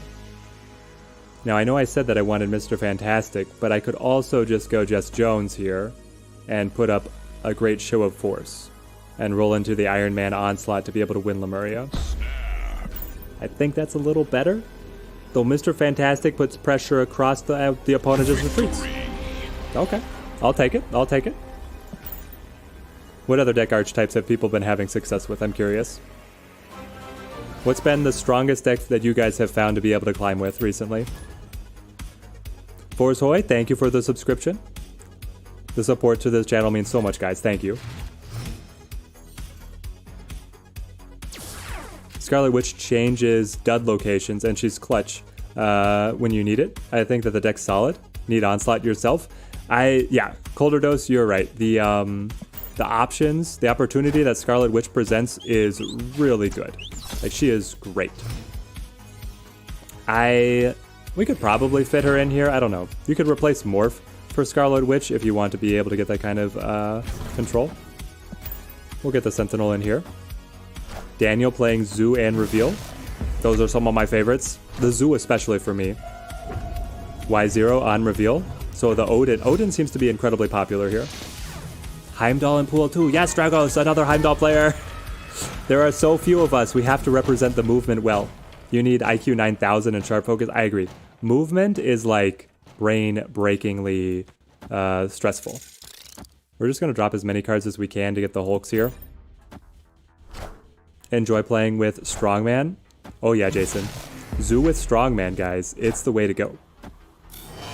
Oh, DJ, you don't like District X. Replaces both decks with 10 random cards. Yes. Okay, next poll in the chat. What is your least favorite location?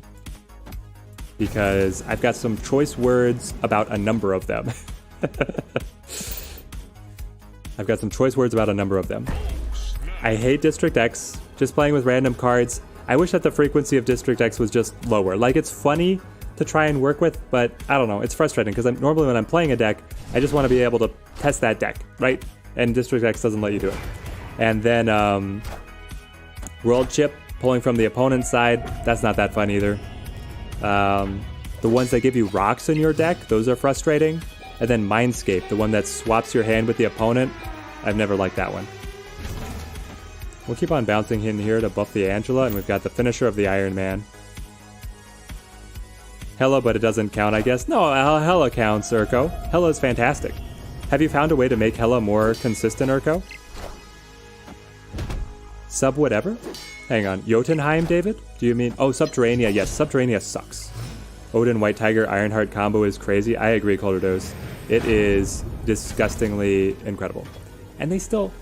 That Gamora, guys. That Gamora is insane. Hang on.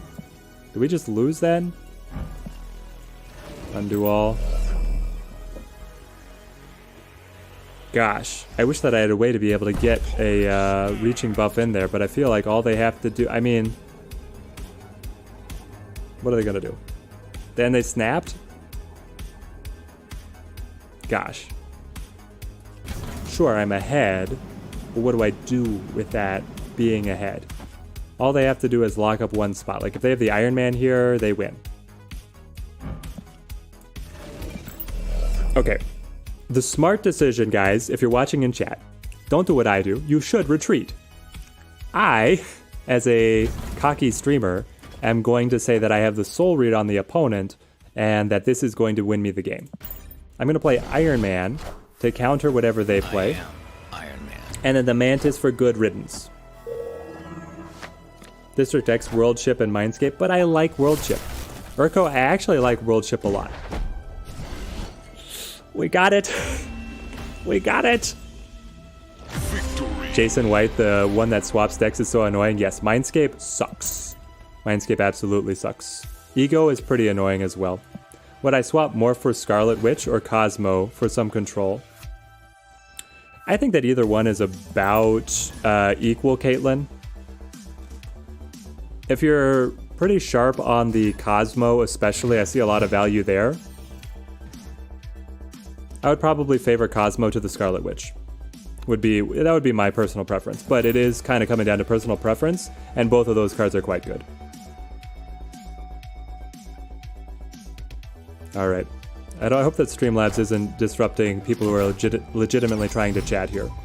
I'm very frustrated with the Streamlabs right now because they've been letting the bot spammers go, and then if they're harassing the rest of the chatters, it'd be annoying. As a Dino Climber, I hate when I get the send all of your hand and deck, draw 3. Oh yeah. If you're playing with the hand size and then it resets the deck, or the hand, it's very annoying. Oh, Urko, you're trying to use Ghost Rider to make Angela more efficient? That sounds fun. So Onslaught Citadel here. How do we leverage this for the win? I kind of want to play Angela, and then, I mean, Devil Dino should be able to just lock it up, and then I guess it's Iron Man somewhere else to be able to win that other location? We'll see. Peak is also a hated location, only when it's the hot location. Yeah, only when it's the hot location, Hame. Honestly, I've warmed up to Peak. I've warmed back up to it. At first, I was just burnt out on it, I hated it. Now, I don't know, I'm okay. It still has some fun combos. Oh yes, Urko. Urko had this insane double peak. It's wild. Ego is unacceptable, Daniel. Come on. I mean, at least it's thematic. Okay, we're gonna go Nightcrawler Morph. Yeah, I wish that Ego was a little bit less common as well. Like, just watching your deck get played by a bad AI is kind of painful. Balance in all things. The peak and then back again. Besides this stream, best place for net decks. So Paul Trent, I recommend MarvelSnapZone.com. They are the premier third-party website. They have articles, meta reads, and you can also just search public decks, and you very easily see like a full list of decks that are including specific cards, and then you can use your incredible Snap player wisdom to be able to decide what deck, take the common elements from the decks that you see. Rashid asking, what's the peak? The peak is a location that when it reveals, so the location will flip, right?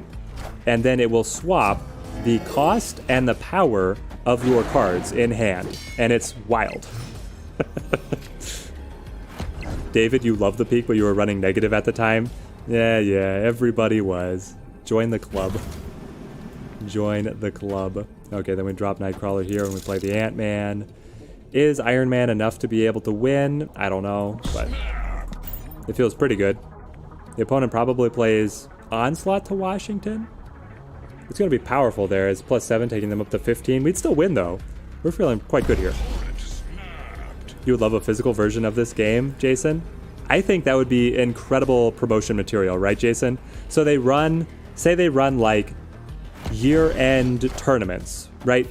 You participate in the tournament as rewards or prizes, or even like monthly tournaments, right? For prizes to be able to get physical cards, it would be so much fun. I would be all over that stuff. Clever, the Heimdall. Yeah, not enough up against the Iron Man, but still a good play on the opponent's side. It seems it does not count as an ad. Let's see, did I miss something? What doesn't count as an ad? I feel like I'm missing something. Is Kunlun a location yet? If not, it needs to happen. Yes, forever. Kunlun is a location. Any card that moves to Kunlun's location will gain +2 power. So it's not one of the most impactful ones. Obviously, a movement deck does a little happy dance whenever they see it. You can have some crazy stuff happen with the movement deck. And then just other decks are able to leverage it as well for some fun stuff. The opponent's snapping. Do they know something that I do not know? I'll play Sentinel here. Onslaught on left, probably. Well, we were able to work our way around it. Rashid, name is pronounced Rashid. Thank you. I appreciate it. I apologize for any of the name butcherings. I want to be able to do my best. Let's go Mr. Fantastic. Is it Mr. Fantastic? We need to be able to get here for Nidavellir, so that we can absorb these +5 buffs. What are you going to get? Don't be Devil Dino. Okay, Debris. Interesting. Well, now we're maxed out at the hub, which is not great. But it is something. Okay, so now it is, Cable Sentinel. Iron Man should lock up Nidavellir, and then hopefully Devil Dino wins Oscorp, right? You were speaking about Marvel Snap Zone. We could tell him to look to. So nothing missing. Yes, not sponsored. I am in no way affiliated with MarvelSnapZone.com. I simply enjoy their service.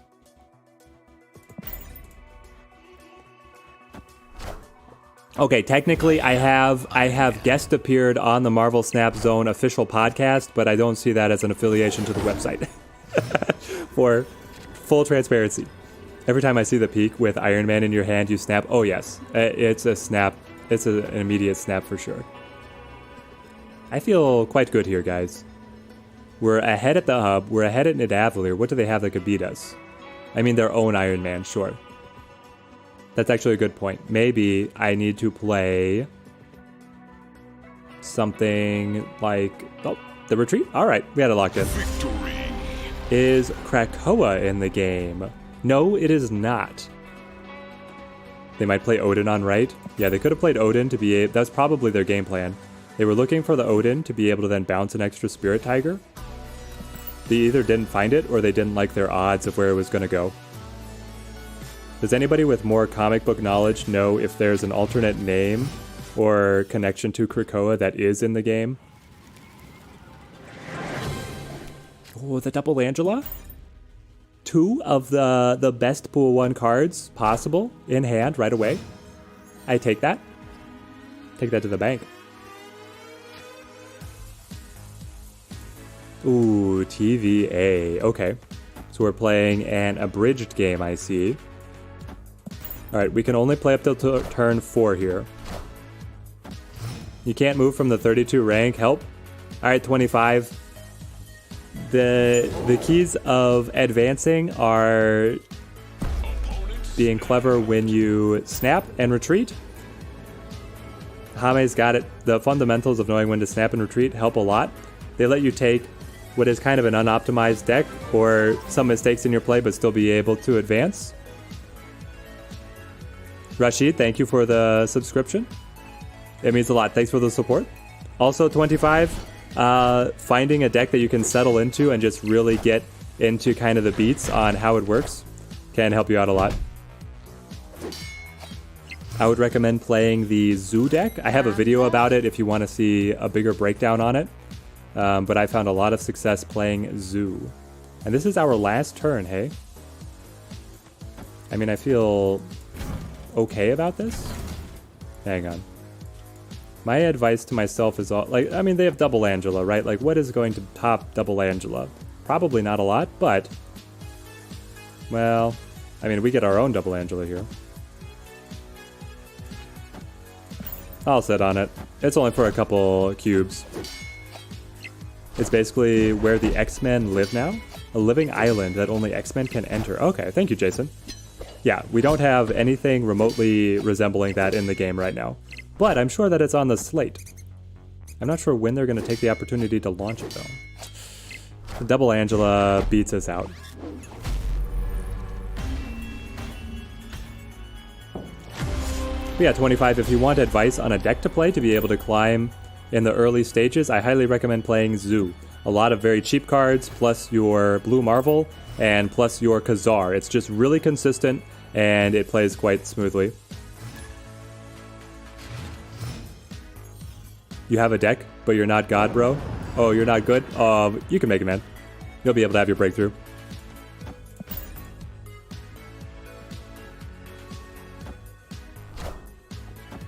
Bashful Carrot, love the videos. For players starting out, you have a background in Hearthstone and LOR, but gotta say this game is a breath of fresh air. I agree, Bashful. It's incredible. I saw Marvel making card game, and I was like, this is gonna be such a cash grab, but I'm still gonna play it because I'm a Marvel shill. And then they actually innovate, right? You have the different locations that randomize all the time. You have the snap mechanic that's really clever to be able to get kind of the hooks of poker and blackjack in. To be able to double down also keeps games fresh and kind of balances matchups. And right now you have a very free-to-play friendly monetization scheme, so I'm full steam ahead on Snap. Which deck to get to Infinite in Pool 1, Bruno? I would highly recommend the Zoo deck. Playing 1-drops with the Blue Marble, the Khazar. You can splash in either Onslaught or Strong Guy and Blade to be able to get some punchy power there.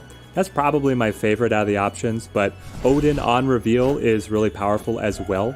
Odin marrying up with the White Tiger and the Ironheart is pretty incredible efficiency. You're gonna go check out the video. Love it, 25. I hope that the deck serves you well, man. Let's grab the... I mean, they locked up the raft here. We can pass them at the raft without even breaking a sweat, right? Bashful Carrot, thank you for the subscription. I love the support, guys. The support means so much to me, guys. It means so much. Could you make a guide on when best to snap and retreat? Yes, I could, the Little Alaskan. We actually got another suggestion that one of my future guides should be on that side. So we're definitely going to be looking at that. Wow, they are switching. They're pulling so much power out of this Khazar and then winning the Baxter building, right? So, how do we flip that on them? Oh, I don't know. I mean, I can go... It's like Mr. Fantastic... Hang on. Mr. Fantastic Sentinel. And then an Onslaught, but then I don't win everything. I can go Iron Man, and then the Onslaught that wins Baxter building, but then it doesn't... I mean, it could win Big House if they don't do anything about it. I guess this is our line. I don't know. I don't know. Oh, I'm so far behind on chat now. You tried some self-destruction Pool 2. Seems strong, but screwed up here and there. Robin, that self-destruction in Pool 2 is incredible. I think that's a great deck. Any Mantis substitute for this deck? Yeah, you can run... probably any 1-drop. It holds you back a tiny bit. Okay, this is just a retreat. Easy retreat on that one. They got us. I would probably run Electra instead of the Mantis in this deck, but you could pull in another 1-drop of choice. Rashid, you got Swarm on your first drop of Pool 2. Are there other key discard cards in Pool 2 and 3? Yes. You're looking for Morbius the headline of the most talked about movie of the year. So Morbius is a great discard card that you're going to get in Pool 2. And then in Pool 3, it's really going to pop off with Dracula, Hellcow, Gambit, and Moon Knight, and Hela. So in Pool 3, the self-discard just explodes. But just having unlocked your Swarm, I recommend giving it a go. Robin, maybe tomorrow you'll climb once you sleep in a bit. Yep, you gotta stay rested. Gotta take care of yourself, guys. I think the grind can be tough to Pool 3, but being locked to only battling people in the same pool as you makes it much more friendly. Yeah, there is a little bit of a grind, I agree, Bashful, but I don't know, I feel like they're trying their best to combat it. And in the scheme of like other free-to-play mobile games, Marvel Snap is not that bad, right? Like the grind to unlock everything in Pool 3 is months, but you're able to catch up free-to-play. You're opening cards way faster than they're releasing them, so. Jed Juicy, currently using the deck right now. I hope that it's doing well for you, man. 25. Yep, good luck on the video about the Zoo deck. Fantastic. I hope that it smashes for you. I have great faith in what that Zoo deck can do. I did save my 4 daily quests for the weekly challenge, so tomorrow we'll have 6 quests when it resets. Very smart. That's what I recommended very early on in the stream. So I'm doing this the first time. Does it work to progress week C with old daily queue that not claimed? Yes. So if you don't claim your weekly or your dailies, it will progress the next weekly. I feel like that's what you're asking, and it does work. It does work. You just want to speed up your collection progress? Yes, it will speed it up. It's a sneaky little tactic for you. Dumb question. How do you get the game on PC? The game is free on Steam, and you can also use a free mobile emulator if you want to play the mobile game. But I don't know why you would use the emulator, because you can just get it free on Steam. Colder Dose plays on mobile and would love to see to stream too. Yep, it's on Steam, and they are working. So the Steam version right now is beta, and honestly, it needs a little bit of improvements, but they're working on it. This is so dead. Hang on. You play the Dracula cuts Doctor Strange, but then it makes the Devil Dino terrible. I don't know. This game ended up being a dud. It ended up being an absolute dud. Clariston Zach, thank you for the subscription. Thank you for joining in on the stream. Let's see. You'll watch the brother? Wait. You'll watch the video if it goes well. We'll come here and subscribe to the channel. All right, 25. Best of luck to you, man.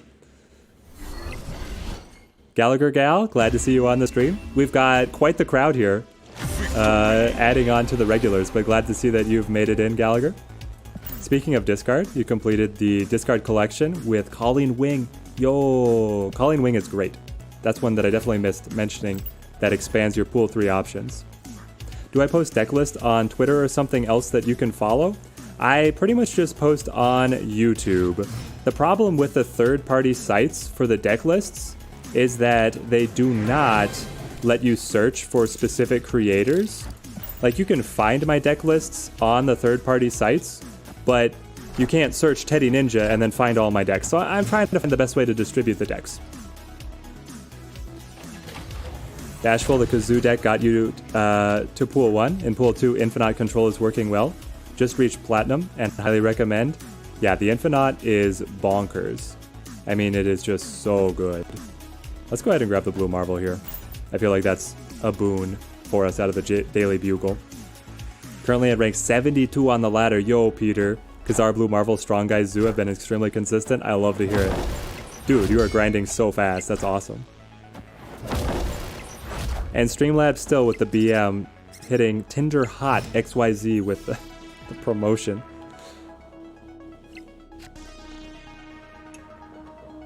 Do we go Morph or do we like Mr. Fantastic? I'm going to take my odds on the Morph. They've got Blue Marvel. Maybe he morphs into an Onslaught. Who knows? If we could get an Onslaught and then stack another Onslaught, that would be bonkers.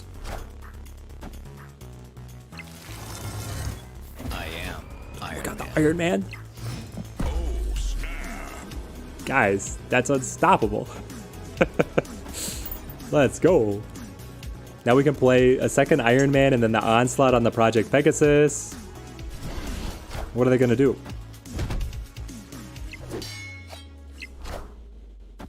And we know that they have the Iron Man, so the Iron Man will be able to combat Nidavellir quite effectively. But we've got good options. Is it Iron Man here, or is it Onslaught? The other option is then Iron Man over here to Nidavellir. Well, honestly, we could Iron Man to the Daily Bugle, and then Onslaught's... Yeah, you know what? Let's take it. Let's take it like this. Been having tons of fun with this game so far. It's awesome finding tons of new creators showing up, showing the game much love. Yep, Peter. There's a lot of people who have fallen in love with this game. It has a lot of goodwill going for it right now. I think it's still Onslaught on center, even though it doesn't give us the advantage. Nidavellir is being pressed out of their reach. I hope. And then Daily Bugle, we're putting pressure there as well. I don't know. This one didn't go as cleanly as I wanted to. Okay, you got the cap. And then the Korg. And then a 2-drop. What's it going to be? Oh, the Scarlet Witch. That's really punishing. Onslaught on left was GG. Hang on. How did I get the Moon Girl? Excuse me? What was the Moon Girl from? Victory.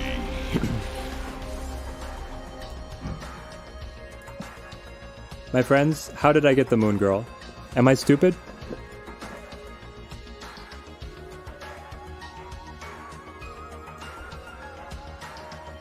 I don't understand. I didn't play the Moon Girl. I played Onslaught. And then the Iron Man, this used to be Morph. I don't get it. Does anybody have the answer? What in the world? I'll take the win, but I am befuddled.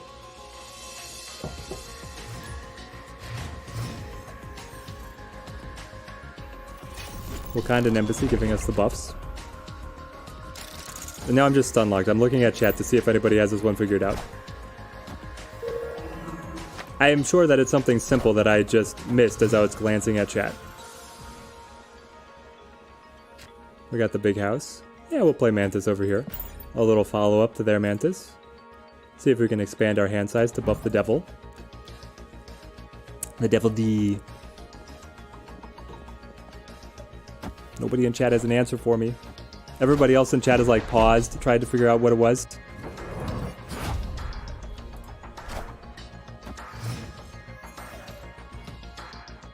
Oh, hang on. Did my chat freeze?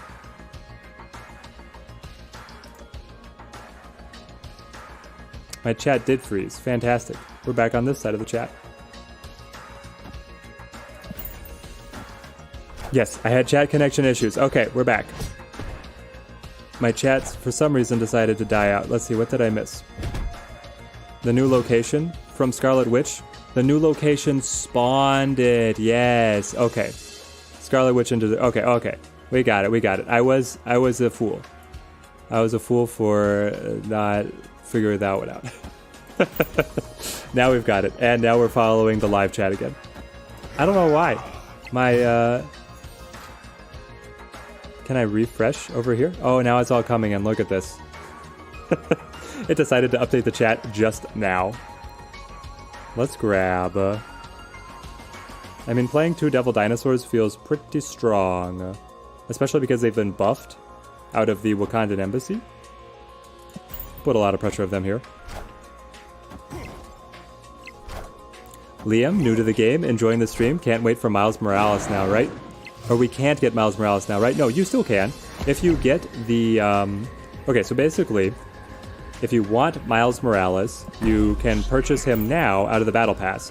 Or if you wait 2 months, he will be added to the Pool 3 collection for the free-to-play players.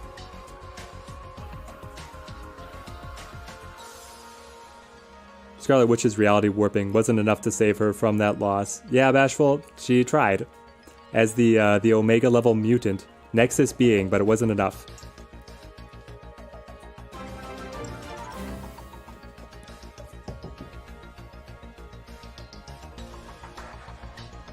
Zivanmir? I'm sure I'm butchering that, but thank you for the subscription, man. Thank you for the support, guys. It means so much. Ooh. What do they know that I do not know? Interesting. They're gonna snap? What's their big plan? Are they able to top at Kunlun? Maybe. They have the Onslaught, taking it up to 15. They get the buff to 21. Good game. Good game out of the opponent's side. Whoa. We had been climbing so well. For a game like this, $10 for the season pass each season is a huge bargain if you look at how much TCGs cost in real life, Magic, and Hearthstone. I agree. Like, the game is so generous for the battle pass. $10 a month? Like, I was playing Keyforge, that was a physical game, and that was not cheap. It was like $10 a tournament, and that wasn't even including the decks that I was purchasing. So $10 a month for getting the new cards is great. And then they give you all this other resources. It really is a good deal. If you want to spend money on the game, the battle pass is the far and away the best place to do it.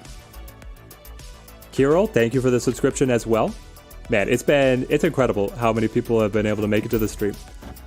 We have not had an audience like this on the channel, I think, ever. Like, this is amazing, guys.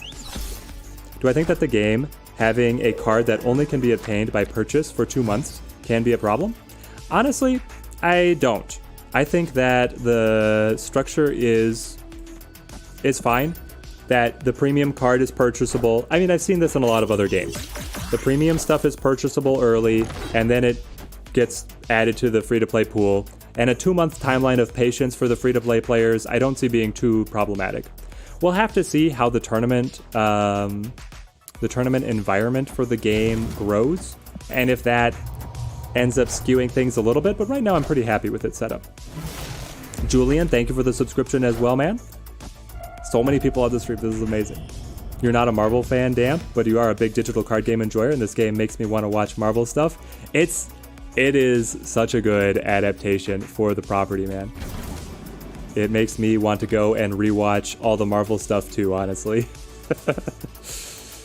Do we have something to mess with Space Throne? I mean, it could be the Odin. The Odin will be able to match the Jess Jones unless they have something sneaky like a Blue Marvel. I am Iron Man. But I feel like they're going on reveal up against us here. Hang on. Oh, is it the Onslaught?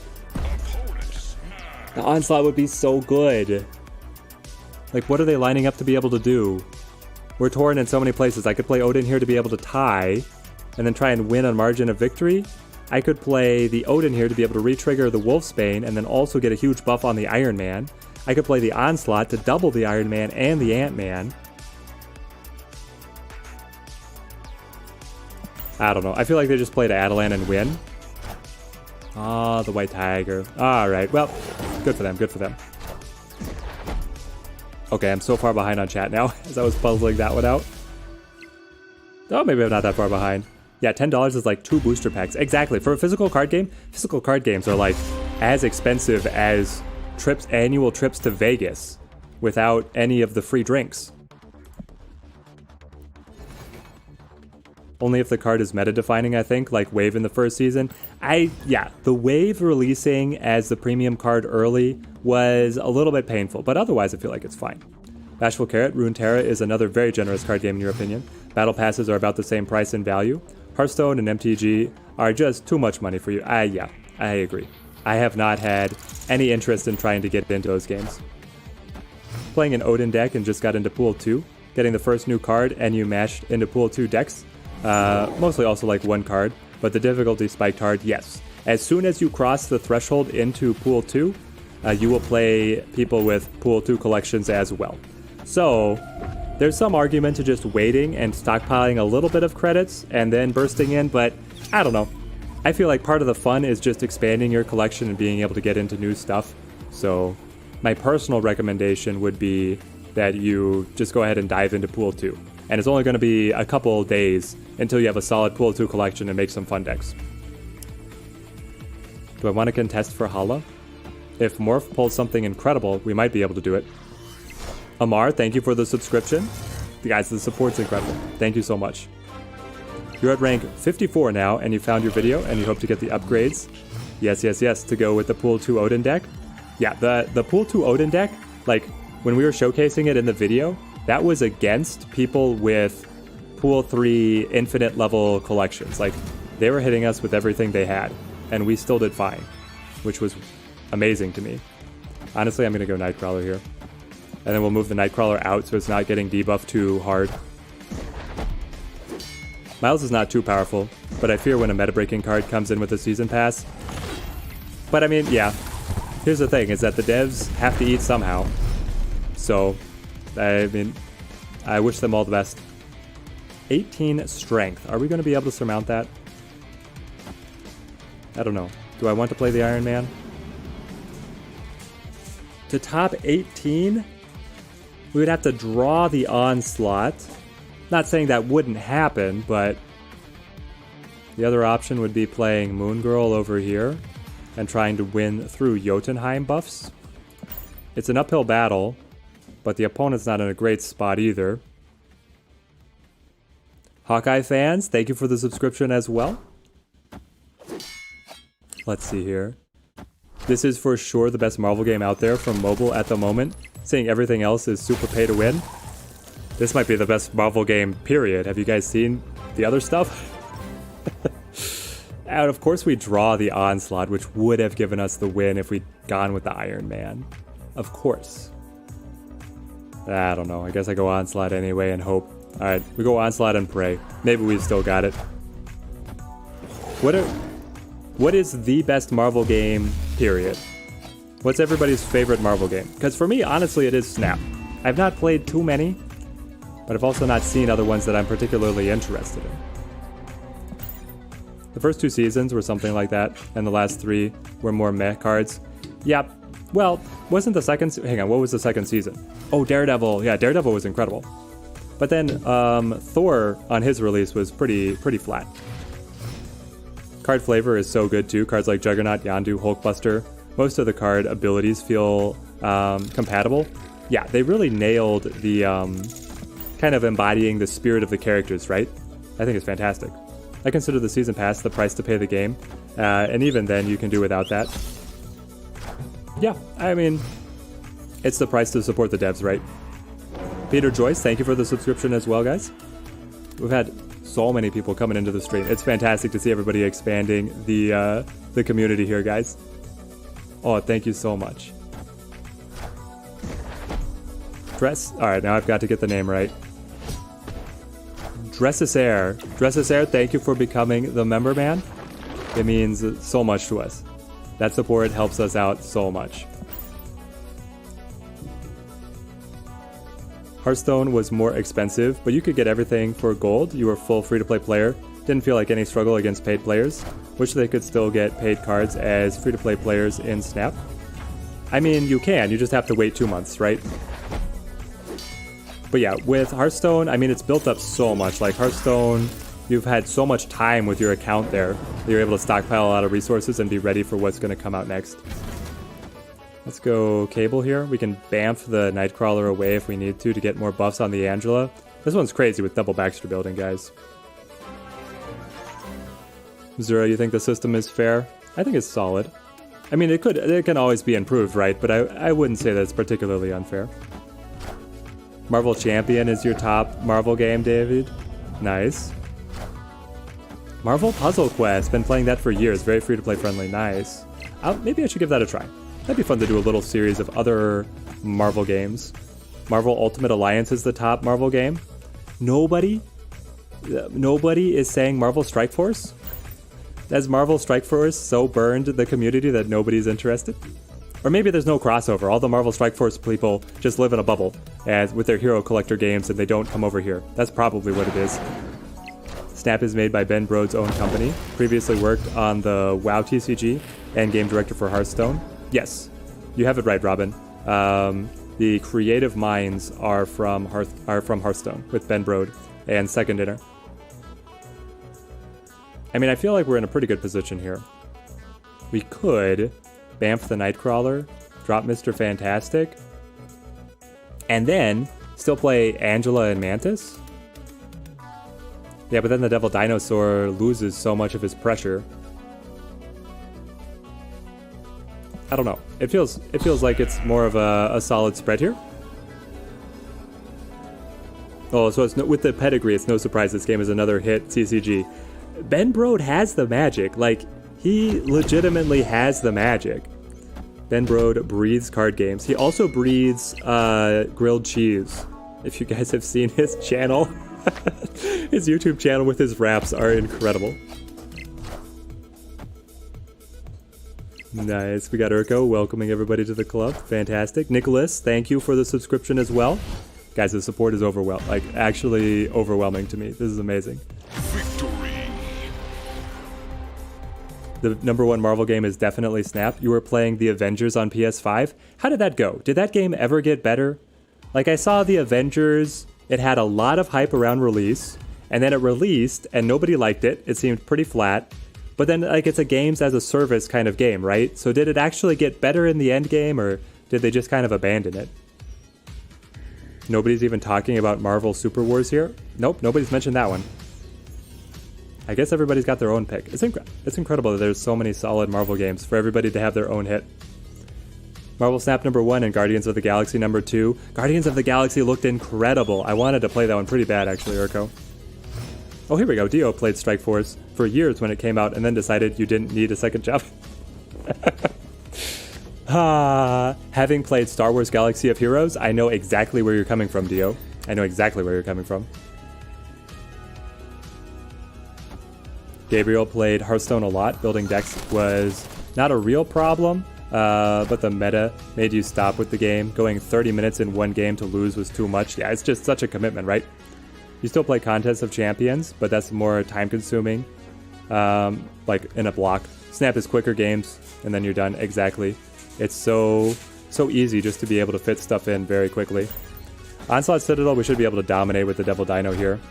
Strike Force is the worst for free-to-play. Played that for a couple of years as well. The bones of that game are so good, but it's money-hungry. That and the constant mess-ups with the new updates. Yeah, I mean, with my experience being on the Star Wars Galaxy of Heroes side, it is rough. It's rough. Bar Perez, we're streaming. Yes, I got you. We're trying out the new stream time. Glad you were able to make it, man. Let's see, Avengers got better. They will bring in new content soon. Kind of excited to see what that brings. That'll be interesting. Maybe it'll finally get a second life. You know, like how No Man's Sky. No Man's Sky ended up with a lot of goodwill in the end, but it took a long time. Maybe Avengers will get there, maybe not. Played many card games. The free-to-play of this game feels like Legends of Runeterra. Yes, it feels like this pretty generous. Most of the monetization is around cosmetics, not around the competitive side, which I absolutely love. When the pay-to-win, like the paying stuff is the best cards, then it gets nasty. Not to say that it can't be done well or that, you know, the devs shouldn't be able to support themselves in that way, but it's not my preference. I feel pretty good here. Onslaught Citadel being able to withstand whatever the opponent has. Even though we're dropping 8 points on the Devil Dino, down to a 19. That's a little bit of a rough point. Maybe I don't play that rock. Maybe I play Mantis instead.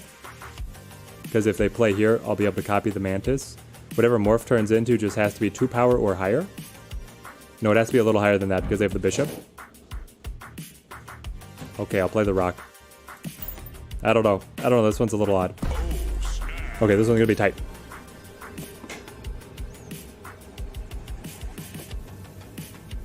Yeah, Avengers is not the best game out there. Not yet. They have some really cool projects in the works, like Marvel Midnight Suns, which is going to be Marvel XCOM. Looks fantastic. And then they have a cool idea. We got the Onslaught. Let's go. They have the Captain and, Captain America and Black Panther team-up game. That looks really exciting. Nathan, you just crossed 40. Sounds like you have the climb under control. No Man's Sky is a fantastic game. Main game for ages now. That's awesome. Can recommend to anyone.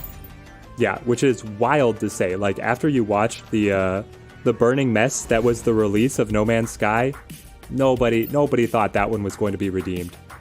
Absolutely nobody. 100 gold, don't mind if I do. Alright guys, we're going to call this as the last game. It's 5:30 my time. We've been live for 2.5 hours. My voice is not used to the longer stream. So this is going to be our last game. Thank you everybody for everyone who's come out. The VOD is going to live on YouTube. You'll be able to catch up with anything there. We're going to go live again on Wednesday is going to be the plan. If you subscribe to the channel, you get the notification. Otherwise, you can just try and find us out. We're all over the place. And in the meantime, we're going to be working on a lot more guides and whatnot to push out more content.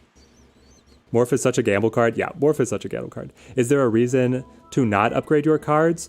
All right, Liam, we're getting into some like extreme min-maxing with that question. Basically, there is a reason, and it's because if you cross over into a new pool, so crossing from pool 1 to pool 2, you will play opponents that have full access to pool 2. So you might want to pause and not upgrade to stockpile some credits and then open a bunch of packs at once to get yourself into the new pool of cards. But it's a pretty niche case. I mean, my recommendation honestly is that you just go for it and storm into the next levels, but that would be your reason for not upgrading. Dio, you're stuck around 60, can't get past it. Even drop to 45. Yeah, you gotta ride the tilts, man. Just ride the tilts, and then you'll be able to find your way to punch through. You just gotta seize your moment when it comes around. By the way, do I think the chance of getting a card from the chests are too low? I don't know. I think that the pacing is okay. The account that I have that has everything is about, what is it? The account for me with absolutely everything is about 4.5 months old. And that one, I've only bought one battle pass. Everything else was free to play. Honestly, I think that pace of unlocking stuff is okay. Best pool 1 deck, Ghost? I think it's Zoo. I actually have a video about it, but any of your, like, combining a lot of 1-drops with Khazar and Blue Marvel is so efficient, very consistent, and also, like, the ceiling of the deck is up there with some of the best ones as well. So I would recommend Zoo for you, Ghost. Yeah, the start was horrible. From single-player bugfest to multiplayer economy shooter with tons of content. Yeah, the story of No Man's Sky is insane. Alright, Liam, glad I was able to get you a satisfying answer.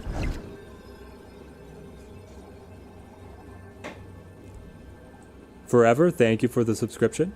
Guys, the support has been absolutely insane. It means so much. Thank you, guys. Let's go with... I feel like this is good enough. Alright, we're going out on a high note. Hit them with the GGs. I recommend Teddy's video about the Odin deck. Play a similar deck and get into pool 2 easy. I love that deck as well. I really do. Yeah, Ghost, if you check out those videos, I hope the decks serve you well. Yeah, Urko, we had a great time. I was glad you were able to make it and hang out as well, man. Could I show this Zoo format? Yes, Tycho, I can show it right before we end here. I also have a video breaking it down in more detail on the channel, but I'll show it right before we sign off. The opponent has snapped. Come on. Okay, so they get the buff on the Medusa. We're able to win the Elysium. The cable returns. No, so close. Oh, we needed just a little bit more. Just a pinch more. How do you tell what pool you are in? The only way that you can tell is based on going to third-party sites and checking your collection level. The data miners have told us where the different collection levels open up. So this next card, my understanding, is going to be pool 2, but the game won't tell you. It's just based on what the data mine has had. Alright, so I promised we were going to show the Zoo deck. My favorite version of the Zoo deck actually cuts the Onslaught and then also cuts Korg. But then you run Blade and you run... I'm going to go ahead and change this back. Strong Guy. feel free to screenshot. This is my favorite zoo deck. I think this is the strongest pool 1 deck. But the Onslaught version also is really good. The Onslaught version is also really good. Is Chavez a pool 2 card? No, Chavez is pool 1. Just started Snap and stumbled across the vids. Really love the guides. Well, thank you, Sean. I'm glad that they were able to help you out. I hope that the decks serve you well, man. Is Morph any good? You find it too inconsistent for your taste? I find him very inconsistent as well. We were running him here for kind of lack of a better option, but you want to upgrade away from Morph kind of as soon as you can. All right, there we go. We caught up on chat. We're going to call the stream here so I could save my voice and make some more guides. We'll be back on Wednesday, as I said. Thank you guys so much for turning out. The support for the stream was incredible. Thank you guys for watching.